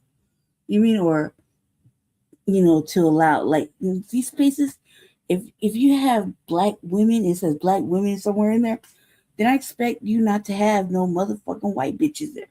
I expect not to see white bitches anywhere. Okay, like actual white bitches. I expect them not to be nowhere around that section. But you talk about politics, like they have to do with black people. The fuck are white people doing it? What the fuck is a white broad doing in a black space? You know what I mean? Seriously, don't let the shit deflect the motherfucking message. I know I'm light, but what really? Let's be honest. Like, what the fuck is a white bitch doing in a black woman's space? Make it make sense. I'll wait. Give me a solid answer. I'll wait. There's no motherfucking reason, okay? They get everything. They got everything. There's no motherfucking reason other than to be nosy for them to be in a black space. But these wenches ain't talking about shit. They're talking about democratic nonsense. They ain't talking about they're talking about a crime bill. They're talking about nothing that particularly will benefit black women, okay? I don't give a fuck if they're talking about the fucking maternal birth rate. That's just a fucking democratic talking point for them. See what I'm saying? They don't really mean it. They're just trying to get your vote. That's what they talk about for them. Then they'll add in fucking LGBTQ and migrant women to that shit. Okay, so they ain't really talking to the plight of the black woman and her children. You see what I'm saying? They ain't trying to better their lives or get them more money in their pocket, right? They ain't talking about none of that shit. So that's what I'm saying. That's what I'm saying. So when I go to spaces like that, that's what the fuck I want to hear. You know what I mean? I want to hear how you gonna better our condition medically as a black woman. Please, please tell me how you're gonna do that, because I'm always in the motherfucking hospital. How you gonna benefit that? You know, how you gonna take away all this racism with these motherfucking women, and when it comes to black women, make that make sense. How come we have to be ashamed to ask for fucking black doctors? Huh? What you gonna do about that? How you gonna make sure our children get fucking fed and educated without fucking keep continuously taxing, putting it on the ballot, knowing good and goddamn well you've been running on that bullshit for like 10 cycles now, and ain't nothing changed. In fact, school's closed. What you gonna do about that? Like, you see, this is like serious shit. What you gonna do to stop black women from sleeping in their motherfucking car with their children because they can't stay housed because the fucking rent's too high and the job, you can't keep a job because motherfucking cuts and shit? What are you gonna do about that? What are you gonna do when they cut the housing and the motherfucking food stamps and shit like that? Because this is the only thing that's left because you fucking fired them from federal jobs. What the fuck are you gonna do about that? That's what I want to talk about. They don't want to hear that. You know what I mean? So when I go to spaces like that, they want to kick me out. They don't want me to be in there. They don't want to, they offer boot camps to teach you how to run for politics, right? Sometimes they're free, sometimes it costs money. They won't even accept my application. You see what I'm saying? Because they'll say, not motherfucking viable, or not viable. Meaning that I can't be coached, I can't be bought, I can't be conditioned. You know what I mean? So they think that who's gonna vote for a motherfucker like this? Well, I would vote for a motherfucker like this. Why? Because that's the questions I'm asking. These are real fucking questions black women need to know the answers to. Really. Black women need to know the answers. How come there's only one domestic fucking violence fucking shelter? How come only white women with fucking children can get into the fucking shelter that is for families on VOA? How come it's like this? These are the questions I want to know. Don't let the shade fucking deflect the message. They don't want me in space like that. So I can't I have to sneak in to figure out how to learn politics, right? And they want, if you go into one of them spaces where they teach you, they want you to be inclusive. We sit on a board that's policing the police, basically. You know what I mean? It's like a reimagined task force, right? Not according to them. We're separate from the mayor now, right? We're not part of the administration of the mayor. We're like a separate entity. Kind of like the Black Panthers. Just think about it like that. Own entity, right? And what they do, they're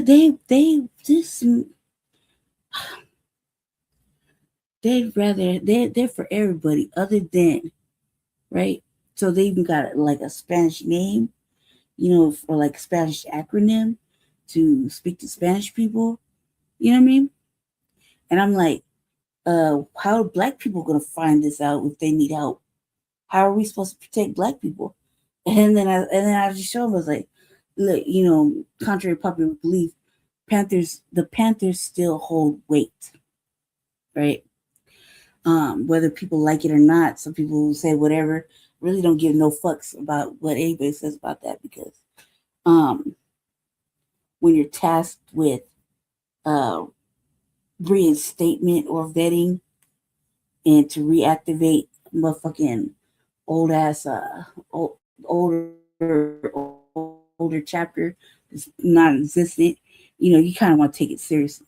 And I've been tasked with that little mission, right? But the weight of it still means something. And any Black person, it doesn't matter how young they are or how fucking old they are, they know the motherfucking emblem of the Black Panthers.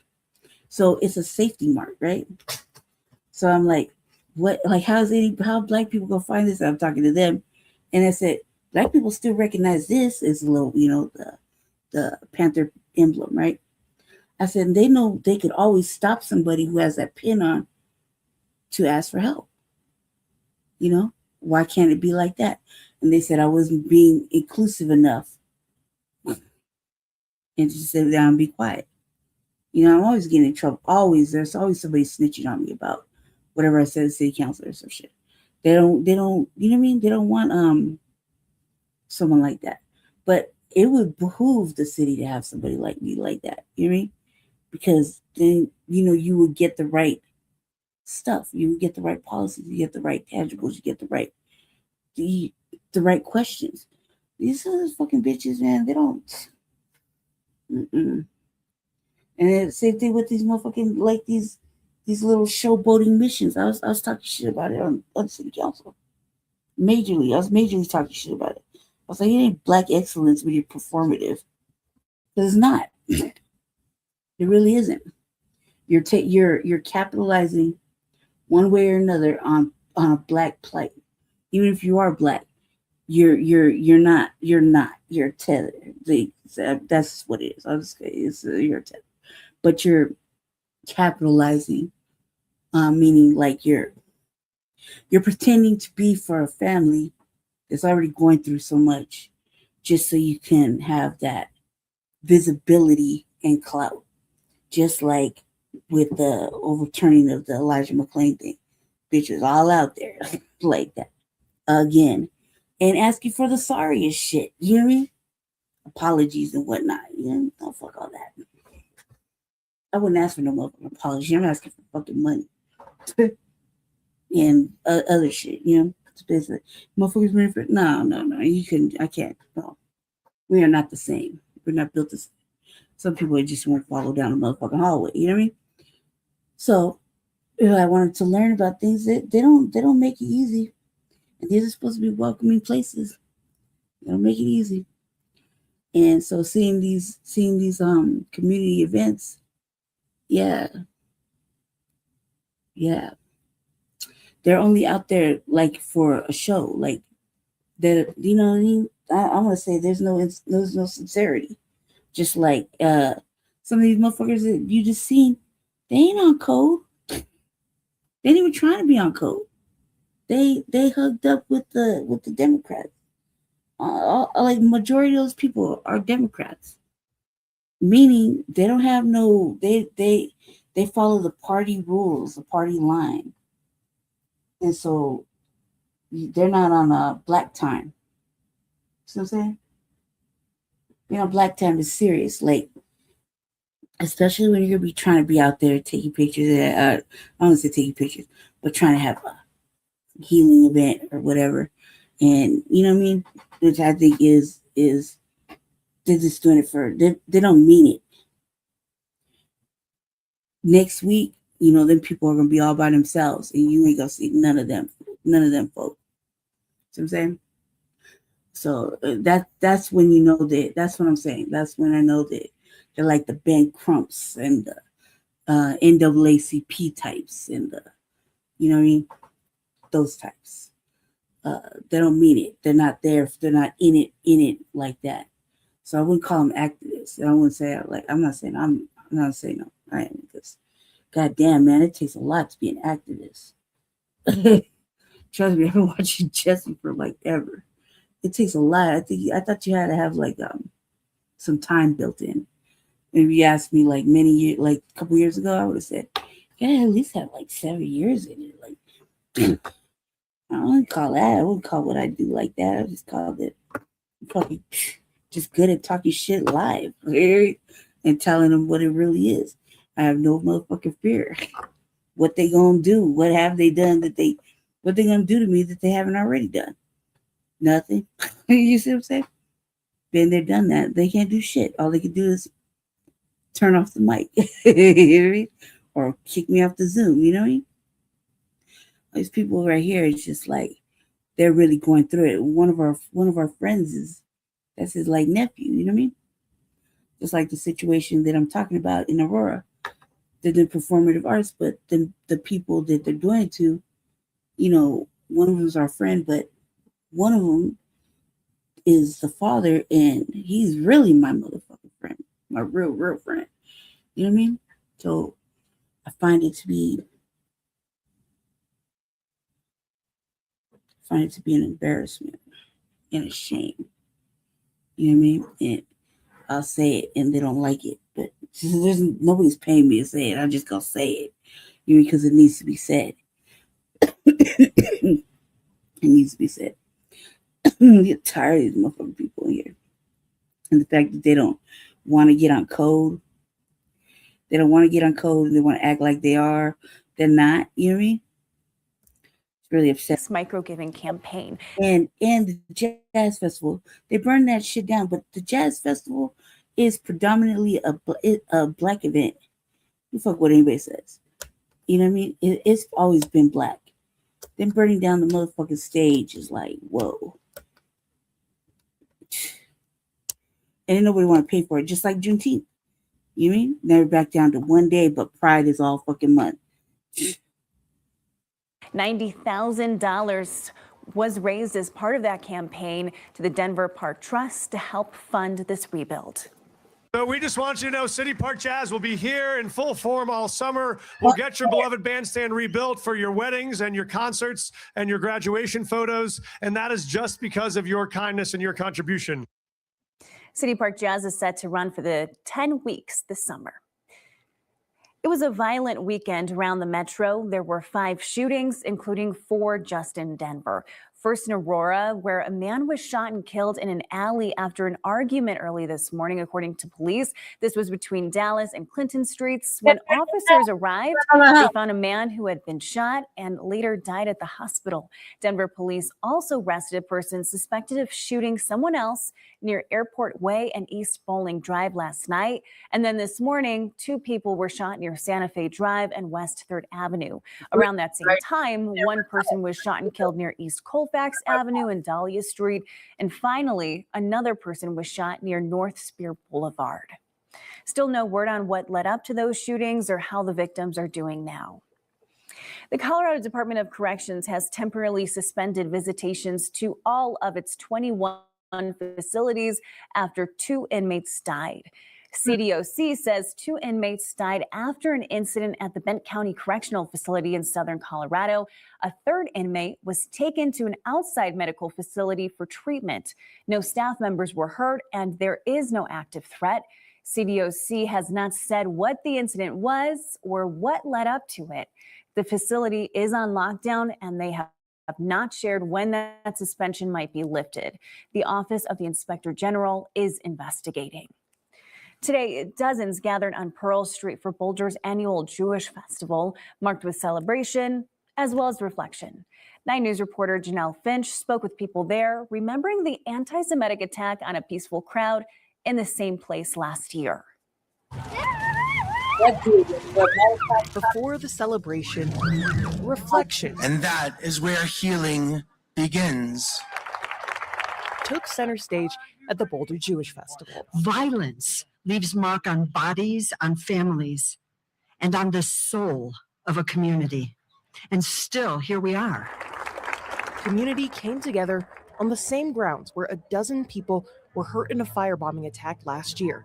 One woman, Karen Diamond, died from her injuries. May her memory be a blessing. June 1st, 2025 hasn't been forgotten by Boulder Jewish Community Center Executive Director Jonathan Lev. Jewish tradition teaches us about holding space for grief and mourning and also moving from that into joy. We're here together. In the space held for mourning, survivors spoke. In an instant, everything exploded. I remember the crash, the rush of wind, the terrifying heat rising up my back. Memories were cemented. It is over there where the event happened.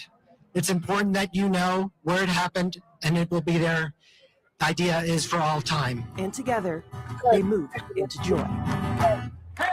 Lev says grief doesn't go away when the music starts. I think it's going to be something that's always sitting with us, a piece of us that's a little bit broken. And at the same time, what we've been doing is finding opportunities to come together as a community. Jewish people in Boulder know the importance of reflection, and there's power in celebration, too. Thank you for keeping us alive, for sustaining us, and for allowing us to be right here, right now, celebrating Jewish life in Boulder, Colorado. That was Janelle Finch reporting. June 14th will mark 1 year since Karen Diamond's death. Rabbi Mark Soloway says in her final days, she called on her community to keep making sure love was louder than hate. I wonder if they just make up these messages.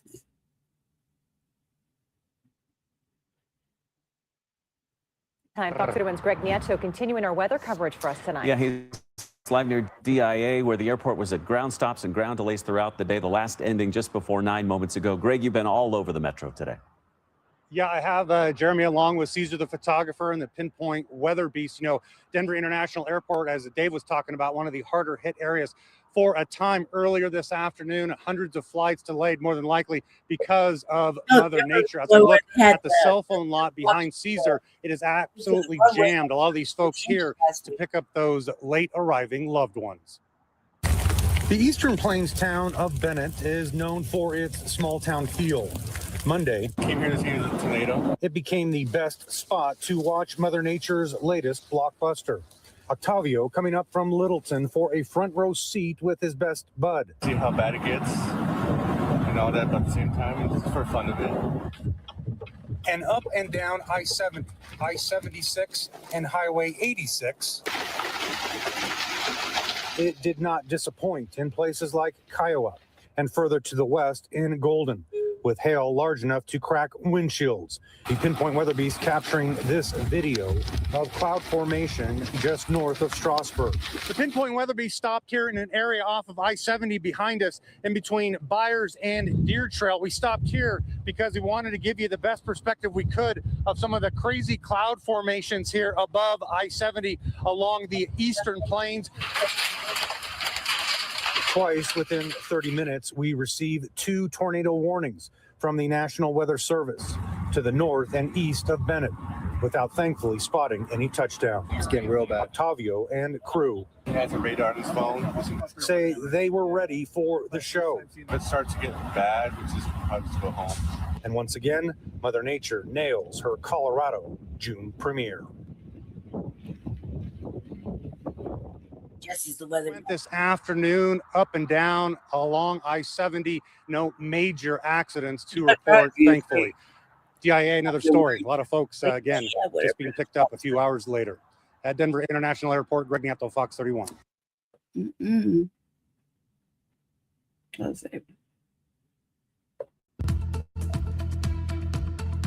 We're continuing to track severe storms across our state tonight, creating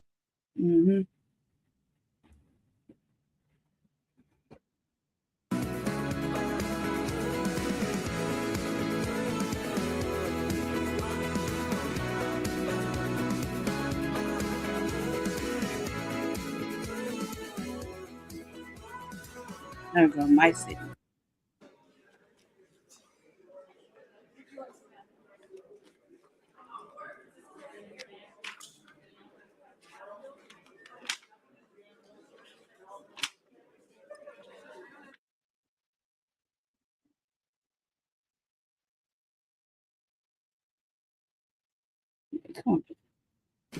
Good evening. Just like the phoenix, Aurora rose and was soaring. Crime was down in every category. A facility was being renovated for the homeless to keep them off the streets and safe. Aurora gained state and nationwide attention for exposing and showing the way to deal with illegal criminal gangs. Aurora was positioned for something great. Now it's all being lost. House, man, it is like thanks to the puppet masters and their puppets. Does anyone really believe that Allie Jackson, Rob Andrews, Giannina Horton, and Amy Wiles are independent thinkers? Nope. They do put out videos trying to appear as though they are in charge, but which really are laughable and embarrassing. That's right. They are being controlled by Ante Anderson. That's right. Who was censured by the Denver School Board for inappropriate behavior. By Hashim Coates, who stood right here talk about and said police are state-sanctioned murderers. And by Median Schaffner, who desperately would like to be seen as a serious thinker. Right. Tell a it. person of depth and character. Right. But she ain't, cuz. She is none of that. That's right. That's right. Instead, she has chosen to be a leader of hate and disruption. That's right. The image of a city does not come from the opening of a grocery store or the placement of a car wash or a conversation with Somalis about ICE. Straight up. That's exactly what the fuck I was talking about, cuz I just had like a 30-minute fucking dialogue about motherfucking performative theater. And in my name, this is my area. This is my city council, right? I can't go into my city council. First of all, it's not accessible for me to go in there, right? It's the same. When I ran for office, they didn't even put me on they wouldn't even accept my signatures. That's how much they didn't want me on the ballot, right? They didn't even want me in that motherfucking building. Okay, that's cool. It's great. It's whatever, right? Truth be told, I don't know what the fuck I was thinking about. I still got a little trouble with the fucking police. Like, just chill, right? I got mad PTSD when it comes to Aurora PD. Seriously, real shit. I don't know what the fuck I was thinking. I was on some old, I want to expect change type shit. Okay? I gotta get over that fear. The police, the police. Yeah. Say fuck the police, or the police they kill people, okay? Real shit. I've seen them with my own eyes. Okay, so when I was talking about performative motherfucking theater, I'm talking about motherfuckers dragging a family through all of this shit. Those three fucking individuals is exactly who the fuck I'm talking about. Exactly who the fuck I'm talking about. Like, real shit, man. Fuck that bitch, cause she knows how I don't like her. Like, literally, if I see her, I'm like, you hear me? I'll be acting a fool. I'll be chasing her and shit. Like, hey, Median. Like real shit. I did it on Kwanzaa. I was chasing that bitch all around the motherfuckers. Like, you ain't gonna record Black excellence? It's right here, baby. You know what I mean? You want to feel it? She was like, whatever. She tried everything to avoid me. Right? I was like, I was saying her motherfucking name real loud. I mean, real loud. Everybody in the building could hear it. You know what I mean? Not to mention, like, one day I was over there and she was acting stupid. Her and the first dude that he mentioned, they're acting stupid.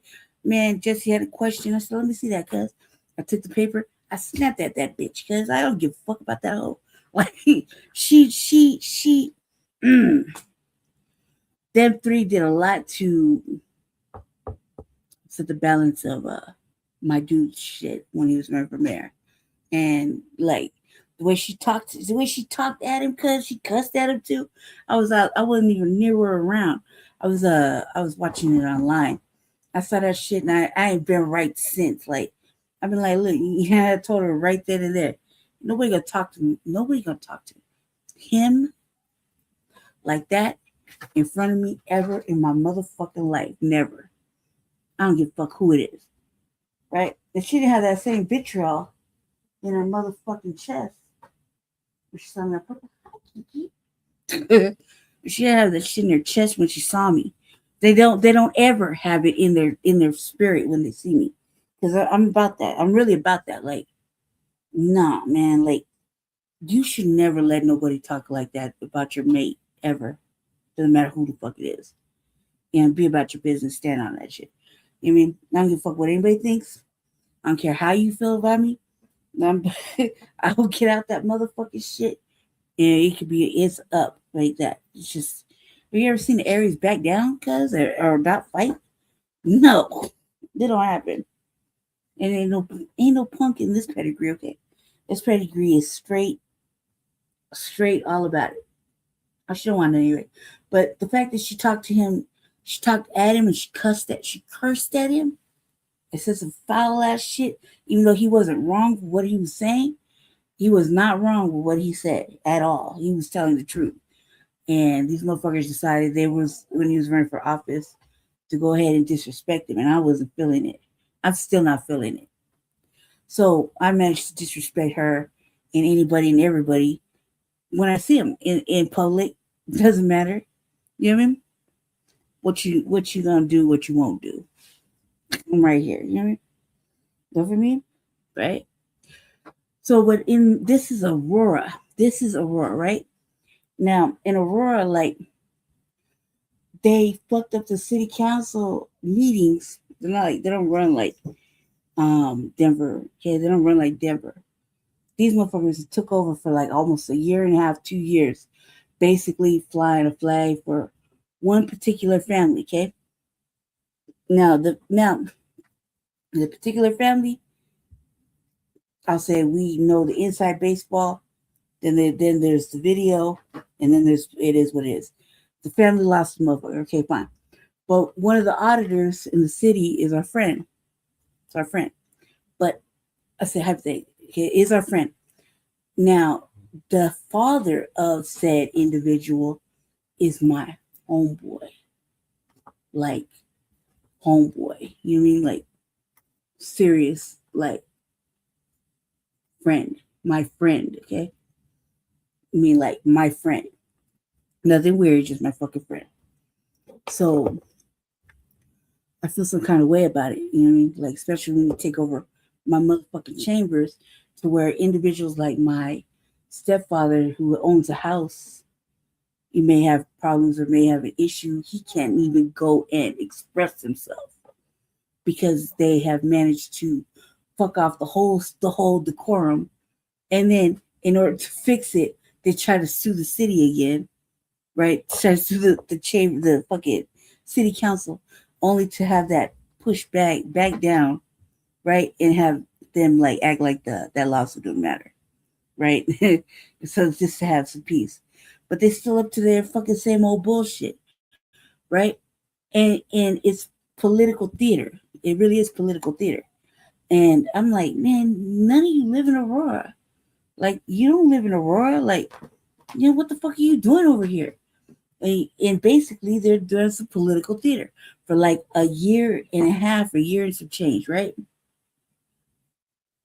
What this man is saying is absolutely motherfucking correct. 150 motherfucking percent. No lies detected. I don't give a fuck if he's white or not. He's telling the motherfucking truth. He's telling the truth I've been saying for a long motherfucking time outside of the circles, right? These motherfuckers is doing political theater, and they manage to show up every time there's a fucking incident, right? So, like just recently, they were there at the rec center, or talking about the rec center in Denver, right? They were there in Denver talking about whatever fucking issues they were wanted to talk about, right? Then I seen them again on the Elijah McClain, the two paramedics, their shit got I want to say overturned. Yeah, something like that, right? And so they were out there making fucking political demands, right? Ambulance chasing, okay? And when you ambulance chase with a motherfucking white girl civil rights attorney, which is, I don't know, questionable. When I hear civil rights, I think black, okay? And you got some motherfucking white girl that's like just trash. I'd never, right? Civil rights lady. And they're just talking about the stupid, sorry shit, like, we want you candidates to say like basically a motherfucking apology or what you gonna do type shit. And I wouldn't approach it like that at all, not even a little bit. But I see it's political theater, right? And it's dragging a black families through turmoil that they don't necessarily need to go through, right? Especially if the city ain't gonna do what the fuck they want them to do. And which was a motherfucking apology. An apology, right? The city refuses to apologize. Were they wrong? No, not necessarily, right? The bitch lied when oh boy, remember we covered that story where the brother walked down the police and the police shot him, right? She was a witness to that shit. Her car got hit, right? This shit's coming up right now for fucking a trial for the police officer, right? It's gonna be like closed door type thing, right? You think you're gonna call this bitch as a witness? This bitch was only concerned about her motherfucking whip. She gave a false ass testimony. They didn't even want to use it on the news. She basically was telling lies, right? I know, because the cameras, there's all the motherfucking flock cameras and all that shit, right? So she got hit, whatever. But she was only concerned about who was gonna pay for her motherfucking whip, because the police and had that interaction with old boy. Like, come on, cuz. Like, you got motherfuckers activating the whole city of Aurora only for what? It's racist fucking police officers. They will shoot you. They don't give a fuck about black people. Like, you know what I mean? So you're doing the most.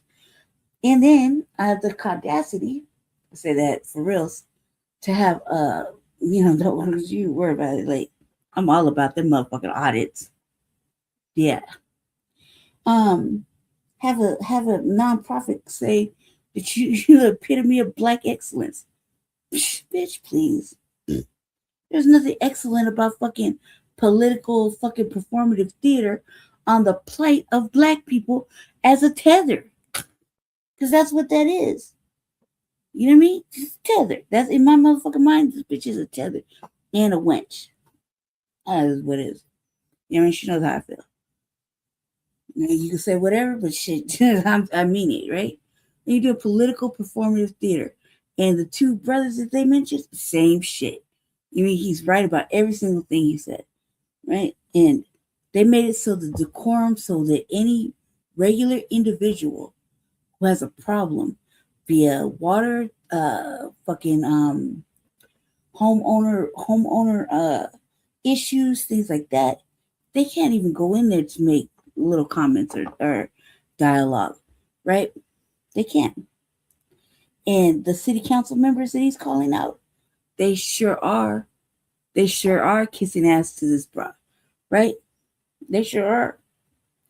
What does it get them? Nothing. The one is in my ward. We have wards. We don't have districts in Aurora. Aurora is a home rule, right? Aurora is also where they have the detention facility for when they come pick up the migrants and they throw them in jail. That's right there. You know what I mean? So all this is right there in my area, right? So this brought, the new city council lady in my ward. Yeah, she's some goofy looking ass motherfucking Pratt, right? But she sure is on that time with them. That's not right. That's not a rip. They don't even live in fucking Aurora. This is Aurora City Council. They're there for the plight of this one particular family that they've been dragging out for a motherfucking year and a half. The police and the city already said they wasn't going to do whoop-de-whoop-de-wham. And they meant it, they stand on it. But it doesn't matter because these motherfucking people got the family thinking that they're able to accomplish such grand feats of whatever the fuck, and they haven't been able to. Just like the shit with Elijah McClain. You know what I mean? The shit got overturned. The bride wasn't already there. The grandmother, the mother, whatever. The mother, not the grandmother. Excuse me. The grandmother's a quality individual. The mother, she wasn't there. She already got a payout, right? But they're like, we want you to see this, that. Basically, polite pleasantries, pandering. You're gonna say what you're gonna do. Like, you know, she wants the candidates to basically make a statement of how they're gonna fix this overturned ruling. That's it. Like, no, man, what the fuck? Performative fucking theater. So he's right. It's exactly what I was talking about. It comes from the people who feel safe to shop at eat and stores and restaurants in their city and take pride in having friends and strangers come visit. Aurora was there. And now it is all being lost as Aurora descends into socialist, anti-police, anti-safety chaos. Victor Dayanov, followed by Tanya Tabachuk. Victor Dayanov, followed by Tanya Tabachuk. Good evening, and thank you for offering the space for spirited discussion as you have today.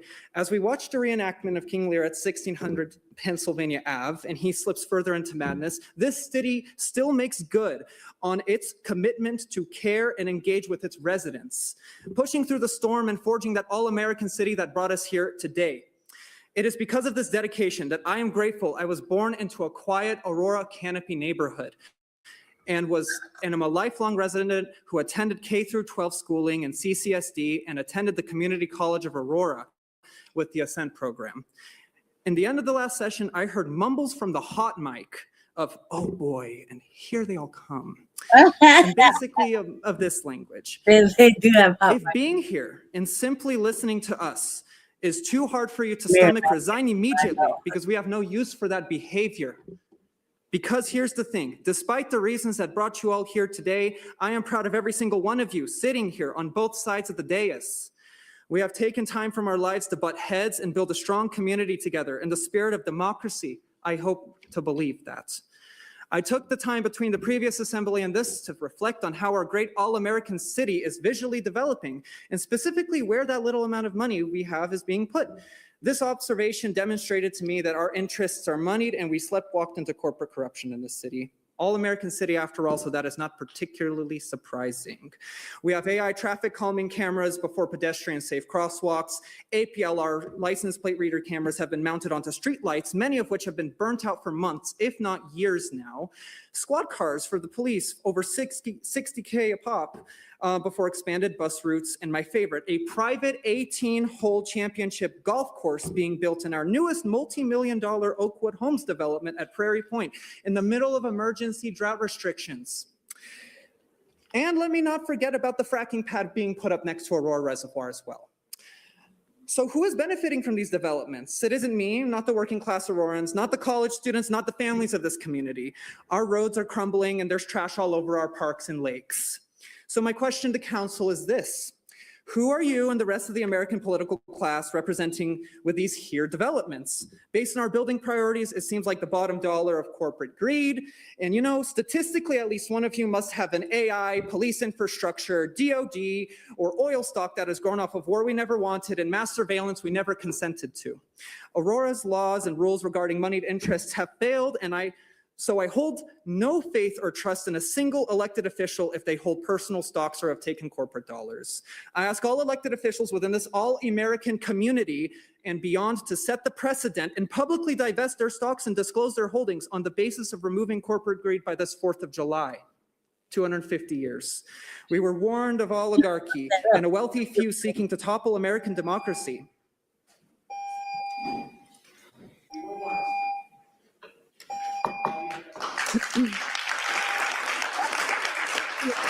Tanya Tabachek, followed by Jeffrey McFarland. Tanya Tabachek, followed by Jeffrey McFarland.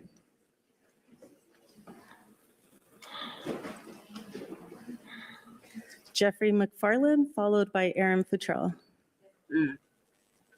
That's a friend of ours. Second one. Okay, right, Joseph.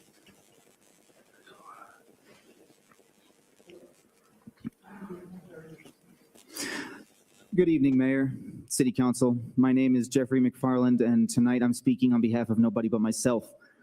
I've been a resident of Aurora for a little over 8 years, and for the past 3, I've lived in Ward 1. In that time, I've come to love the city for the very eccentricities and the diversities that this council claims to champion. For the very early majority of my time in Aurora, I wasn't particularly politically active. My first city council meeting was February 26th, 2024. I attended that night because there was a resolution brought forth by Allison Coombs calling for a ceasefire in Gaza and acknowledging Israel's genocide in Palestine as exactly that, which was readily voted down by the council's then conservative majority. Aside from my disappointment in the outcome of this vote that night, I was given a litany of reasons to despise both this council as a governing body and as a series of individuals. I witnessed the Lewis family get up during public invited to be heard to demand justice, accountability, or at the very least basic human decency for a loved one murdered by their local peacekeeping force. I saw them receive none of those things. Instead, I saw council members who salute the flag during her pledge refer to citizens as terrorists for exercising their constitutionally guaranteed First Amendment rights. I saw a tenured mayor I'm supposed to respect offer childish quips and exaggerated throat clears in response to tones that he doesn't like. I saw public comment be stuffed with sycophants and fence straddlers who wanted to discuss stolen cars and finding homeless people frightening. Pretty much anything but how APD has never found anybody guilty of any wrongdoing by any of Aurora's acting district attorneys. I'm not an elected official. I go to jail if I get caught driving drunk. I go to jail if I kill someone at my job. 2 years have come and gone since I started coming to city council meetings, and every inch of progress that this family has made in pursuit of justice has been another tooth pulled from this council's two-sided face. Local legislature is passed with a grimace. You have the power and the capability to do the right thing, but whether you have the will remains to be seen, which is why you will continue to deal with us week in and week out until Todd Chamberlain is jobless and Mike Hoffman is retired. I'm truly sorry that sharp words and raised voices offend you all more than dead civilians denied due process. But since Kylan Lewis isn't here to defend himself and his character, and because Corey Dillard isn't here, and because Avi Bell Mason, and because Rashad Johnson, and because Jalen Sebron, and because Elijah McClain aren't here, I am. Their loss and their legacy inspire me to continue speaking truth to power. The Lewis family's courage to persevere even when leadership has become their enemy directly influenced my own involvement in my local community. Words like decorum seem to get thrown around a lot, but it's a deliberate misinterpretation of the point. You're offended by the F word. I'm offended by police chiefs who've been held liable for racist behavior in their departments. We're not the same. Decorum isn't justice. Politeness isn't penance. Centering the conversation on expressions of anger as opposed to the murder that put us here in the first place is obtuse at best and racist at worst. The bottom line is this: you can either do the right thing by the victims and their families and fire Todd Chamberlain, and you can resign from your positions, or you can follow Danielle Jurinsky's example and finish third in your next election. Look, it galvanized all these people to do that, right? Aaron Futrell, followed by Median Schaffner. Aaron Futrell, followed by Median Schaffner. Like, that's the first hit. Like, all my family asked for was a motherfucking apology and an acknowledgement of whatever. And the police said they didn't do nothing motherfucking wrong. Everything, right? They said they didn't do nothing wrong. They weren't going to apologize. All right. And so for a year and a half. Good evening, Mayor. Good evening, Council. That's You're probably going to hear this name a lot tonight because 7 years ago, Aurora experienced one of the worst, darkest chapters in history with the death of Elijah McClain, a young man that lost his life during an encounter that never should have ended up the way it ended up. He never should have been stopped in the first place. 7 years later, that pain has not dissipated. It is nearly evolved into something more. Grief intertwined with frustration, heartbreak intertwined with exhaustion. Last Friday, old wounds were opened once again for Elijah's family. This was not merely a legal development. It was the reemergence of trauma. It was a reminder that some families justice is not a destination, but an Yes, that shit is infuriating. That shit is really fucked up. Okay. However, the mother took all the money. Mother took like $15 million. Real shit. Okay. Went through all this court stuff. And it wasn't until like halfway through through all the court shenanigans that was going on. Because the mother act like this wasn't about racism, okay, with Elijah McClain. We didn't tear this motherfucking city up because of racism and shit. That's what that broad was cursing out Jesse about, right? Because Jesse said that. Jesse said this was about racism, right? And it really was. It clearly was about racism, right? Well, anyway, the mother took the $15 million settlement. Okay? They went to the court, whatever. Now the judge, I think he put him in jail, put two of them in jail, and then all of a sudden, like last week, shit got overturned for some odd reason, some weird ass reason. I didn't really read the article. Of course that's infuriating, okay? Yes, that's some shit. When these motherfuckers did the press conference, when this bride who speaks next did the press conference, the mother was nowhere around at all. And what they asked for was from the candidates, and it was something sort of like, how you gonna, like, what are you gonna do to address this matter type shit, like basically verbal pleasantries, right? To sum it up. Not saying like the way I'm presenting it, the way I'm talking about it is like nonchalant. It's because it has something to do with this particular group of people that they were talking about. Look, they didn't show up until like we was terrorizing the motherfucking city for Elijah McClain, right? For a minute, we were terrorizing. This brother didn't show up till like the halfway through the end of it, right? And then all of a sudden she was like power fisting and hugging up on the mama and shit towards the end of it, right? Going to the last little couple of trials, whatever. She wasn't outside with us. She wasn't outside with us. None of those three that the man earlier mentioned was outside with us during the Elijah McClain motherfucking shit where we was real active then. They weren't. Simple as that. And they sure as fuck weren't power fisting it and activism. They weren't activated during that time.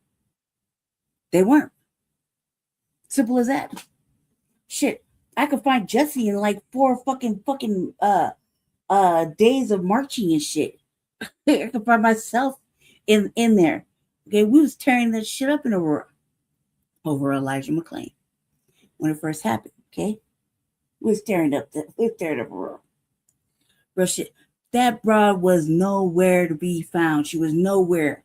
None of them three were out there fucking activated with us as we was terrorizing the motherfucking highway and everything else for Elijah McClain. Okay. Reason I know too is because we know Jesse's pops lives in the same building, and the grandmother, is a very nice lady. The grandmother of Elijah McClain, not like the mama, very different, very nice lady, very beautiful, right? So we know, we know, and we definitely know that bitch was not outside. So her coming towards the end of it and writing out the last couple trial dates with the mama of Elijah McClain, power fisting and hugged up and trying to be supportive and shit, then run back to Jeff Favre and sit there and do a whole motherfucking interview of what she saw is like ridiculous to me because she wasn't outside. She wasn't. I'll stand on that. I'll stand on that. I'll stand on that. I don't care that she wasn't outside with us. No, she wasn't. She wasn't outside marching, protesting, and fucking, doing what we do when a guy would like get activated. She wasn't out there like that. Neither of them three were out there like that. So I know, right? So when this happened, the mother was nowhere to be found, and they were holding a press conference, and they were like, You know, whatever. She always acts like she's a fucking spokesperson, right? She always acts like that. Lately, as of the last 2.5 years, this bitch has been acting like the spokesperson for Black plight. Okay? For the situation. She's a fucking ambulance chaser, cuz, with a motherfucking questionable fucking nonprofit. I question it, and I'm all about questions and audits. There ain't no hater shit. This is this. What the fuck you doing? You hear me? It's not Black excellence. It's performative theater. Okay. And so this shit's been dragging out. So what they do is they galvanize a whole bunch of motherfuckers that probably watch Jeff Bard's show, give them a little speech and tell them to go ahead and go ham at the fucking city council. And they get the family to be in their actual grief and go through it with them. Like 2 years of dragging a motherfucking family all over apology. When you get the shit city council shut down, you don't even want to sue them to fix it. There's a real problem. And that all these bourgeoisie Hasidity motherfucking coon mammy like fucking democratic fucking Black people are all on your tip thinking you're the greatest is a fucking sham and a fraud. You know what I mean? And that's the truth. You know, that's the fucking truth. They know it. We know it. They know it. I definitely know it, and I don't give a fuck. That is what it is. You know what I mean? So it's ridiculous. I think that it's like capitalizing on Black plight, on Black death. You know what I mean? Even if you're just ambulance chasing, you're doing it for a fucking reason. Like clout chasing is still for a reason. You're motivated to do it for a reason. It's fucking disturbing. And it's not a rip. Like, it's not a rip. You don't see us doing it. You don't see us doing it. And you know what I mean? We could totally be active out here and fucking be over there. Quietly, you know, express ourselves to whom it, you know, to whatever plight or grief it needs to be addressed. You know what I mean? It's not a public thing. You know, it's not meant to be publicized, you know? But that's what they do. And that's what this is all about. Amenable process marked by delays, appeals, and uncertainty. I recognize that the judicial system operates independently and that many aspects of this case fall outside of the formal purview of city council leadership, which is not defined solely by what falls within your jurisdiction. Leadership is also measured by your willingness to speak when your community is hurting. So thank you, Councilmember Amy Wiles, for actually saying something tonight about the tragedy. Some of you have publicly supported Elijah's family over the years. Some of you have attended vigils, listened to residents, and acknowledged the profound impact this tragedy has had on the collective conscious. Tonight, I'm asking each of you individually or collectively to once again demonstrate that moral courage. I ask you to publicly condemn the appeal of this verdict and stand in solidarity with a family that has spent nearly a decade carrying a burden that no family should ever have to bear. For years, Aurora embraced the phrase Aurora Strong. We all remember it during the theater shooting. At its best, that phrase represented more than civic pride. It represented empathy. It represented the belief that when one part of our community suffers, we all have the obligation to show up. Before tonight's meeting, a community member stood outside encouraging residents to celebrate the positive aspects of Aurora. I appreciate that vision. I truly do.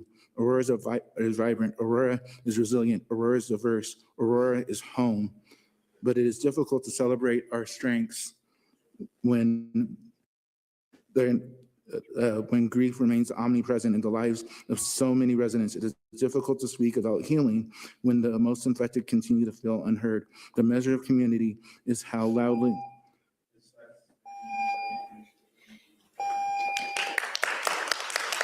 Median Schaffner, followed by Alejandra Marin Elerana. Median Schaffner, followed by Alejandra Marin Elerana. I think I say some more stupid ass shit. Just watch the vibe. I like that candy. I can't get it at all. Like,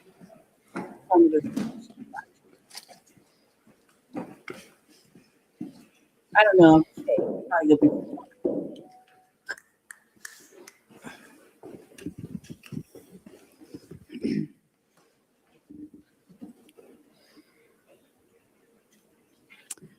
None of us are ever going to be able to speak for Shanine McClain. You didn't have to bring all these people up there. Your name is called. This woman, if you were blessed to know her, you experienced someone that cared beyond herself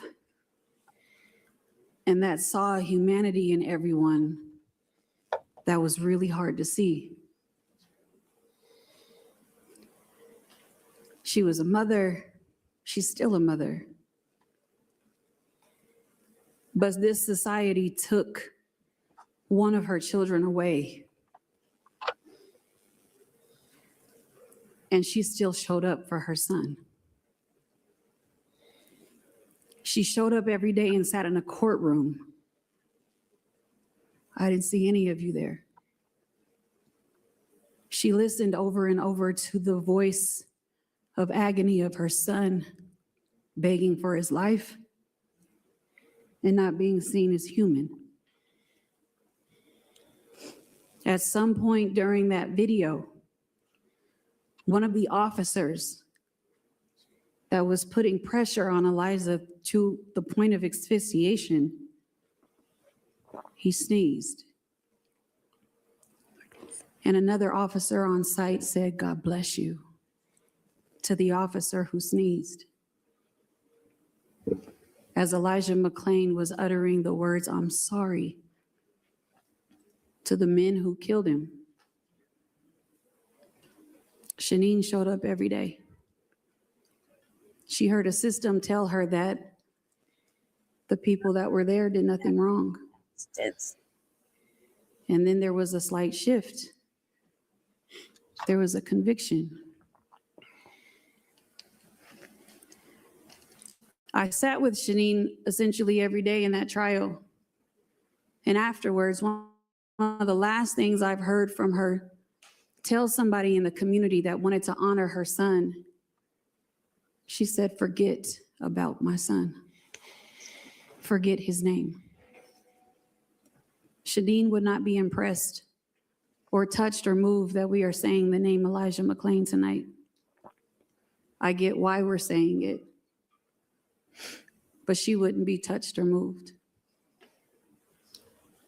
Some of you as leaders on this council have said nothing about what happened in the overturn of the conviction. I get why some of you didn't, but I can't fathom why others did not. Where's your voice?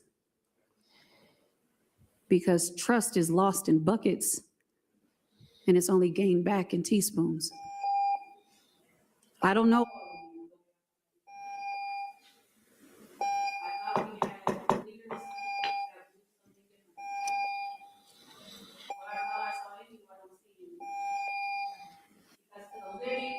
We owe respect, and to the dead, we owe the truth.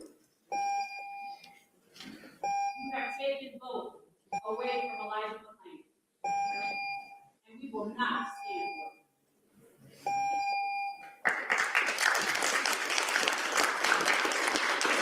Alejandra Marin Elerana, followed by Oscar Fernandez. Alejandra Marin Elerana, followed by Oscar Fernandez.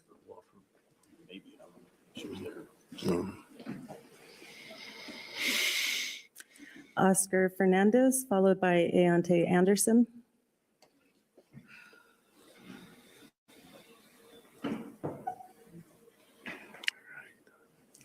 Ayante Anderson, followed by Kristen Mallory.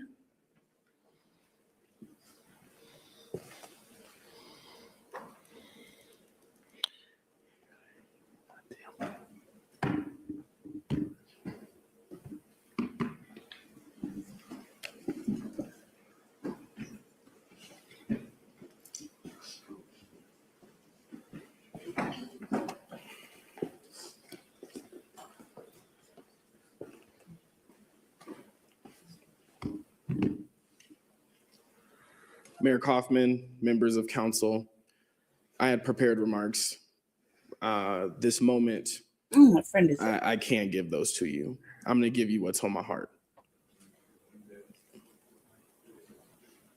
My shirt says something that you all end the Pledge of Allegiance in, with liberty and justice for all.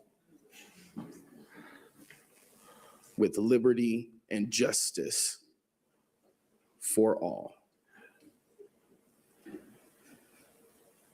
That is not the story for Elijah McClain, for Kylan Lewis, for Jalen Sebron, for Rajon Belt Stubblefield, and the litany of other names that have been lost due to police violence.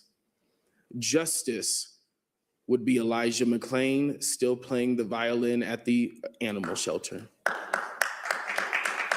Justice would be Kylan Lewis watching Kylan Jr. graduate from high school this past May.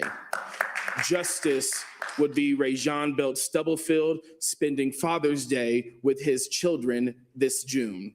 Justice would be Jalen Sebron being able to attend all of the future sporting events that his son would be a part of. That would be justice.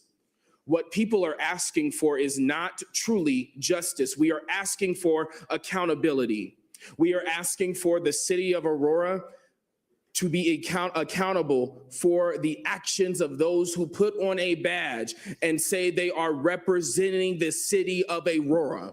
You are the individuals that are elected to represent the city of Aurora. You are the elected officials. You asked for this job. You asked for this job time after time again. Some of you all, for as long as an individual has been in kindergarten to 12th grade, have been on this council. You asked to sit in these seats. We are asking for accountability. That is not that damn hard. So the challenge I have for you all is for you all to issue an emergency resolution acknowledging that what happened to Elijah McClain was murder, that you stand by the original convictions that found them guilty by a jury of their peers, that you acknowledge the $15 million settlement you gave to his family. You acknowledge with that settlement that what happened to Elijah was wrong. That is accountability. You have 2 weeks. We'll see what happens in 2 weeks if it's not met.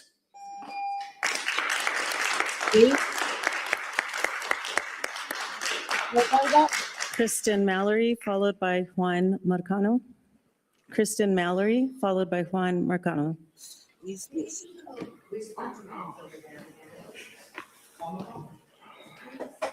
simple things. That's why I'm on accountability. And if they don't get it, sue us. Okay. So my name is Kristen Mallory, and I am a resident of Aurora in Ward 3. My comments will be very similar to those that you've already heard. Like many here, like many who call Aurora home, the death of Elijah McClain changed our lives and the way we view this city forever. For many white people, including myself, it changed the way we view the Aurora Police Department because Black and brown people always knew. But after years of battle, one jury gave a tiny bit of justice. But even that was too good to be true. The system is slow to change. It's even slower to acknowledge when it's done wrong. So like many here, the news that the convictions connected to Elijah McClain's death have been overturned is gut-wrenching. Elijah McClain should still be alive today. And similar to Elijah McClain, Kylan Lewis should be alive today. Rashad Johnson should be alive today. Each death exposes serious failures in our system, serious failures of APD, and serious failures of the leadership of our city. But all of that pain, it also sparked a movement that demands accountability, transparency, and reform. This movement and the people in these chambers, we are not going away. Reasonable people can disagree on policy, and that's democracy. I accept that. But you all were elected to do a job. You deserve the opportunity to do that work, but we're waiting. So tonight, as you are given the honor of remembering Elijah, remembering Kylan, and remembering Rashad, you are in a position of leadership. I ask that you not only do so through your words, but through a commitment to building a more just, accountable, and compassionate Aurora, and the work should start now. Thank you. Juan Marcano, followed by Kirk Manzanares. Juan Marcano, followed by Kirk Manzanares. I didn't read the article. That's just great. You gotta think, where's the other, right? Good evening, Council. My name is Juan Marcano. I live in Ward 4. A lot has already been said tonight, and I don't want to repeat any of the points that folks have shared. So I'm going to move into some potential solutions for you all to consider here. I had been looking at the cost of civil lawsuits, settlements, and payouts that the Aurora Police Department has generated over the last decade. And I came to a total that was well over $20 million. I looked at the Arapahoe County Sheriff's Department. Their total, $2 million, a little over $2 million. And none of those settlements came from the reasons that Aurora has to settle so frequently and so expensively. One of those settlements actually came from a wrongful termination where a jury found that the Arapahoe County Sheriff's Department fired somebody basically without cause, and there was an immigration element attached to it that was also untrue. The other one was that the jail let someone die from sepsis, an infection, after ignoring their pleas for medical assistance. That happened in 2013 and has not happened since. So what I can tell you is that it seems like Arapahoe County got their act together, but I can't say the same for our police department. So my ask for you is to look at what Camden, New Jersey did. They used to have a police department. Their police department was not only brutalizing Black and brown bodies, but also was costing them more than they could afford. It was leading the city into a slow but steady bankruptcy. So they terminated the department and they began to contract with their county for law enforcement services. Now, that's not a radical solution to this problem. And also it was a very pragmatic one on the part of Camden, because there were some of their council members, yes, that had sympathy for the community and the grievances and the repeat injuries that their police department was foisting on their residents. But it was also a financial decision. It was a small C conservative decision. So I'm here appealing to you and you and you, and the other two don't show up anymore, which is interesting, from that perspective. Contracting with the Arapahoe County Sheriff's Department, last I heard, would save us around $20 million per year. No. Your deficit is what, $6.8 million, something like that this year, right, Angela? Yeah. Give or take? Yeah, thank you. Yeah. So this would address the problem, not just for this year, but ongoing. And it would also give the community something that they have long demanded: direct accountability for law enforcement in our community. We would join the city of Centennial. We would join, I believe, the city of Bailey, or not Bailey, sorry, one of the eastern communities that's technically in Adams County, but they actually contract with the Arapahoe County Sheriff for law enforcement services. So take that under consideration. Thank you for your Kirk Manzanares, followed by Nate Casa. Kirk Manzanares, followed by Nate Casa.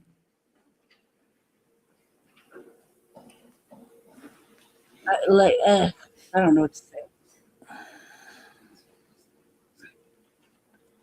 I was hoping we could hear something about water. What out actually in the city. Good evening, City Council and all the residents of Aurora. This is your house. I got a couple numbers for you. I want you to think about these numbers. 217, 159, 21, 148. And I really want you, Stephanie, Angela, Mike, Curtis, Francois, to think about this 511. Those are the number of days that you have left to either be on the side of greatness or to go out in flames. Because I don't know what city some of these other people that came up here and talked about, but Aurora is a great city. Aurora is a beautiful city. It's an amazing city. And there is a movement underway in Aurora. It's called PACMO. and it's Positive Aurora Community Movement. And you have 511 days to fulfill your legacy, or you go out in flames. You go down in horrible, so are you ready to work with us? Because it's been 217 days since the last election.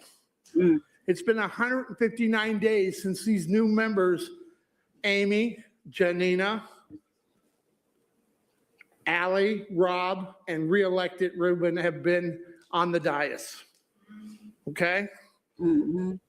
21 days until the primaries coming around. And you know what's important about that primary is because we started something here in Aurora that has gone nationwide. And we're in a new movement in Aurora, along with the rest of the country, where we have this primary coming up in 21 days. In 148 days will be the midterm elections. And Aurora will stand on the side of greatness in that midterm election. And then in 511 days, you will be voted out of office. There will be 5 new city council members that will take the dais. There will be a new mayor that will take the dais, and there will be 3 school board members that will take the school board.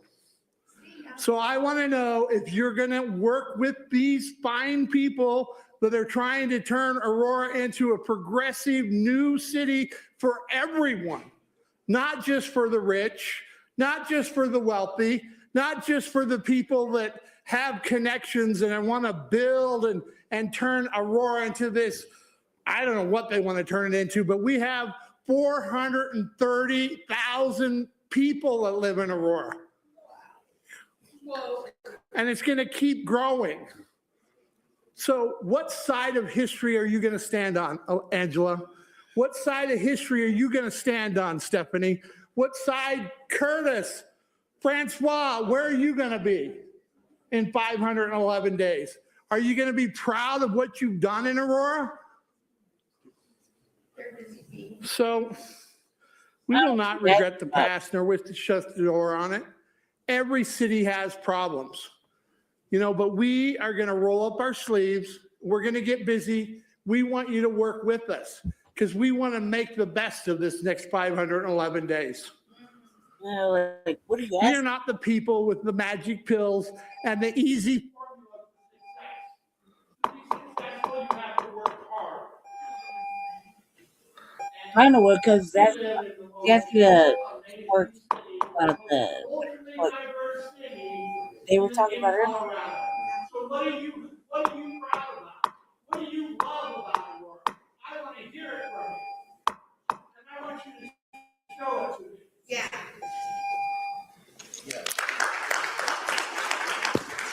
Nate Casa, folled by Nasima City Kahmad. Nate Casa, followed by Nasima City Kahmad. I had to ban all of them from fucking city council. Get your shit in the mail. Good evening, City Council and Mayor. My name is Nate Casa. I'm a resident of North Aurora in Ward 1, and I'm an organizer with the East Colfax Community Collective. We are a nonprofit organization fighting displacement in the East Colfax corridor and for the well-being of the residents and small businesses in that area. With our partners, we support tenants learning their rights and fighting for habitable homes. And we supported tenants at the CBZ apartments move from those slums when the landlord abandoned their responsibilities. I'm here today speaking in support of the resolution heard in the study session to support protections for renters and creating a rental registry and license program. As everyone on the council knows, and certainly now everyone in the nation, slumlords are rampant in Northwest Aurora. We saw how the CBZ apartments on Nome Street, on Dallas Street, and Helena Street painted a terrible image of our city and put us in the spotlight in a way that we never want to be again. And I'm here to say that unfortunately, slumlords are not just rampant, and it's not just CBZ. If you go down Macon Street, if you go down Moline Street, if you go down Jamaica, you can see these slumlords rampant. I live off Kenton, and one of my neighbors down the street She told me that she hadn't had electricity for several days. The landlord never fixes anything. And I agree with Councilman Lawson, it's not just a problem in Ward 1. We see this problem in multiple parts of the city. I live in Ward 1. And that's why I believe we need a strong rental registry and license program. We need a policy that needs teeth, and we need strong requirements for landlords to make sure that they're accountable. We can learn a lot from the Denver program, where they have a rental license already. When they introduced the program, they started with a $1,000 fine, and we've seen them increase it to a $5,000 fine daily for landlords who are not in compliance. And I will also note that we have not seen a decrease in affordable housing as a result of that program. The inspection costs are minimal, and they cover a lot of the programming and fiscal note of the program already. The city is already making strides to address slumlords. Councilwoman Hancock, I know you sponsored an ordinance this year, the derelict and neglected properties ordinance. And I think we need more immigrants, strong protection for renters to make sure that landlords are held accountable. And we have to continue fighting for strong, meaningful policies like that, like a strong rental licensing policy, so that we're never in that position again, where slumlords can run rampant in our community and make us look a fool on national television. Long live Elijah McClain. Thank you.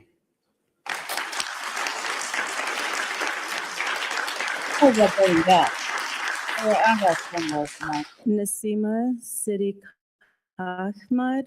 My apologies if that's pronounced incorrectly, but Nasima Siddiq Ahmad and Ariani Perez.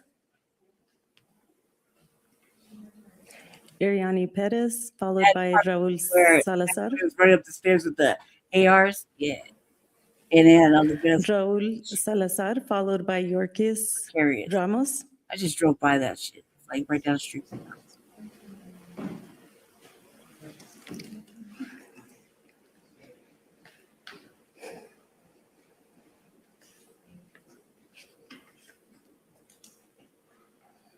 It's not accessible for me to go into that thing.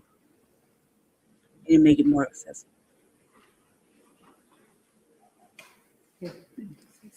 Lento. Poco a poco. Okay. Hola, miembros del jurado. Mi nombre es Yorki Ramos.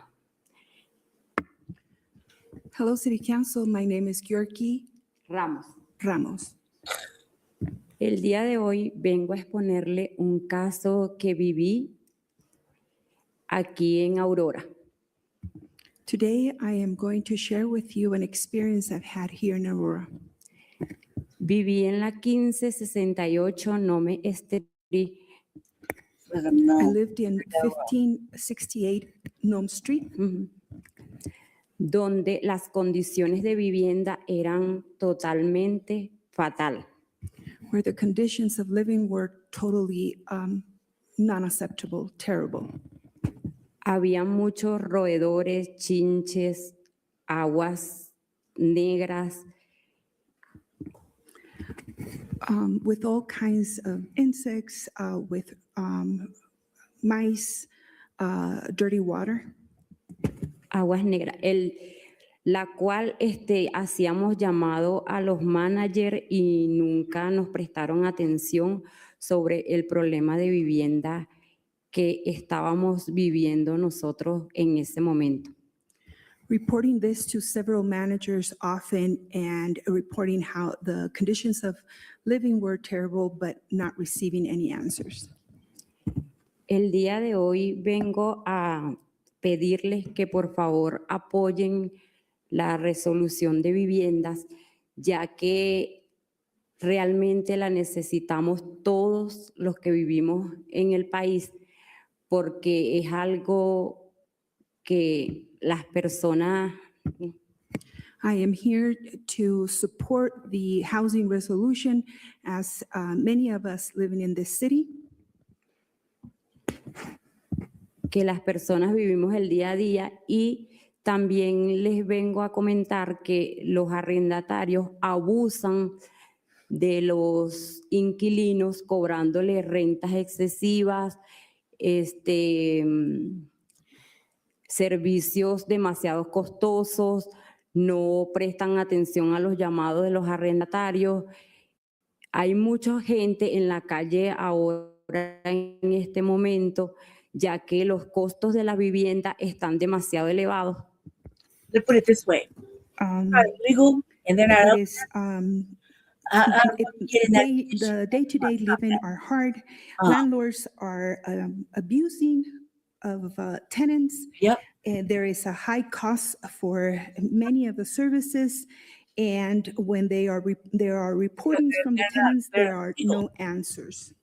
And that's why they get, we're, Les pido de corazón we have no que por favor tomen en cuenta a las organizaciones que apoyan la resolución de los derechos de alquilinos, ya que ha sido totalmente un problema que ha afectado a muchas personas, niños, y de verdad pónganse la mano en el corazón, ya que la ciudad en ese momento no prestó atención a los llamados que le hacíamos. First of all, you got Please support all organizations supporting residents with housing situations.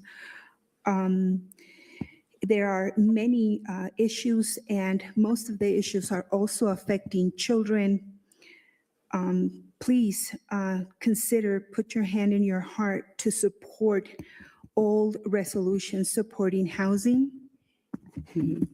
Queremos mejores condiciones de vivienda y que no abusen de las personas arrendadas. Le dan un precio entrando a la vivienda y cuando usted está viviendo ahí ya está pagando más de $2,000. We need better conditions of living. There is many abuse. We need to stop the abuse, and we normally enter with one price or one cost with a rent, and then suddenly they rise those costs. Queremos, con esto que le voy a decir, queremos unas viviendas dignas donde vivir y que por favor le pidan la licencia a los arrendatarios y que de verdad tengamos. We want a dignified housing, and we would like for the city to request license to those landlords. De verdad que tengamos supervisión en referente a los costos de vivienda. Están demasiado elevados y hay muchas personas que no queremos ver en la calle sin un techo donde dormir ni llegar de su trabajo. Supervision on the housing costs, and we do not want to see homeless. We don't want to see our families being homeless. I remember when it was $400 a month. Muchas gracias, señores del jurado. $1,700. Thank you very much, City Council. Where I live. We live under a building, like literally 8-9 blocks or maybe 10 blocks that way. Garcia. They raised the rent. Garcia, followed by Tavera Tag. All apartments are like Garcia, that right now, followed by Tavera Tag. And what she asking for, like, they're doing this on purpose because she's not legal. She's not secretly. Tavara Tag, followed by LaRonda Jones. That's illegal. So they're getting away with all kind of madness. We're not Aurora is not a sanctuary city. You will get locked up. That's why I always just say T-Tag, because it just doesn't. We'll be sitting your motherfucking ass in the ice detention center. You know, that's the way it is. We are not a sanctuary city. We are under a home rule. That's what shit. K-Ways. It's all about my municipal. So we've been conditioned for hundreds of years to just intake racism, and yet people cry out, Christians have been prosecuted. Now, I am the last person to stand here and talk about your God, but since I'm here, here we go. Since the creation of the divided states of America, we have seen a black or brown man hung on a cross by nails suffering, but yet we've been told that he was white and we should worship him. You are told that we are supposed to worship and value and listen to what are slave catchers, but you haven't even bothered to change their badges. Then you demand that people get over systemic racism who are Black and brown, and you cry out, oh, but favoritism and fairness, but yet you haven't been able to yet change the inept predators who still run the systems. You sit up there on your little pedestals crying, oh, I'm a Christian. 15 Oh, I'm a Christian. Next door, call it out. Oh, I'm a Christian. When your child murders someone with a gun and your precious Jesus says you should turn the other cheek. You shouldn't drive someone with a blood 3+ BAC over 70 miles out of their destination.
Their voice, their dreams, and then we face the painful reality that they are gone. No mother should have to bury her child. No mother should have to beg for justice. No mother should have to convince the world that her child's life had value. Yet, here we are. I know what it feels like to watch an officer take the life of your child and then walk away without consequence. I know what it feels like to hear excuses instead of accountability. I know what it feels like to watch a system that claims to represent justice bend itself to protect power rather than protect people. And I ask this nation, how many more mothers must cry before you hear us? How many more funerals must we attend before you see us? How many more Black lives must be taken before you value us? The truth is painful. The world loves our culture. They love what we produce and they love our money. But when it comes to our lives, too many remain silent. Too many look away. Too many find excuses. Too many act as though our children are disposable. We are tired of society that profits from Black culture while refusing to protect Black people. We are tired of systems that ask us to trust them while they repeatedly fail us. We are tired of hearing that justice take time when injustice happens overnight. To every elected official, hear us clearly. We are not asking for special treatment. We are demanding equal treatment. We are demanding accountability. We are demanding humanity. We are demanding that the value of a Black life be recognized, not only in words, but in action. Kiowa Lewis. Kiowa Lewis, followed by Veronica Sebron. They've been going on for like a year and a half.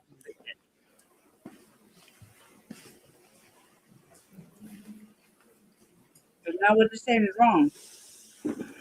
It's the performance. And this shouldn't be going on. Like, at all. I'm so disgusted. I really am. I never thought that I would have to actually see somebody that had to go through the same thing my little brother did. By these people that you claim that are here to protect us and serve. But the thing is, y'all uphold this.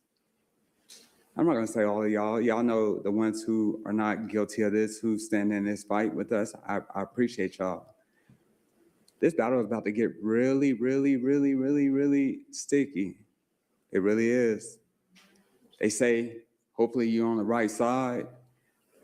Well, the thing is, that's no longer just a saying. People are tired. Reactions are about to happen. So I don't care what your race is. I don't care what you represent. Don't go run into the Most High when you see yourself not actually upholding the scriptures, because he ain't gonna save you either. You are actually property of Satan at this point. So with that being said, we are here fighting for not just my brother, not Elijah McClain, not Rajon Stubblefield. Thing is, we're fighting for everybody, right? In the end, it is gonna be more of us than you. And when I tell you that this is about to be a war that y'all did not even see coming, war already. This is not a threat. It's not. This is a promise, because people are tired.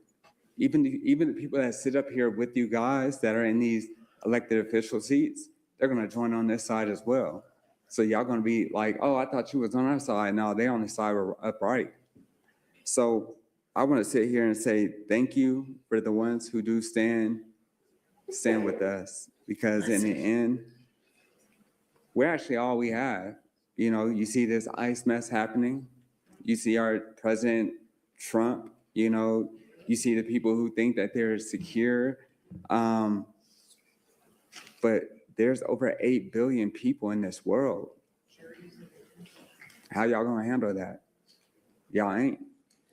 So instead of sitting up here not speaking up for what is right and what is true, y'all need to go ahead and step off these pedestals and do what's right, because in the end, you will not only have people stand by you, but you will be protected. We ain't playing no games. I know I'm not. I get up here and I try to spread love and truth and our Lord and Savior. But the thing is, when you read the scripture, even y'all are gonna have to pay, because y'all will be judged for the ones who actually don't stand for what's right. I will say thank you with a smile.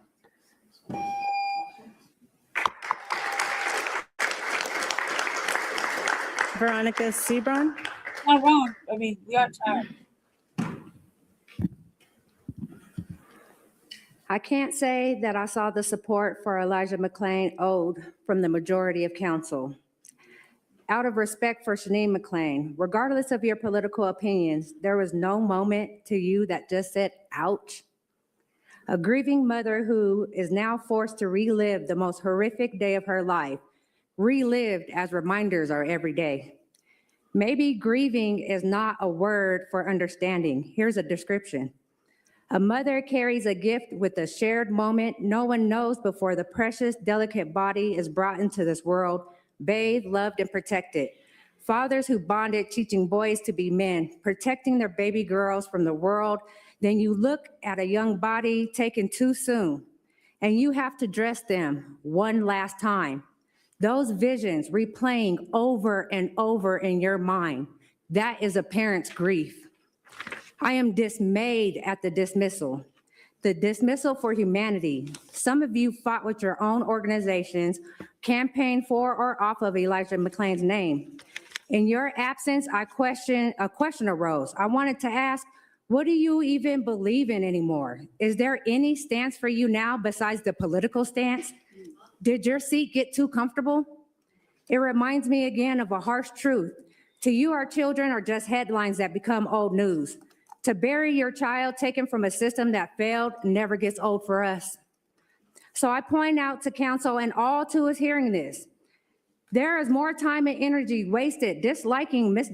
Median Schaffner and the epitome of Black excellence. That's right. Time wasted dissecting each other instead of listening to one another. Time that could be used to create growth for society. It has been said, Median Schaffner shows up with her mob. I want to clarify, she shows up as a one-woman team that you feel hit you like a crowd. Hats off to you, Median.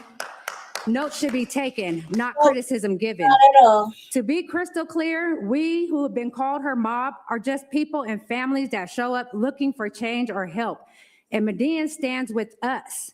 In turn, because our asks are the same, we stand with her. That's called unity. We who have been prejudged are the ones swept under the carpet to be forgotten. Median takes time for us by choice with a pure heart. Now that's real humanity. There is no mob here, just people that are supposed to be protected, stood for, and heard. I use the time wisely and with purpose. The remaining will be out of respect for Elijah McClain, giving Shanae McClain the silence she has been denied. Yes.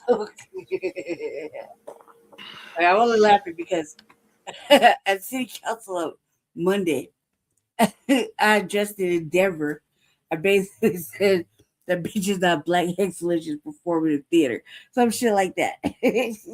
Right? And I didn't even say her name. I just said her organization, right? And basically insinuated, saying her name is like motherfucking slander, you know what I mean? You know what I mean? It's slander. It's like defamation. So I didn't say her name. I just basically said, yeah, performative motherfucking political theater is not Black excellence. You know what I mean? It's performative. I said that, right? On Monday in Denver City Council, okay? That they come all the way from motherfucking Aurora to do performative theater in Denver, which is the truth. It's not a lie. I could roll the beautiful bean footage, and that bro was over there in City Council last week, Monday. And our City Council in Denver, right? Doing performative fucking theater. I'm not lying. I'm gonna roll that beautiful bean footage back if you really think I'm lying about the shit. Right? So I said that, right? Bitch came from, don't say her name. You say her name, then you're slandering her. You're slandering her character, right? This bitch is petty. Like, she's not petty. She's she was like a cop calling hoe. Cause like real shit. Like, man, the motherfucking white ass city council lady wanted to get the heads with that bride, like catch a fade. This bitch already called the tease and made a whole fucking article about how the white lady's bullying her, knowing good and goddamn well she be holding hands with the motherfucking white folk. Case in point, don't let me pull that beautiful beef footage when she was trying to get run with the white lady that was running for mayor. Okay, and the white lady tokenized her. She wouldn't even go get her motherfucking bread. Cause don't let me get to pulling these beautiful beef footages. All right, so I didn't say her name. I don't have to. She's like, not really a relevant. She's a character, cause she's not relevant to me. She's like trash. Like, I remember when that bro was sitting next to motherfucking so-and-so sharing a meal that he bought so she could be his motherfucking his co-signer on whatever dialogue they were having at 2:00. Okay, I remember when they was doing that for almost a year, and then she had the motherfucking caudacity, the black caudacity, to down talk my dude and talk shit to him based on another performative fucking buck broken ass fucking individual that I said was buck broken to his motherfucking face. They cut the mic and told me to get out the motherfucking building. Right? I wasn't wrong then either. Right? Wasn't wrong then when I said it. In the same space, decided to go ahead and disrespect Jesse by Jesse saying that it was true. This shit happened because of racism. Simple as that. And they wanted to be up in there talking shit, and then she decided to curse at him and disrespect him and get him thrown out the chat. He was already being disrespected. You know what I mean? He was already being disrespected by an elder, et cetera, et cetera, et cetera. But now you're gonna be disrespected by some fucking tethered trash because I think. And it was mocking, them was mocking us, really mocking me because I didn't really spell well. I don't spell well, like whatever. But you understand what the fuck I'm saying when I'm saying it, you know? And so, this motherfuckers decide they want to get their clown on over the internet. Well, I'm come out in person. You never know when I'm gonna show up to something. You'll never know when I'm gonna go be with him and show up. And then if we in the same room together, you don't know. They don't like it because I'm never gonna fucking shy away from the fucking energy I exude when I fucking feel like it. I want you to know I'm fucking present. You will feel it. You see what I'm saying? I don't have to say it. You're gonna feel it. I don't have to downplay that. That is a reality, right? So it's just disrespecting. They've been disrespecting. So I'll be disrespecting. You know what I mean? What you gonna do? Nothing. She had plenty of opportunity to do something about it, to say something about it. She had plenty of in-person opportunity to say something or do something and be about that. You know what I mean? About it. She wasn't. She ain't. She never will be. Simple as that. Okay? And it's not because, motherfuckers think they just the tightest motherfucker ever. It just happens to be in this particular condition, this particular circumstance. I'm saying, I'll stand out there. I don't give a fuck. You ain't gonna do shit. You're not gonna do shit. Matter of fact, you ain't gonna do shit. Let me get to saying what I'm gonna do. You hear me? What I'm capable of doing. Because she seen it, and I was like, you hear me? I witnessed this. Don't let me pull that beautiful beef footage. I do it. You know what I mean? So, city council in Denver, I got tired, man. I was sitting there like, no, fuck all that. There's wench over here. You do performative fucking theater over there. Get that shit shut down over there to where people like my brother's father can't even go make a fucking standard complaint about the motherfucking water, or the taxes for being a homeowner or anything that's relevant to anybody in Aurora. You can't go do a veteran issue, anything, any fucking thing. Okay, can't make a complaint about these motherfucking next door Karens and all this other shit. Can't make no motherfucking complaints because they took it up with performative motherfucking theater. Simple as that. It's not a lie. There's plenty of articles that say it. I'm not making this shit up. I don't just be going over there and just talking shit and slandering. Yeah, a little bit on my free time because I don't like the bro. So fucking what? She's like I said, she's had plenty of opportunity to address me in public. I mean, I would have my way to call her name out, so she could address me. Real shit. During Kwanzaa, I was like following that broad all up, calling her name and shit all loud to where people were turning around looking at me. That was the epitome of Black excellence right here. Not that. Right? But I was like, say that shit for over there. Because it's not what they're saying right now isn't in the moment of the spirit of the moment, it's not that at all. It's that she is in front of it, right? And that these motherfuckers have the testicular fortitude to stand up with it, like she's doing something. Not doing anything but fucking creating false hope and fucking ambulance chasing. That's really what it is. You know what I mean? Like how you live with yourself is beyond me. You know what I mean? That's all ambulance chasing is. False hope. Build up of a fucking family issue, and then you carry on with it by doing fucking what do you call it? Press conferences and whatnot. You know what I mean? And then you have these ridiculous demands. It's not like we just want you to take accountability. The fuck does that mean? Anybody can say whatever. They can say whatever. You know what I mean? Initially with the one cat, they just wanted an apology by the police. For what?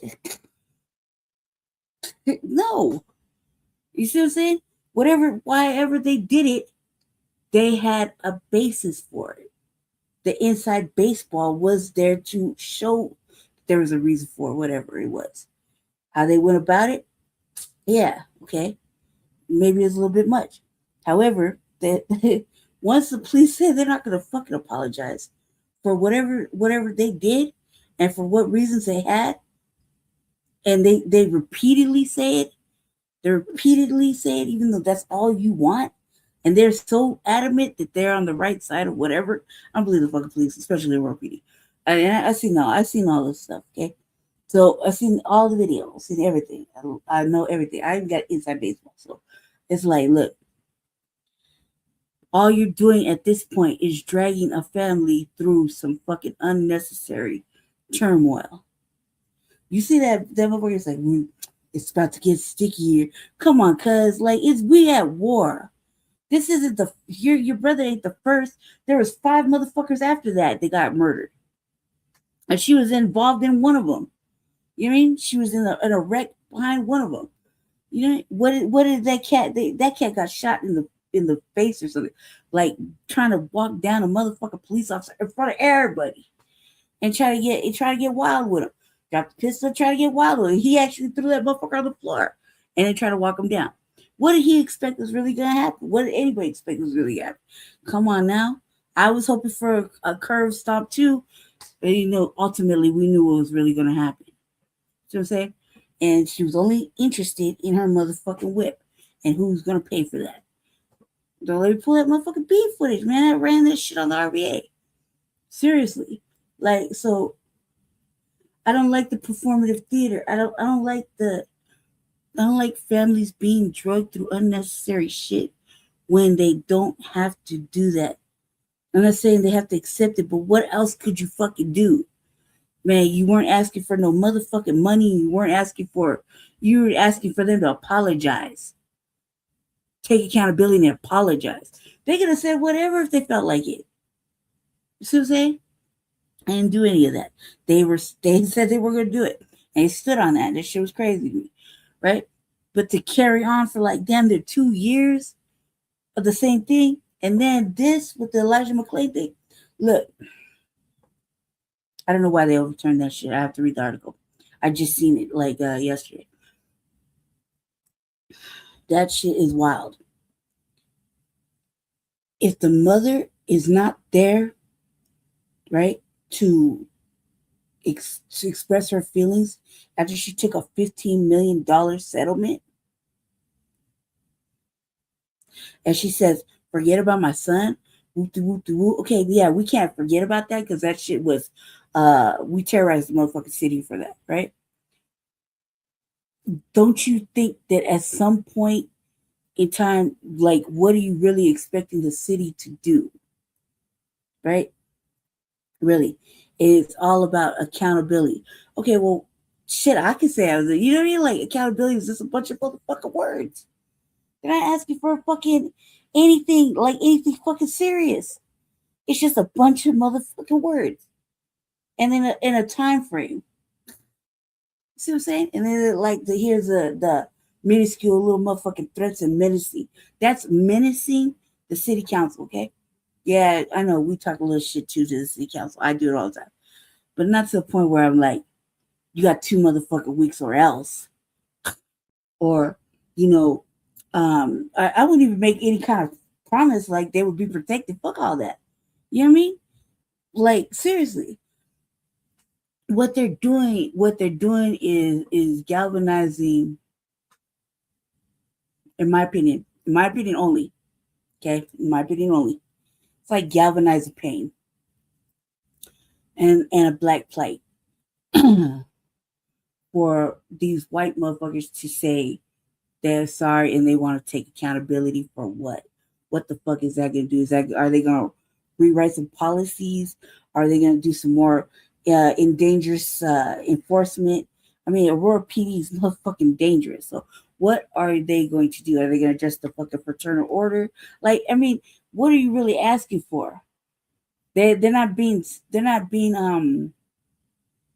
I don't know, direct. You know what I mean? Accountability. Sure, they just send a spokesmotherfucker out there. Talk about fire one of the chiefs. For what? So you can get another racist motherfucker in there? Like, it's been back to back fucking racist chiefs, okay? So, like, what are you really saying? Like, what are you really wanting? And the fact that it's like, they say, oh, she just showed, like, she comes by herself and everybody's there to show up. Okay, if that's the case, why are you all galvanized to say around the same things and you stand in the same disruptive fucking bubble? If it's just by yourself, right? The other one that has a little, that is in a little business, he seems to be right there, right? Isn't it like a whole meeting? Like, hey, we're gonna meet up at city council, and start gathering motherfuckers, and you got white fucking people saying this and that when knowing good and goddamn well some of those people are very racist and they're probably on the motherfucking Nextdoor app talking shit. They don't mean those things. Those white people don't mean those things. Like that white lady saying that motherfucking the what she calls slave catchers and I don't know what else. Come on, cuz you know she don't speak like that. She don't talk like that. She don't talk like that. Not really. Let's be serious, okay? Let's just be serious. Be really serious. So all this disruption. Look, we've been watching this shit for like 2 hours now. It's been the same group of motherfucking people talking about the same shit. Look, the Elijah McClain shit is brand new, so I can factor that in. I can understand that. That just happened like 3 days ago. The other homeboy, like this shit has been going on for like 2 motherfucking years, and every fucking Monday he says similar shit. Every fucking Monday. One fucking Monday, it was like Thanksgiving. He said he loved everybody and invited them to a fucking holiday meal. You see what I'm saying? I take seriously as an auditor. He's part of the family. But that's because he be chasing down the motherfucking T's, like really giving them that work. Like seriously. Other than that, like, and my friend. Other than that, like, you know what I mean? Like, come on, what are you really doing? And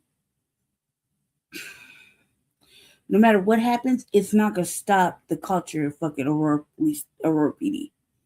Right? You were so worried about what's going on outside.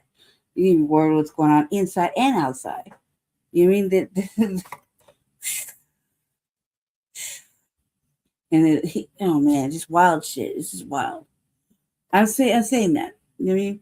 But yeah, I was talking shit about her. City council where that little dig happened.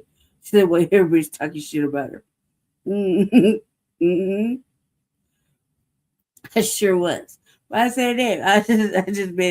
I just said what I said. You know what I mean? So it's kind of funny that she addressed it.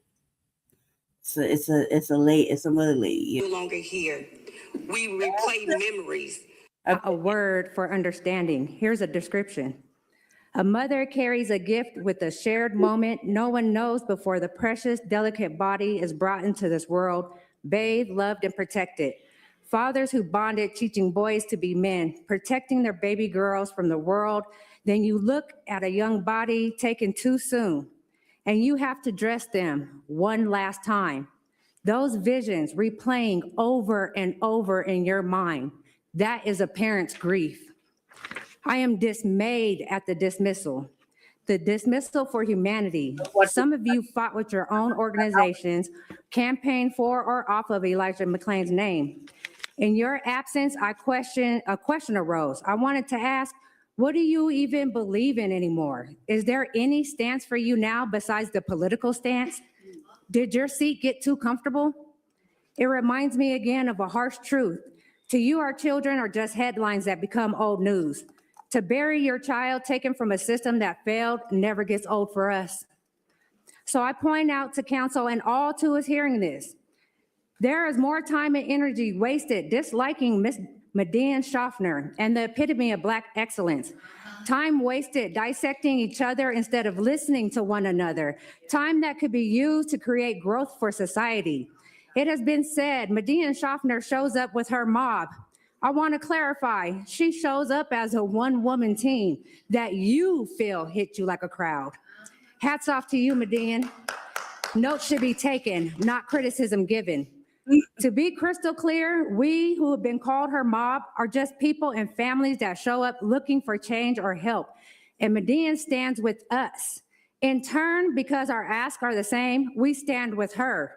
That's called unity. We who have been prejudged are the ones swept under the carpet to be forgotten. Median takes time for us by choice with a pure heart. Now that's real humanity. There is no mob here, just people that are supposed to be protected, stood for, and heard.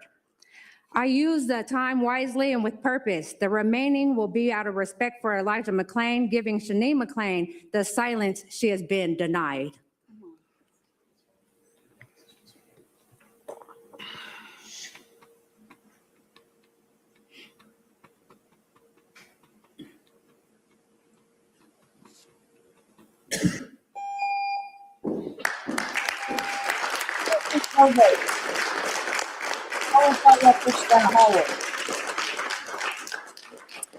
Mayor and council, we reached the 1 hour limit and there's still 10 speakers left.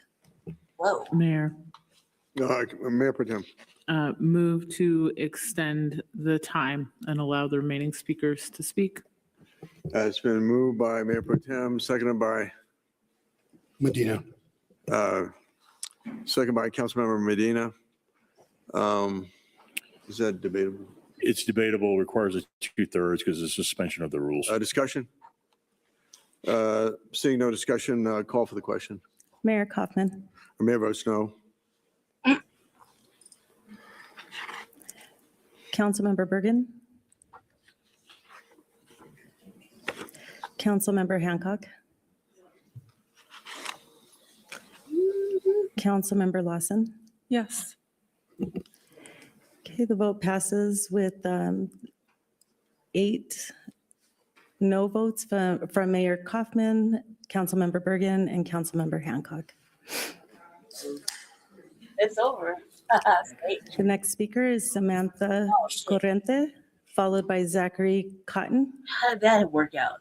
So sorry, Cecilia, you said 8 no votes. Yeah, that's right. Ain't no. It would be 8 yes votes for it to pass. Was there 8 yes votes or 8 no Yes, votes? no, there's yes, 8 votes. The no Okay. votes are from Mayor Kaufman, Councilmember Bergen, and Councilmember Hancock.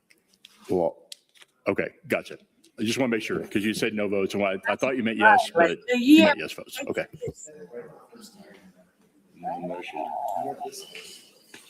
Samantha Corrente, followed by Zachary Cotton. Zachary Cotton, followed by Cassandra Heil.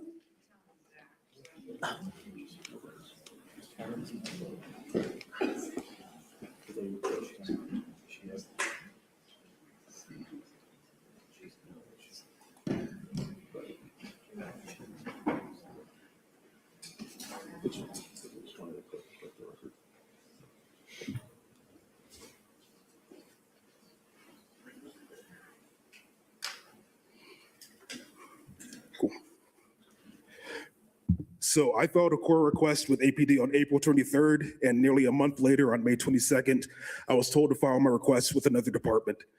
There's no way that they could have determined a reasonable time frame for my request if they had not read it at all within the month that I had submitted my request. Luckily, this delay isn't severely impacting my own research, but I can only imagine how this has affected people with more time-sensitive issues within the same time frame. There's at least some kind of restitution process for a standard core request, but it's clear that APD is using the carve-out that they get under the CCJRA to continue to obstruct and obscure information that the public is entitled to. This is ironic considering that the independent monitor for the consent decree says that they're on the right track in terms of accountability and transparency, and are almost at 100% compliance in that area, according to this year's report. Core and CCJRA requests actually weren't even mentioned in Integra Assure's latest consent decree, so I guess that's just fine with everybody involved. Last year we were here, or the last time we were here, there was a lot of discussion about bringing APD up to the same standards of the other departments in Aurora. There was even rightful blame handed over to Todd Chamberlain. This isn't just an issue with Todd, though. We have Katie Miller, our Discovery and Public Records Supervisor, writing testimonials on the Civic Plus website, providing free advertisement for this company, saying that since implementing Next Request, Aurora has reduced turnaround time by 97%. Now they're using the same system to automate delays without even reading our requests. Ooh. I have a lot of time left. Since I have time, I also wanted to say that the department that APD directed me to requested that I provide the external emails for public, or the external emails for the people that were unassociated with Aurora. This was not ever requested for me from Denver. I don't know how I'm supposed to get these people's email addresses, but I tracked it down. So hopefully they'll get back to me in time. I haven't heard back from them yet. But I wanted to say that Aurora, you're not up to standards even with Denver. This has been brought up before. That's all I have to say about this. So I also want to give a moment of silence for the rest of my time for Elijah McClain and everybody else that APD has murdered. Ooh. And there's been a lot of people. APD is fucking.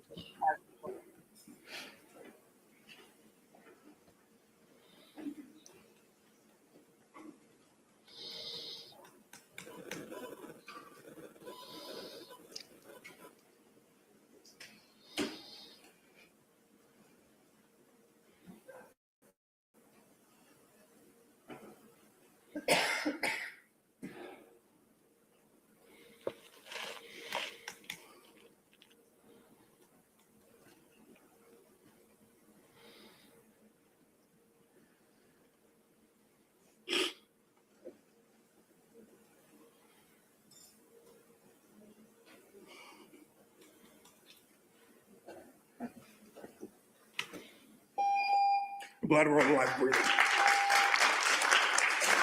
Cassandra Hill, followed by Joel Benjamin. Cassandra Hill, followed by Joel Benjamin.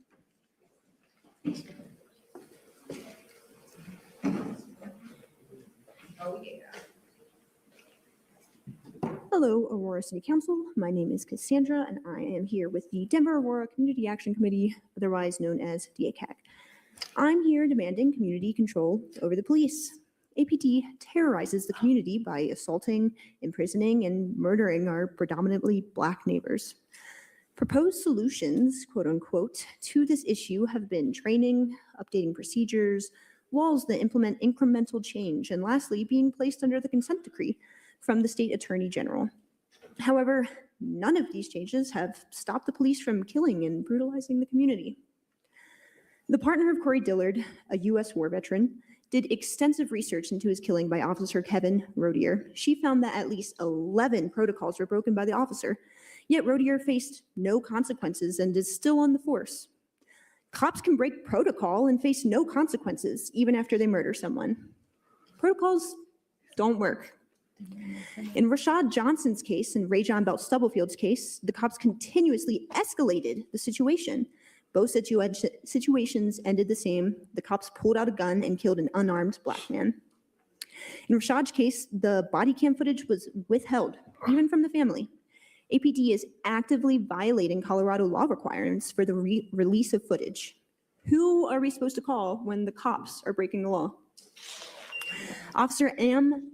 Campbell has a history of using excessive force. He brutalized Tierra Mosley and put her in the hospital for over a year because she was filming APD brutalizing another Black man. He's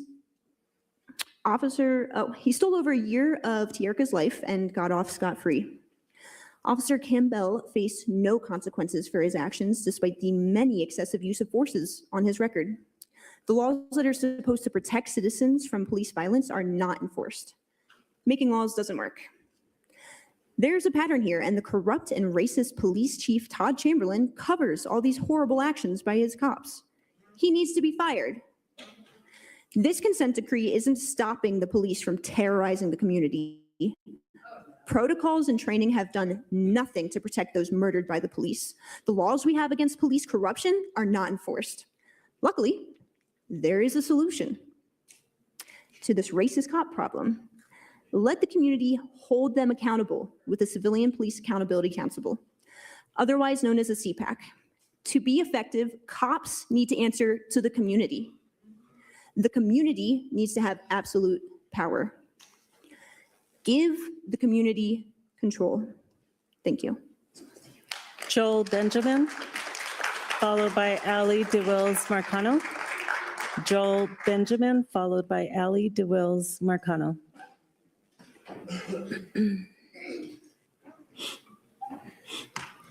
Just want to start by saying it's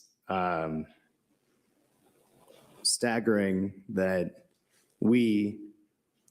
us, are in a room with multiple people whose children, fathers, brothers, friends have been killed by your police department. There are more people here to observe that than there are members of council, even if they were all to show up. The last person was absolutely right. We want community control of the police. There's a million reasons to be mad at this guy. I don't want to overlook the fact that dead Black men should be the first and foremost reason. We add on to that, that you all of you, even the good ones, allowed that chief of police to come to this council on April 20th and lie. The number of folks in the Aurora ICE detention facility is a knowable fact that the chief of police of our city should probably be somewhat aware of. And certainly the number of those folks who have previous criminal convictions should come from somewhere other than Fox News or Newsmax, whatever it is. We marched a couple years ago, a lot of folks in this room, along Alameda. We started at Bicentennial Park. There's a little arts installation there. There's a sundial. And as you face northwest, there's a sign that says, "Welcome to America." I'm sorry, "Welcome to Aurora." And Median and I contemplated what that means. Who's that for? Because there's a real story of American exceptionalism that Aurora, as it was when I was growing up, felt more right. It wasn't right then, but it felt right then. And the mask is entirely off now. This is supposed to be a place where people can come from wherever and just have a chance. It's not going to be fancy unless, but you're going to have a chance. From all over the world, from all over the country. I grew up with a lot of kids with single parents. I didn't understand until I was old or older that those folks were often fleeing a kind of violence in their home that folks were fleeing from abroad and made America their home. I have a lot more to say. I want to take the last time to observe Elijah.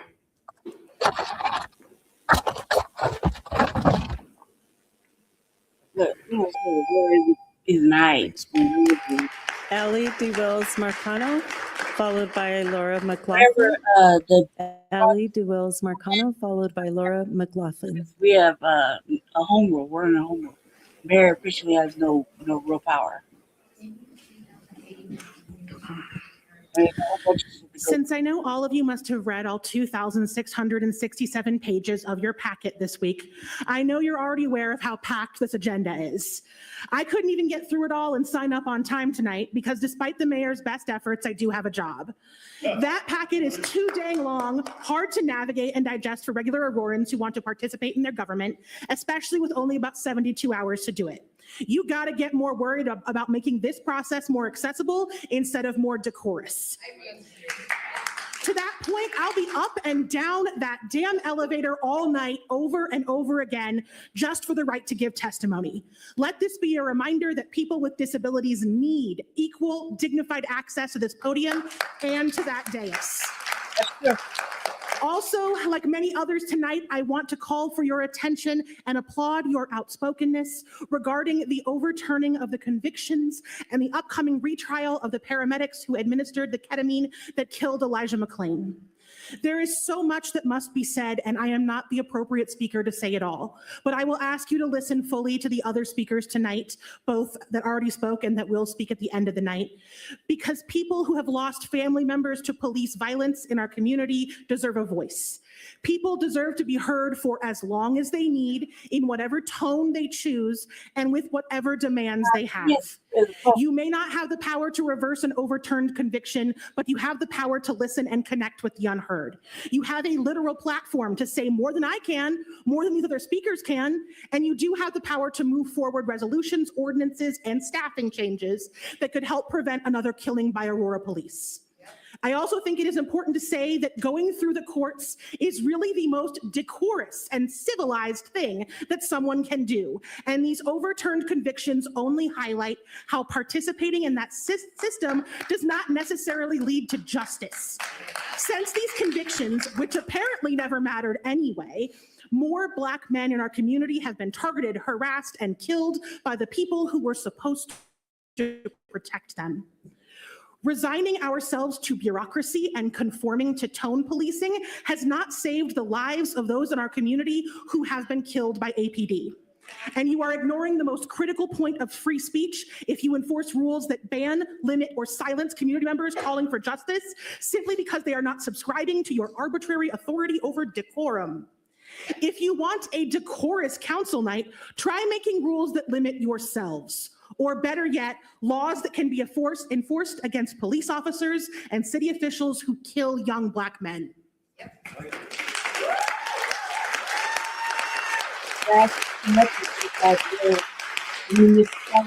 Laura McLaughlin. Laura McLaughlin, followed by Tristan Hurst.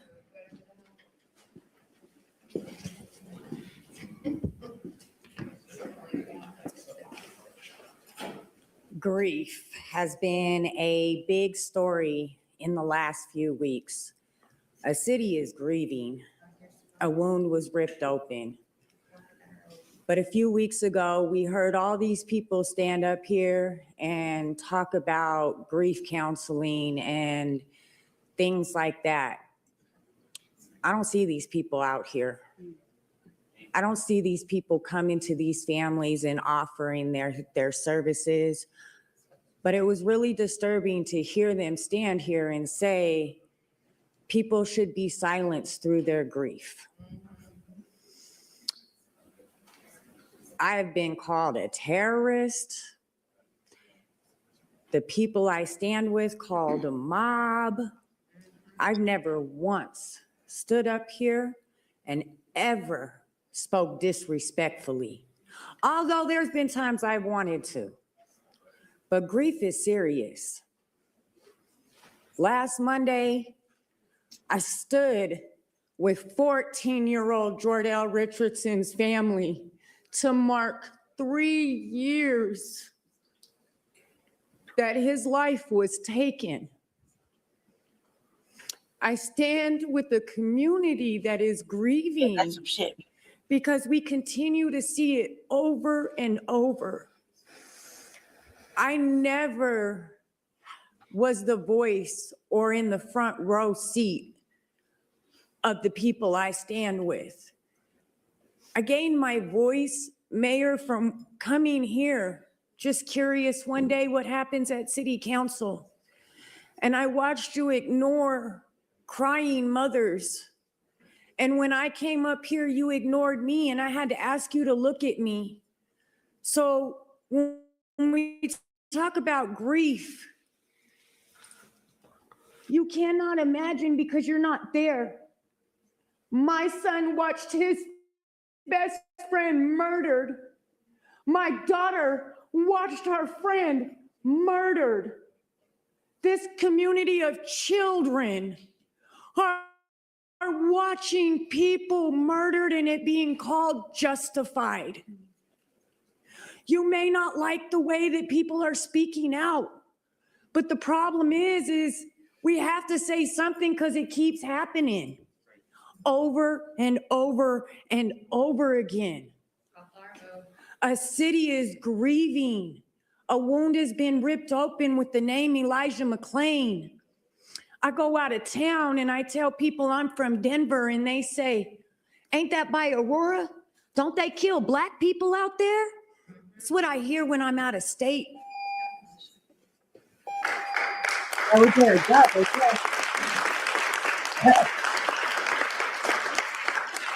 Tristan Hurst, followed by KDOT. Tristan Hurst, followed by KDOT. Hey guys, the audience, that's my friend. Also part of the Lewis family. They talked about. Good evening, Mayor Pro Tem Coons, and members of the council. My name is Tristan, and I am a resident of Aurora. I've been an Aurora resident for 7 years, a Ward 1 resident for 3. 2 years ago, I watched this council strike down a ceasefire resolution for Gaza. That night, I was heartbroken over children dying halfway around the world. It is heartbreaking, and we continue the boycott every day. But there's innocent blood being spilled here at home in Aurora as well. A mere 3 months later, I learned that Kylan Lewis, an unarmed Black man, had been murdered by Aurora police, May 23rd. He was unarmed with his hands up on his knees. I watched his family plead for justice only for their cries to fall on deaf ears. I thought about Elijah McClain back in 2019 when I first learned of Kylan's execution. I thought that was years ago. Surely we learned. Surely we stopped. But we hadn't. The names continue to pile up, and even with Elijah's fame, we still haven't received justice. This week, the Colorado Court of Appeals overturned the homicide convictions of the 2 paramedics who injected Elijah McClain with a fatal dose of ketamine. They will face a new trial. That means for Elijah's family and for this community, there is no closure, only more waiting. Since Kylan, the names have accumulated. Corey Dillard, an Army veteran, shot and killed by an officer while holding an airsoft gun. Rashad Johnson, unarmed and barefoot, shot in a parking lot during a mental health crisis. Rajon Belt Stubblefield, unarmed, shot 3 times in front of his son after tossing his own gun away. Avibal Mason, a 17-year-old, shot and killed while unarmed, having called 911 themselves. Amar Garlington, shot after the police thought it was a good idea to send a K-9 unit to another mental health crisis. Each one of these is a tragedy, each family left waiting for answers that don't come. I started organizing internationally because genocide anywhere should outrage us. But I stayed local because justice cannot be global if it isn't local first. So here's my 3-minute ask. Stop asking for us to wait. Stop asking families to be patient while reviews happen, while appeals are granted, while officers stay on payroll. Elijah McClain should still be alive. Kylan Lewis should still be alive. So should Corey, Rashad, Rajon, Avi, and Amar. I'll keep showing up until Aurora stops killing its own people. Thank you. Forget all the motherfuckers in jail.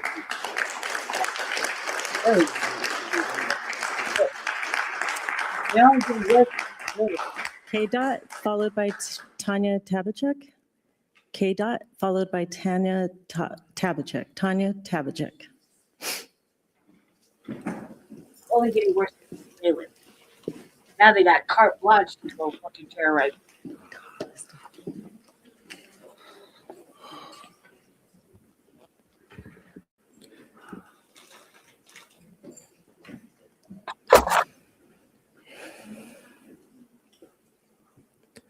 Shout out to the viewers. Elijah McClain. Like and subscribe. A lot of people don't know why.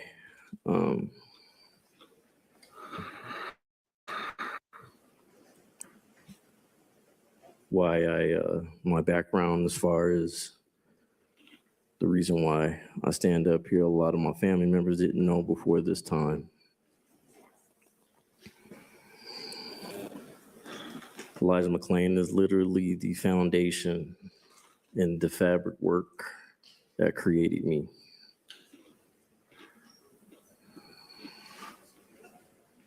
He's saying because he's an auditor.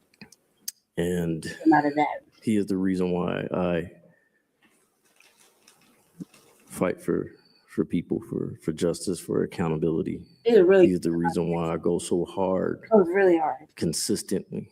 If I was the mayor, for other people. I'd hire him to be out, give the police that business. So hearing the reversed conviction hurts my soul more than just my heart, because he is the reason why I'm up here today. Because I never wanted to have another Elijah McClain. That was my duty. That was my commitment. That was my oath to the people. That's why I get so frustrated. That's why I cuss. That's why I'm misunderstood. And that's also why I don't care. Mm-hmm. To be misunderstood, I'm willing to go to jail. I went to jail for protecting citizens.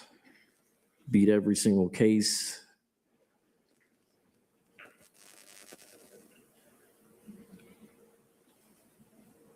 Elijah McClain died alone.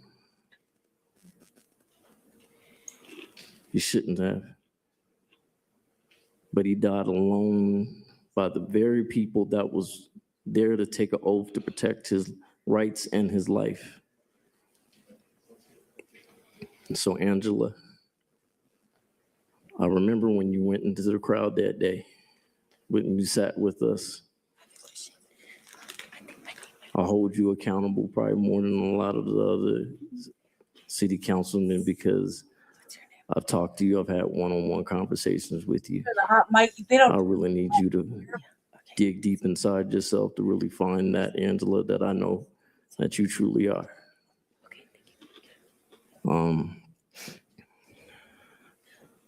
And I will continue to fight for justice, even if it means my own life.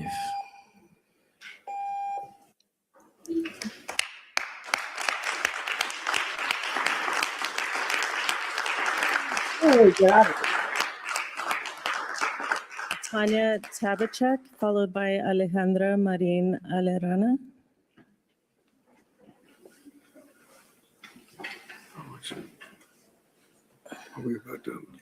Good evening, Mayor and council members. First thing I wanted to say is I too watched that overturning of the conviction of Elijah McClain. I felt bad about that for his family, and condolences for his family and so forth. And I felt bad about that as well. And I know I've had a lot of thoughts and stuff the last couple of years, and my mom has made statements to me saying that I can't be on one side and on the other side and so forth. And I need to just say what's on my heart and what I'm feeling, and not try to make one side happy and another side happy. And I need to just speak my mind on what I'm feeling and how I'm feeling about things. And if people want to talk to me, they could talk to me. If they don't want to talk to me, then so be it, so forth. And I have certain things that bother me and get on my mind. And I've brought up certain things to like Chief Chamberlain about people with special needs. And I guess he's brought up the fact that they use like actors or people if they act out, or how they respond to them. And I'm concerned, to be honest with you. I'm just concerned because sometimes my brother, he has episodes, and sometimes he swears, and so he hits his face, and I don't mean to get emotional, sorry, but he gets really upset. And so, you know, my thing is it's better to have real people that they meet with that they see this stuff actually happening to these people when it happens. So they could actually see and respond when things like this happen, instead of actors, people that say, oh, they start swearing and flipping out and hitting. They could contain it because they're acting. But my brother, when he flips out, he flips out. He don't care who's around. He'll just go off. And he's done it in a grocery store. He's done it at a church. He's done it in a parking lot. And he's Asian, you know? So I don't know. And it just, I mean, I don't know. It just scares me, you know, and I try to bring suggestions up and nobody wants to listen to me. So that's my plea. Is maybe someone will listen to me and say, actually use actual people to actually look at this sometime. Thank you.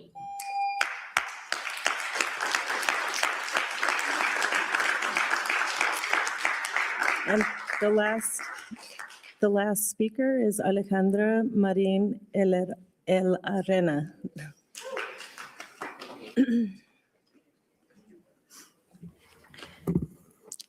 Hi, my name is Alejandra and I'm a resident of Aurora. I've been thinking a lot about what it means to bear witness. I think there's a lot that we can learn from trees who have acted as witnesses since they've existed. To witness is to be fully present and to bear the pain and love that fills the moments. Witnessing is an intentional act that declares all of our stories as important and necessary. When we bear witness, we are resisting a system that does everything in its power to ensure that we are disconnected from each other, our bodies, and the land. I would like to ask City Council, how have you bared witness to the people who come to speak to you? Are you cultivating a space where their experiences are acknowledged and incorporated into the city's policies? I have witnessed the loved ones of Kylan Lewis, Rajon Belt, and Elijah McClain, among so many more, come here well, not every week, but you know, every Monday that you guys have meetings. I've witnessed the pain that is caused by our government when it intentionally makes excuse after excuse for police violence. People are dead, mothers and children are grieving, while they go actively ignored by the City of Aurora, APD, and our state and federal governments. The connections between police violence, mass incarceration, and immigration enforcement are not lost on me. I've come to the conclusion that the suffering and pain of Black and Indigenous people is reflected in every foundation, crack, and pillar of this country. My name is Alejandra, and one way I bear witness to my community is by visiting people currently detained at the Aurora CO Immigration Detention Center to support their legal case. There are about 1,500 people detained there. About 60% of people detained there have no criminal history. Out of the 40%, most of them are charges related to theft or drugs, which begs the question of who decides what constitutes a crime. Why is the government fostering situations where people are left hungry and desperate? Not to get too theoretical, but under capitalism, where exploitation of our bodies is how most of the money is made, unmet needs are a given. It is a given that people and children will go hungry, unhoused, and unprotected. Back to my question of what constitutes a crime. Why isn't it considered for police a crime for police to shoot and kill Aurora residents? To shoot and kill people's children, parents, friends, and loved ones? Why isn't it considered a crime for a company like GEO Group to make millions from starving immigrants and making people sick? Why did the Colorado courts decide that the two paramedics who contributed to the death of Elijah McClain isn't a crime? Why isn't it considered a crime for the US government to outsource labor from immigrants, exploit their bodies, and expel them once they're done? Immigration is a natural act. Every living organism does it. Why is immigration considered?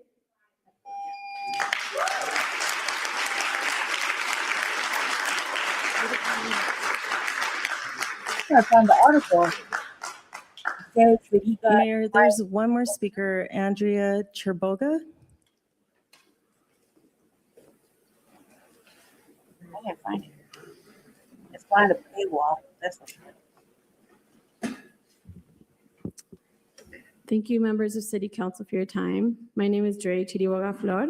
I live in Ward 1. I'm the Executive Director of Justice for the People Legal Center. Jason Legg and I co-founded JFP in 2023. We're a nonprofit law firm dedicated to fighting for the rights of renters and mobile homeowners across the state through impact litigation, grassroots organizing, and policy advocacy. Most of our cases involve challenging unlawful junk fees and violations of the Warranty of Habitability Act, among other issues. Landlords take tenants to court every single day. We believe we should be able to take landlords to court as well for unlawful behavior. When landlords defer maintenance and charge exorbitant junk fees, we believe these are examples of constructive evictions. These actions ultimately push people to the brink of becoming housing unstable. While numerous grassroots organizations have done an incredible job at passing critical legislation aimed at improving the rights of renters and mobile home residents at the state over the last 7 years, without enforcement and oversight, those laws are just words on paper. As one of the only firms set up to provide free legal services and do affirmative litigation to address root issues, it is absolutely impossible for us to keep up with the demand for enforcement. It's up to local governments to improve upon these laws, and one way to do this is to create a rental registry program to complement the current inspection program. Since we know that there are landlords that are so wealthy that a slap on the wrist or a fine is not enough to change their behavior. We have an opportunity to learn from dozens of examples from across the country and take best practices to create an even better, more effective version here. We, alongside DeGolia Law and Sue My Landlord, have been working alongside East Colfax Community Collective with residents displaced from Nome Street. I know you all are aware of that case, and it's, at the end of the day, not surprisingly, it was the landlords that are the ones facing criminal charges. I think we can all agree that steps should be taken, have been taken to prevent the property from getting to the point of condemnation, and that we must do everything possible to prevent that from happening in other communities. We cannot afford to lose more units. The criminalization of homelessness in the city is outrageous, yet City Council in favor of criminalization aren't doing enough to prevent further homelessness. We're excited that there's an interest from several City Council members to work with impacted communities on this issue. We firmly believe that this could be a powerful tool for tenants to assert their rights and improve the livelihood of thousands of families. But this program could end up being not effective if it's not led by voices of people who are actually impacted by these issues. So we're just here to open the door for more conversations and provide support as needed. But yeah, we really want to make sure that this is in the interest of people who are on the brink of homelessness or have been impacted by these issues. We also need to overturn the current criminal justice system and abolish the police and ICE.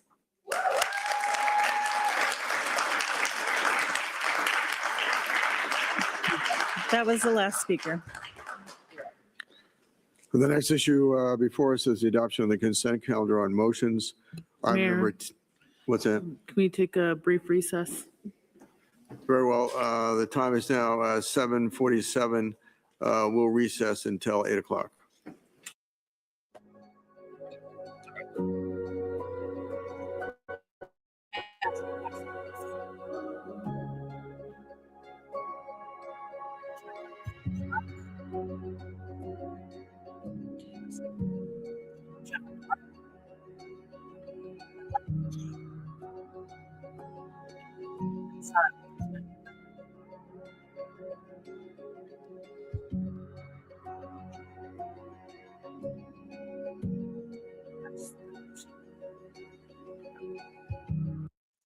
Let's see what else.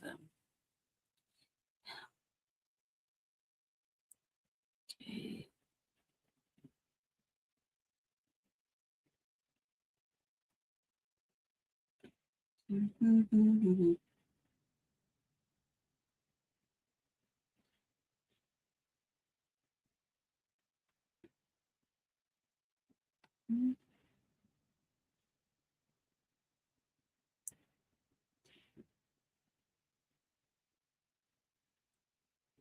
I think we have 3 more and that's it.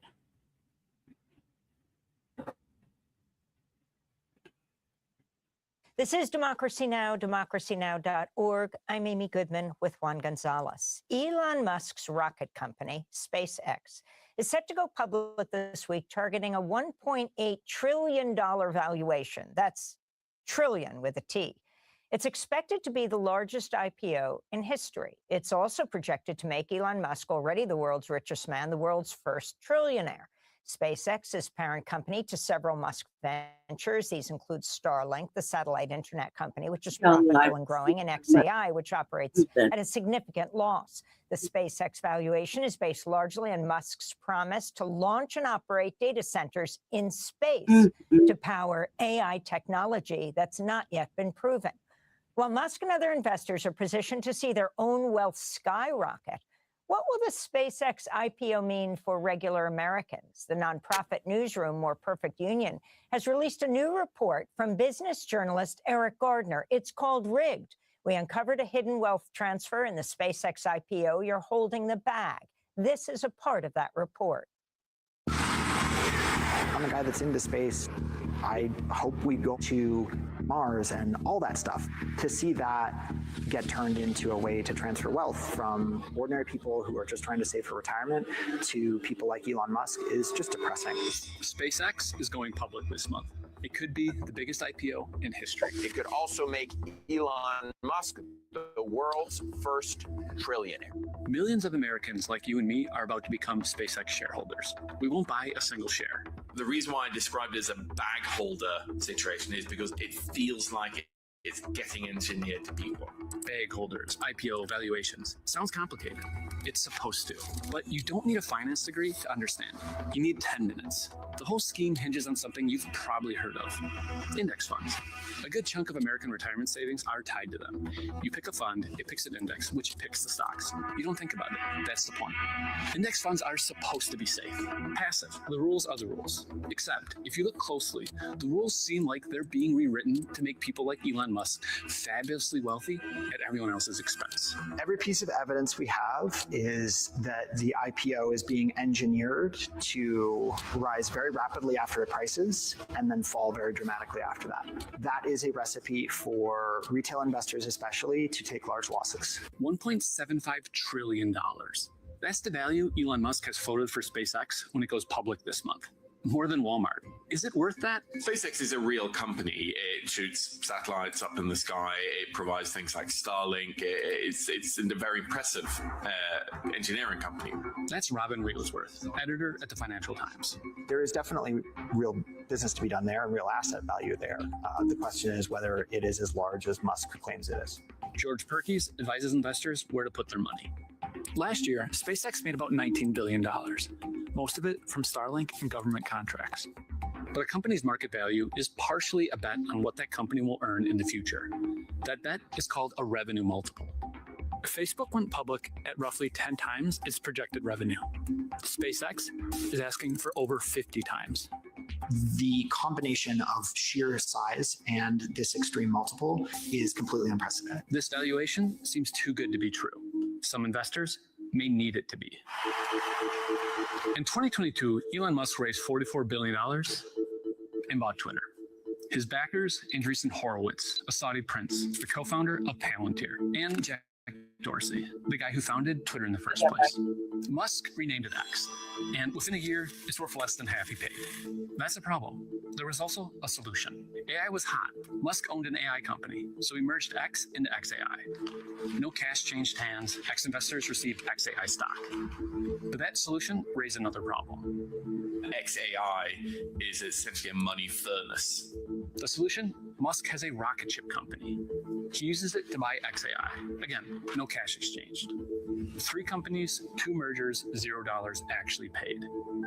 Everyone who helped take Twitter private now holds SpaceX shares. Now, SpaceX isn't just a rocket company that sells internet.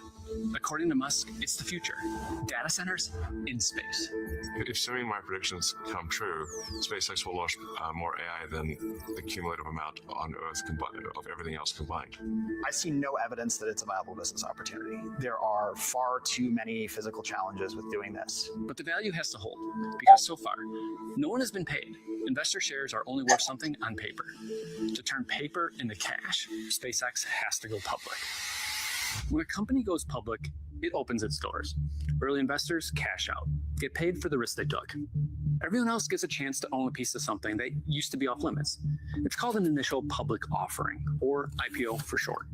It is a very normal part of a company's evolution and life cycle. There isn't just Twitter investors here. SpaceX's original investors took a big risk.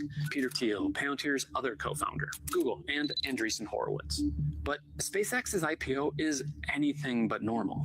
In a typical IPO, 90% of shares go to institutional investors, pension funds, banks, insurance companies. Regular people get 10%. SpaceX says they're changing that.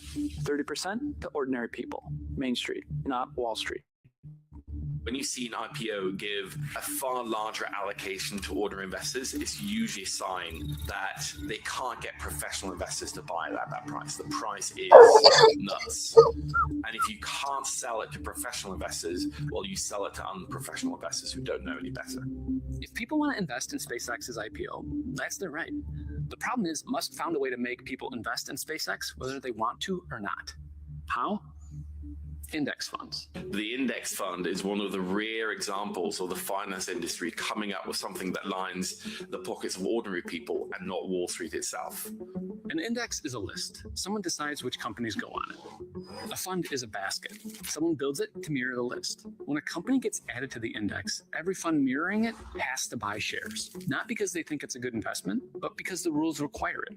Index funds have both outperformed the vast majority of active managers in every market, in every country over any time frame in the long run. Thousands of indexes exist. Nearly a third of American stock is tied to one of them. One of the most popular tracks the NASDAQ 100, the 100 biggest non-financial stocks on the NASDAQ exchange. Under NASDAQ's index rules, SpaceX isn't eligible to be included in the NASDAQ 100. New companies have to wait up to a year. It's called seasoning. Seasoning a stock is just the process of having it trade publicly for a while. Public markets tend to be unsure of how to handle certain kinds of investments, novel sorts of companies really quickly. Like a rocket company that makes most of its money providing satellite internet and wants to build AI infrastructure in space. If Musk could change that rule, he could trigger mandatory buying of SpaceX stock by every fund that tracks the index. This spring, NASDAQ changed their rules. NASDAQ is both an index provider and an exchange. Ben Schifrin spent 18 years at the Security and Exchange Commission, which oversees the stock market. You know, it kind of used to be the case that the exchange, wasn't really supposed to be this for-profit money-making entity, but now it is. Two stock exchanges compete for every major listing, New York and NASDAQ. For the NASDAQ stock exchange, having SpaceX is a big win. You want big, prestigious tech companies to go public there, and the New York Stock Exchange wants them to go public on the New York Stock Exchange. SpaceX was the prize. Musk knew it. According to Reuters, Musk conditioned where SpaceX would list on one thing: fast-track SpaceX into their major index. It's all gravy for NASDAQ. SpaceX pays NASDAQ to list their stock. The real money is somewhere else. All the data and trading fees that they then sell over time, year after year, to other trading firms, to asset managers.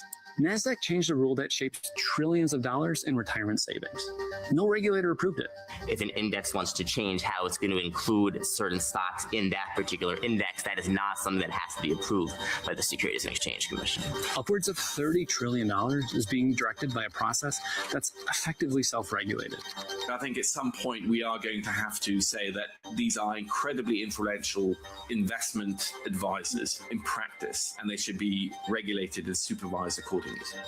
When I asked NASDAQ if the change was made because SpaceX demanded it, and if there's a conflict of interest in being both an exchange and an index provider, NASDAQ never answered the conflict of interest question, but did say that the rule change reflects how markets have evolved.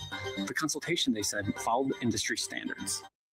That's an excerpt of business journalist Eric Gardner's report for More Perfect Union. We're joined right now by Eric Gardner himself. Thanks so much. That's a fascinating report.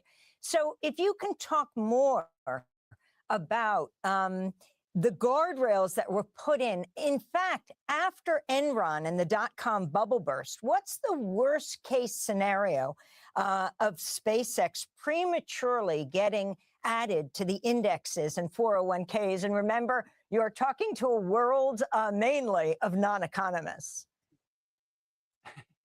Yeah, thank you for having me. Well, I think the worst case scenario is what frankly seems like it's going to play out over the next couple of weeks, and that SpaceX is going to go public. It's going to go public at a price that is essentially double what independent analysts think that it should be, and regular savers are going to be paying that price, while early investors to Musk random companies will be able to cash out at that high price. As I mentioned in the piece there that you saw, a good way to kind of think about a value of a company is through what's called a revenue multiple. So if you have a restaurant and you do $3 million of sales a year and you sell it for $9 million, you have a revenue multiple of 3.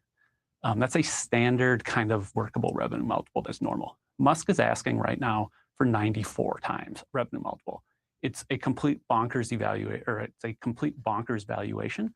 And unfortunately, he has essentially financially engineered this IPO as a massive wealth transfer from everyday investors to insiders. And Eric, the long-term goal of SpaceX is not simply to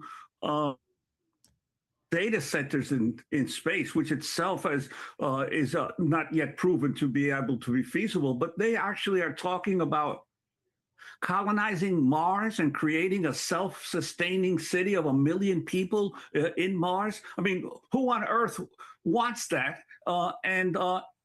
Given all the problems we still have on this planet. Yeah, so when a company goes public, they file what's called an S1 with the Securities and Exchange Commission, and it basically outlines the company. And this S1 that SpaceX filed is effectively bonkers. If you look into it, right, like AI is viewed as, you know, kind of the saving grace of this company. It's referenced more time. I saw some analysis around this. AI is referenced more time in this S1 than Jesus Christ is in the Bible, right? Like it's a complete bonkers thing. As much as they talk about colonizing space and colonizing Mars, if you think about that, that costs a lot of money in kind of capital investments in building spaceships, in building space stations. That's a huge investment. If you're to trace their actual investments, what they're making, more than half of it is into AI. And so it doesn't really compute. Throwing out a few more, kind of a bigger picture for folks. One of the problems with this IPO is that SpaceX is basically 3 companies. There's SpaceX, the rocket ship company, there's Twitter, and then there's XAI. SpaceX, the rocket ship company, is a real company. 2024, the last year before they all merged together, it did about $15 billion of revenue and generated about $800 million in profit. That's kind of a low end of an industrial, but that's a viable company. Last year, Elon Musk merged them all together in kind of a sleight of hand as he was running into troubles with the others. And now revenue is up to about $19 billion, but profit has cratered to under a loss of $4 billion. And what's driving that? It's fundamentally AI. They've invested a serious amount of money in what looks like a business line that has no clear path for profitability. And the way out of it is through the public markets. So another way to think about this is that this looks like the first steps towards essentially socializing the loss of a huge investment into a product that doesn't seem to have a profitable path. Eric Gardner, we want to thank you so much for being with us. We'll link to your report for the nonprofit newsroom, More Perfect Union. Headline, Rigged. We uncovered a hidden wealth transfer in the SpaceX IPO. You're holding the bag. Thanks for watching Democracy Now! On YouTube. Subscribe to the channel and turn on notifications to make sure you never miss a video. And for more of our audience-supported journalism, go to democracynow.org, where you can download our news app, sign up for our newsletter, subscribe to the daily podcast, and so much more. You're not white. We don't need you talking to white women, trying to, interact with them at all. And that's the problem. Right. That's the problem. I don't need to be white to give a. See, here's the thing. You're behaving like a black person now. You're temping out. You're literally behaving like a white person. You are behaving like a black person. So here's the difference. See, here's the funny part. Not your women, Myron. When I criticize black people, they'll sit there and say stupid shit like you're saying. You're not black, so you can't criticize us. They're You're right. doing the same chip out shit right now. Because I don't have. But we've made the tethered class absolutely useless to the white supremacists. For example, your boy Myron Gaines, there's a video clip of him, at UCLA, and there's a real white nationalist who showed up and kind of went back and forth with Myron and told Myron, hey, Myron, we don't need you speaking for us. Myron, you ain't us. We don't need you speaking for us. We don't need you speaking about white women. Yeah, we don't need you. And they keep telling Myron they don't need him. And he's all embarrassed and babbling and splaining. You saw that today. Oh, yeah, they gave Myron his wake-up call. Yeah, they keep telling Myron, we don't need you. And Myron tried to flip it back. Well, you're acting like a black person. You're chimping out like a black person. And the white tea supremacist guy was like, you know what? The black community know you're a grifter. Yeah, Myron, you're a con, and the black community knows it. That was heavy right there. Excuse me. Hold on, let me see if I can find the clip and actually play it for the family real quick. Let me see if I can find it. Y'all bear with me 1 second, ladies and gentlemen. I got so many things up on my thing. Okay, here it is. I got it right here, ladies and gentlemen. Talking to white women. Hold on. Interact. Okay, can y'all hold on? Let me pull my phone down and show you guys real quick. All right, hold on. Let me see if y'all can hear this. Wait. Let me turn the volume up. All right, hold on. Listen to this.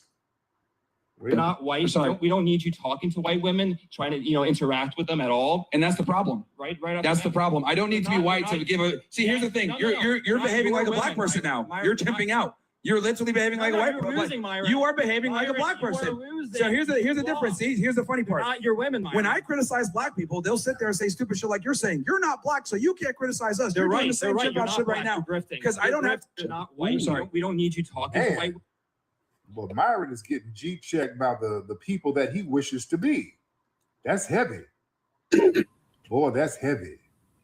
Like, yeah, you're not us, Myron. Yeah, you're not us, and the black community knows you're a fraud. Oh, they're checking because they realize they don't need him now because we've delineated, family. This is what delineation does. Delineation makes these people useless to the white tea supremacists. You understand? It makes them absolutely useless. Why? You got to understand the whole proxy hustle.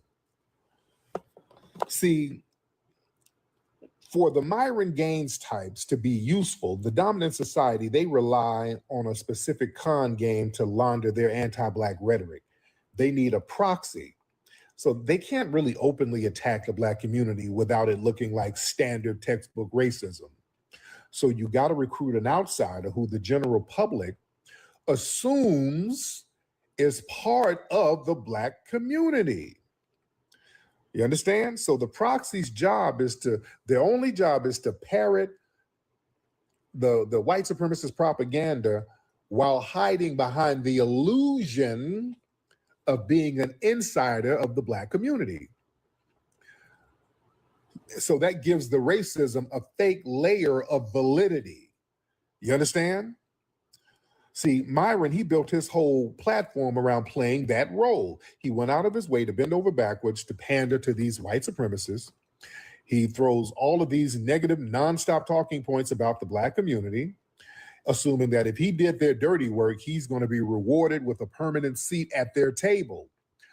The problem is this delineation kind of came out of nowhere on these folks. You understand? Delineation was the countermeasure. This FBA delineation movement on that ass.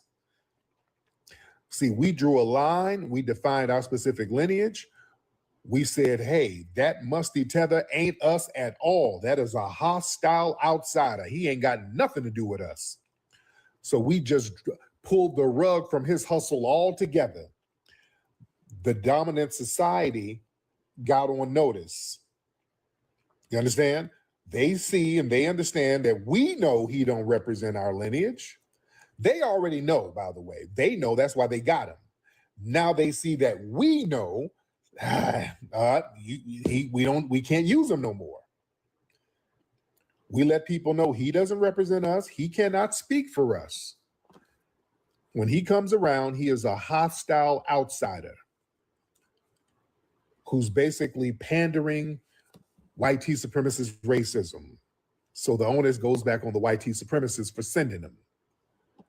Yeah. So we done stripped his insider credentials. See, once the foundation of Black American community officially rejected him, we snatched his fake insider credentials right out of his hand. See, they like to come around and act like they're doing some tough love. See, that's the con game to the white teeth supremacists. So they can say, hey, look, man, somebody in your own community, they're showing you guys some tough love by telling you to stop committing all your crimes. See, you need tough love like that. And we're saying that ain't no tough love. He ain't of our community. He has nothing to do with us. So now if the white teeth supremacists try to elevate him, that makes you look just as janky and hostile and outsider-like as him. We're looking at the white teeth supremacists. Why are you trying to push an outsider on us? That man is not of our community. Yeah. And when a proxy loses their insider status, you become a broken tool to the system of white teeth supremacy. Just like our brother Professor Black Truth says, when the white supremacists are done with their tools, they break their tools.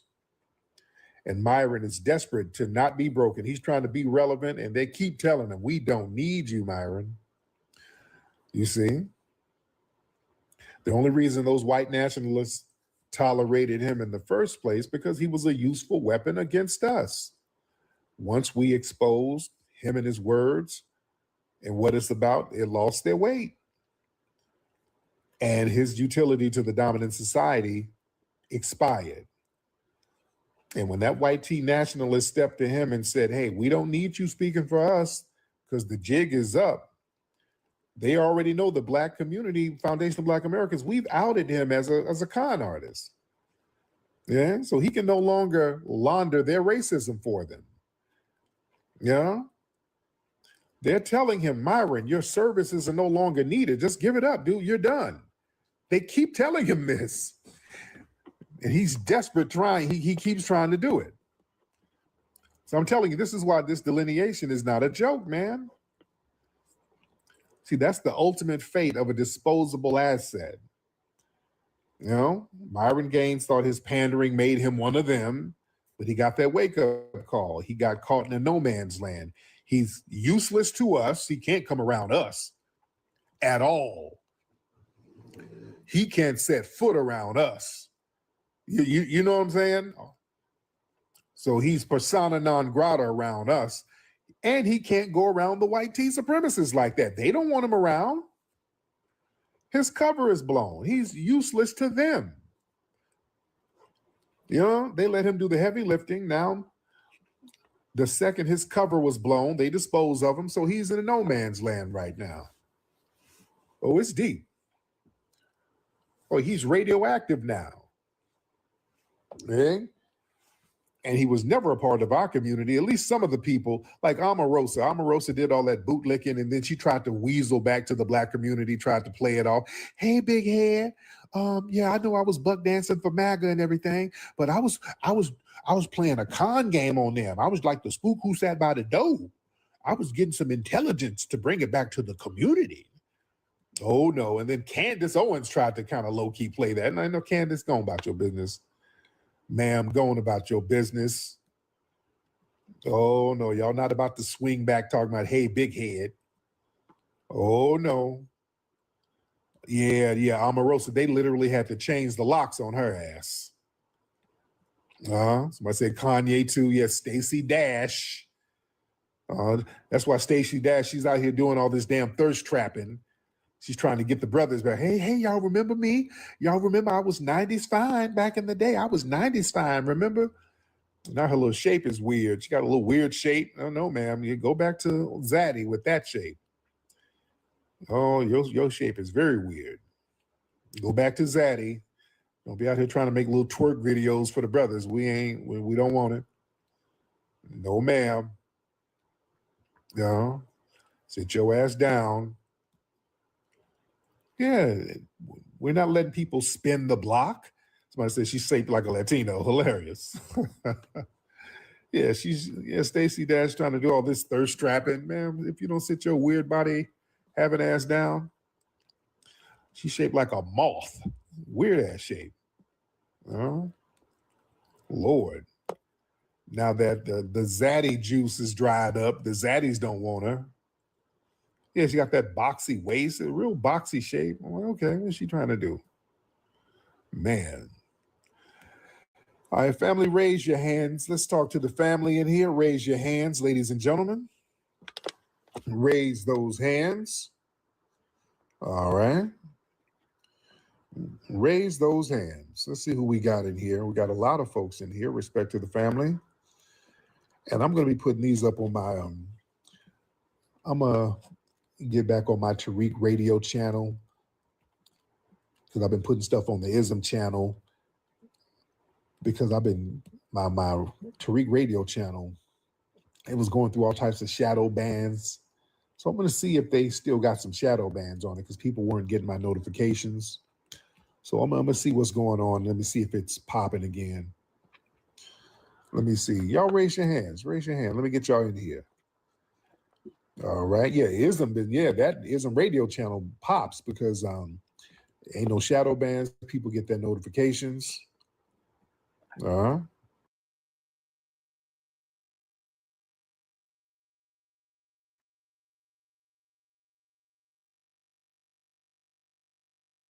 We had a true music legend here in studio, and he shared some exclusive news with our very own Sam Shocker. Yeah, here's our interview with Brian McCain, a.k.a. Busy Bone from Bone Thugs and Harmony. Some of the best hip-hop legends are coming to the Mile High to Levitt Pavilion for Hip Hop on the Hill, you guys. And guess who's headlining? Bone Thugs and Harmony. We got Busy Bone here. Hello. We're so glad that you're here. Brian, thank you for being here. All 5 original members will be performing tomorrow. Doors open at 3:45. You guys are headlining, so you'll be on a little bit later. What brought you back to Denver? Well, we had the opportunity to do a show with the rest of the group, and, you know, we knew the promoter, and he said, hey, man, we really want you to be a part of it along with the rest of the group, and we made it happen. You know, it's really very easy, very simple. We're simple people. So I actually, we had some technical difficulties earlier, and I've really gotten to know Brian. You are so kind, so humble. And I think that is so refreshing because you and I were talking earlier about just like teaching our own children that at the end of the day, it doesn't matter, you know, what you do for a living or how much money is in your bank account. If you're a good person, that is what matters. Yes. Speaking of which, something that really struck me is, yes, you're here for this incredible festival and you're headlining it, but yesterday you did something pretty moving. You were in Longmont, Colorado, and you were hosting a vigil to not only honor a friend, Raman, and I'm so sorry for the loss of his life, but also other victims of fentanyl. Do you want to talk about that? yeah, definitely. You know, it's been, fentanyl has been a real problem, you know, as of recently, you know, and I'm not the only one that's noticed, of course, and it just touched close to home. And, you know, he was a great young man. It was just a major loss, you know. The details of it wasn't as important as just his loss of life. So I wanted to show support and, you know, bring awareness and talk about it and, you know, like put my arms around his mother, around his family and his sister and everyone else, just to let them know, you know, he was an important person and it wasn't just something, you know, that happens that will be buried. No, he lives on, you know, through people that he met, like myself. You know, so yeah. Yeah. And I know that, you know, unfortunately, you're not alone. You know, a lot of the country is grappling with loss due to fentanyl. I do want to segue, and this is going to be a hard term, but I think it's really important because I know what a pioneer you are. And I know how much you love your work. I heard something and I want you to confirm it. I know you have not announced it. So this would be a 9 News exclusive. Are you putting together a solo biopic about you, Busy Bone? Yes, definitely. No way, that's so exciting. Yeah. And you're okay to talk about it? Yeah, it's just fine. But you have not brought it up yet? No, not yet. You know, as like a lot of the people that know, I was kidnapped and found by John Walsh from America's Most Wanted. And, you know, it's like foster homes and abused homes and different things of that nature. And then from that, I was able to, at a very young age, make it in the music industry, taking one-way bus tickets at 14 years old. 15 years old, and going through the earthquake in Los Angeles of 1994, the big Hawthorne earthquake, and so on. So it's a great story to tell. And I do public speaking as well, and it just made sense. So I started writing it in 2016. Oh my gosh. And 10 years later. Yeah, these things take a very, very long time, and I was told that before by different people in the industry that I deal with, and we're here now. And I've submitted it to some very, very important people that I met through Netflix. And, we're just waiting on, just the things to happen, the wheels to get to turning. So we're patient and we're good. We're good. Yeah. Brian, that is going to be quite the biopic. And I know that a lot of your fans and just people in general are going to be inspired by it. So you'll have to keep us up to date on when we can see it. You guys are also, Bone Thugs are also getting a star on the Hollywood Walk of Fame. Absolutely. What does that mean to you? It's a dream come true. It kind of started because we had received a street in our name called Bone Thugs and Harmony Way. And that probably happened about 3 years ago. And then that's when the whispers started happening. And then, Snoop Dogg and Keith Sweat, they vouched for us because you got to have a couple people vouch for you for the star. And here we are. Voila. Okay, so now we got to talk about tonight. This is like a family event. Not only do you have some of your own kids who are in their own group, who are very talented, but also Eazy-E's son, Little Easy, will be performing, who we all know your history. I mean, Eazy-E gave you that record deal with Ruthless. So talk to me about how this is so family oriented. Well, not only am I bringing my sons with me, some of the group members are bringing some of their family members with them as well. Of course, Eazy-E's son. And so all of us together, it's absolutely a family event. Oh my gosh, that sounds so much fun. So once again, you guys, you can get your tickets, okay, at hiphoponthehill.com. It is tonight. Doors will open at 3:45. Bone Thugs and Harmony, they are headlining. You don't want to miss it. And we got to say, you got to keep up with all things busy on Instagram at Mr. McCain, because you got your solo biopic coming out. And I hope that you'll let me know when it does so we can keep up with you as well. Of course. And you are a pleasure, let me tell you. So kind. Thank you. God bless.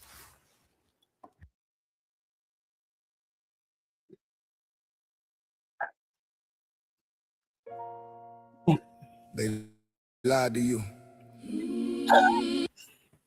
Okay. Oh my God. There's so much pain. Thank you, family. Thank you for watching. Thank you for hanging out. Thank you for sticking with us for Line Blacc News, episode 29, part 3, continuation of part 1, Line Blacc News. Grand Rising, stay black, stay dangerous. Thank you for helping me. Thank you for staying up with us. With me. I gotta get off this. Kyle Rittenhouse. Yeah, hi there. Zimmerman, Justice, and they go in the courtroom, jury appears. Yep. You're right, Tom. Grand Rising. Grand Rising, little eyeballs. Thank you for sticking with me. I gotta go, Philly. I can't sit in this chair because my knee is just in extraordinary pain. So stay black, stay dangerous. We'll probably go live again a little later on in the afternoon. Thank you very much for hanging out with me. I had to take over for Jesse for a little bit while you got some rest. Man's busy. So I'm gonna go figure out what's going on with my leg. I know what's going on. It's just fucking excruciating pain. So thank you for hanging out and watching Chewbacca's Black Experience Enhanced too as well, and sticking with us all day yesterday. I do owe y'all another RBA. I'll try to get that to you sometime. Hopefully, maybe I'll get a chance to do it later on today.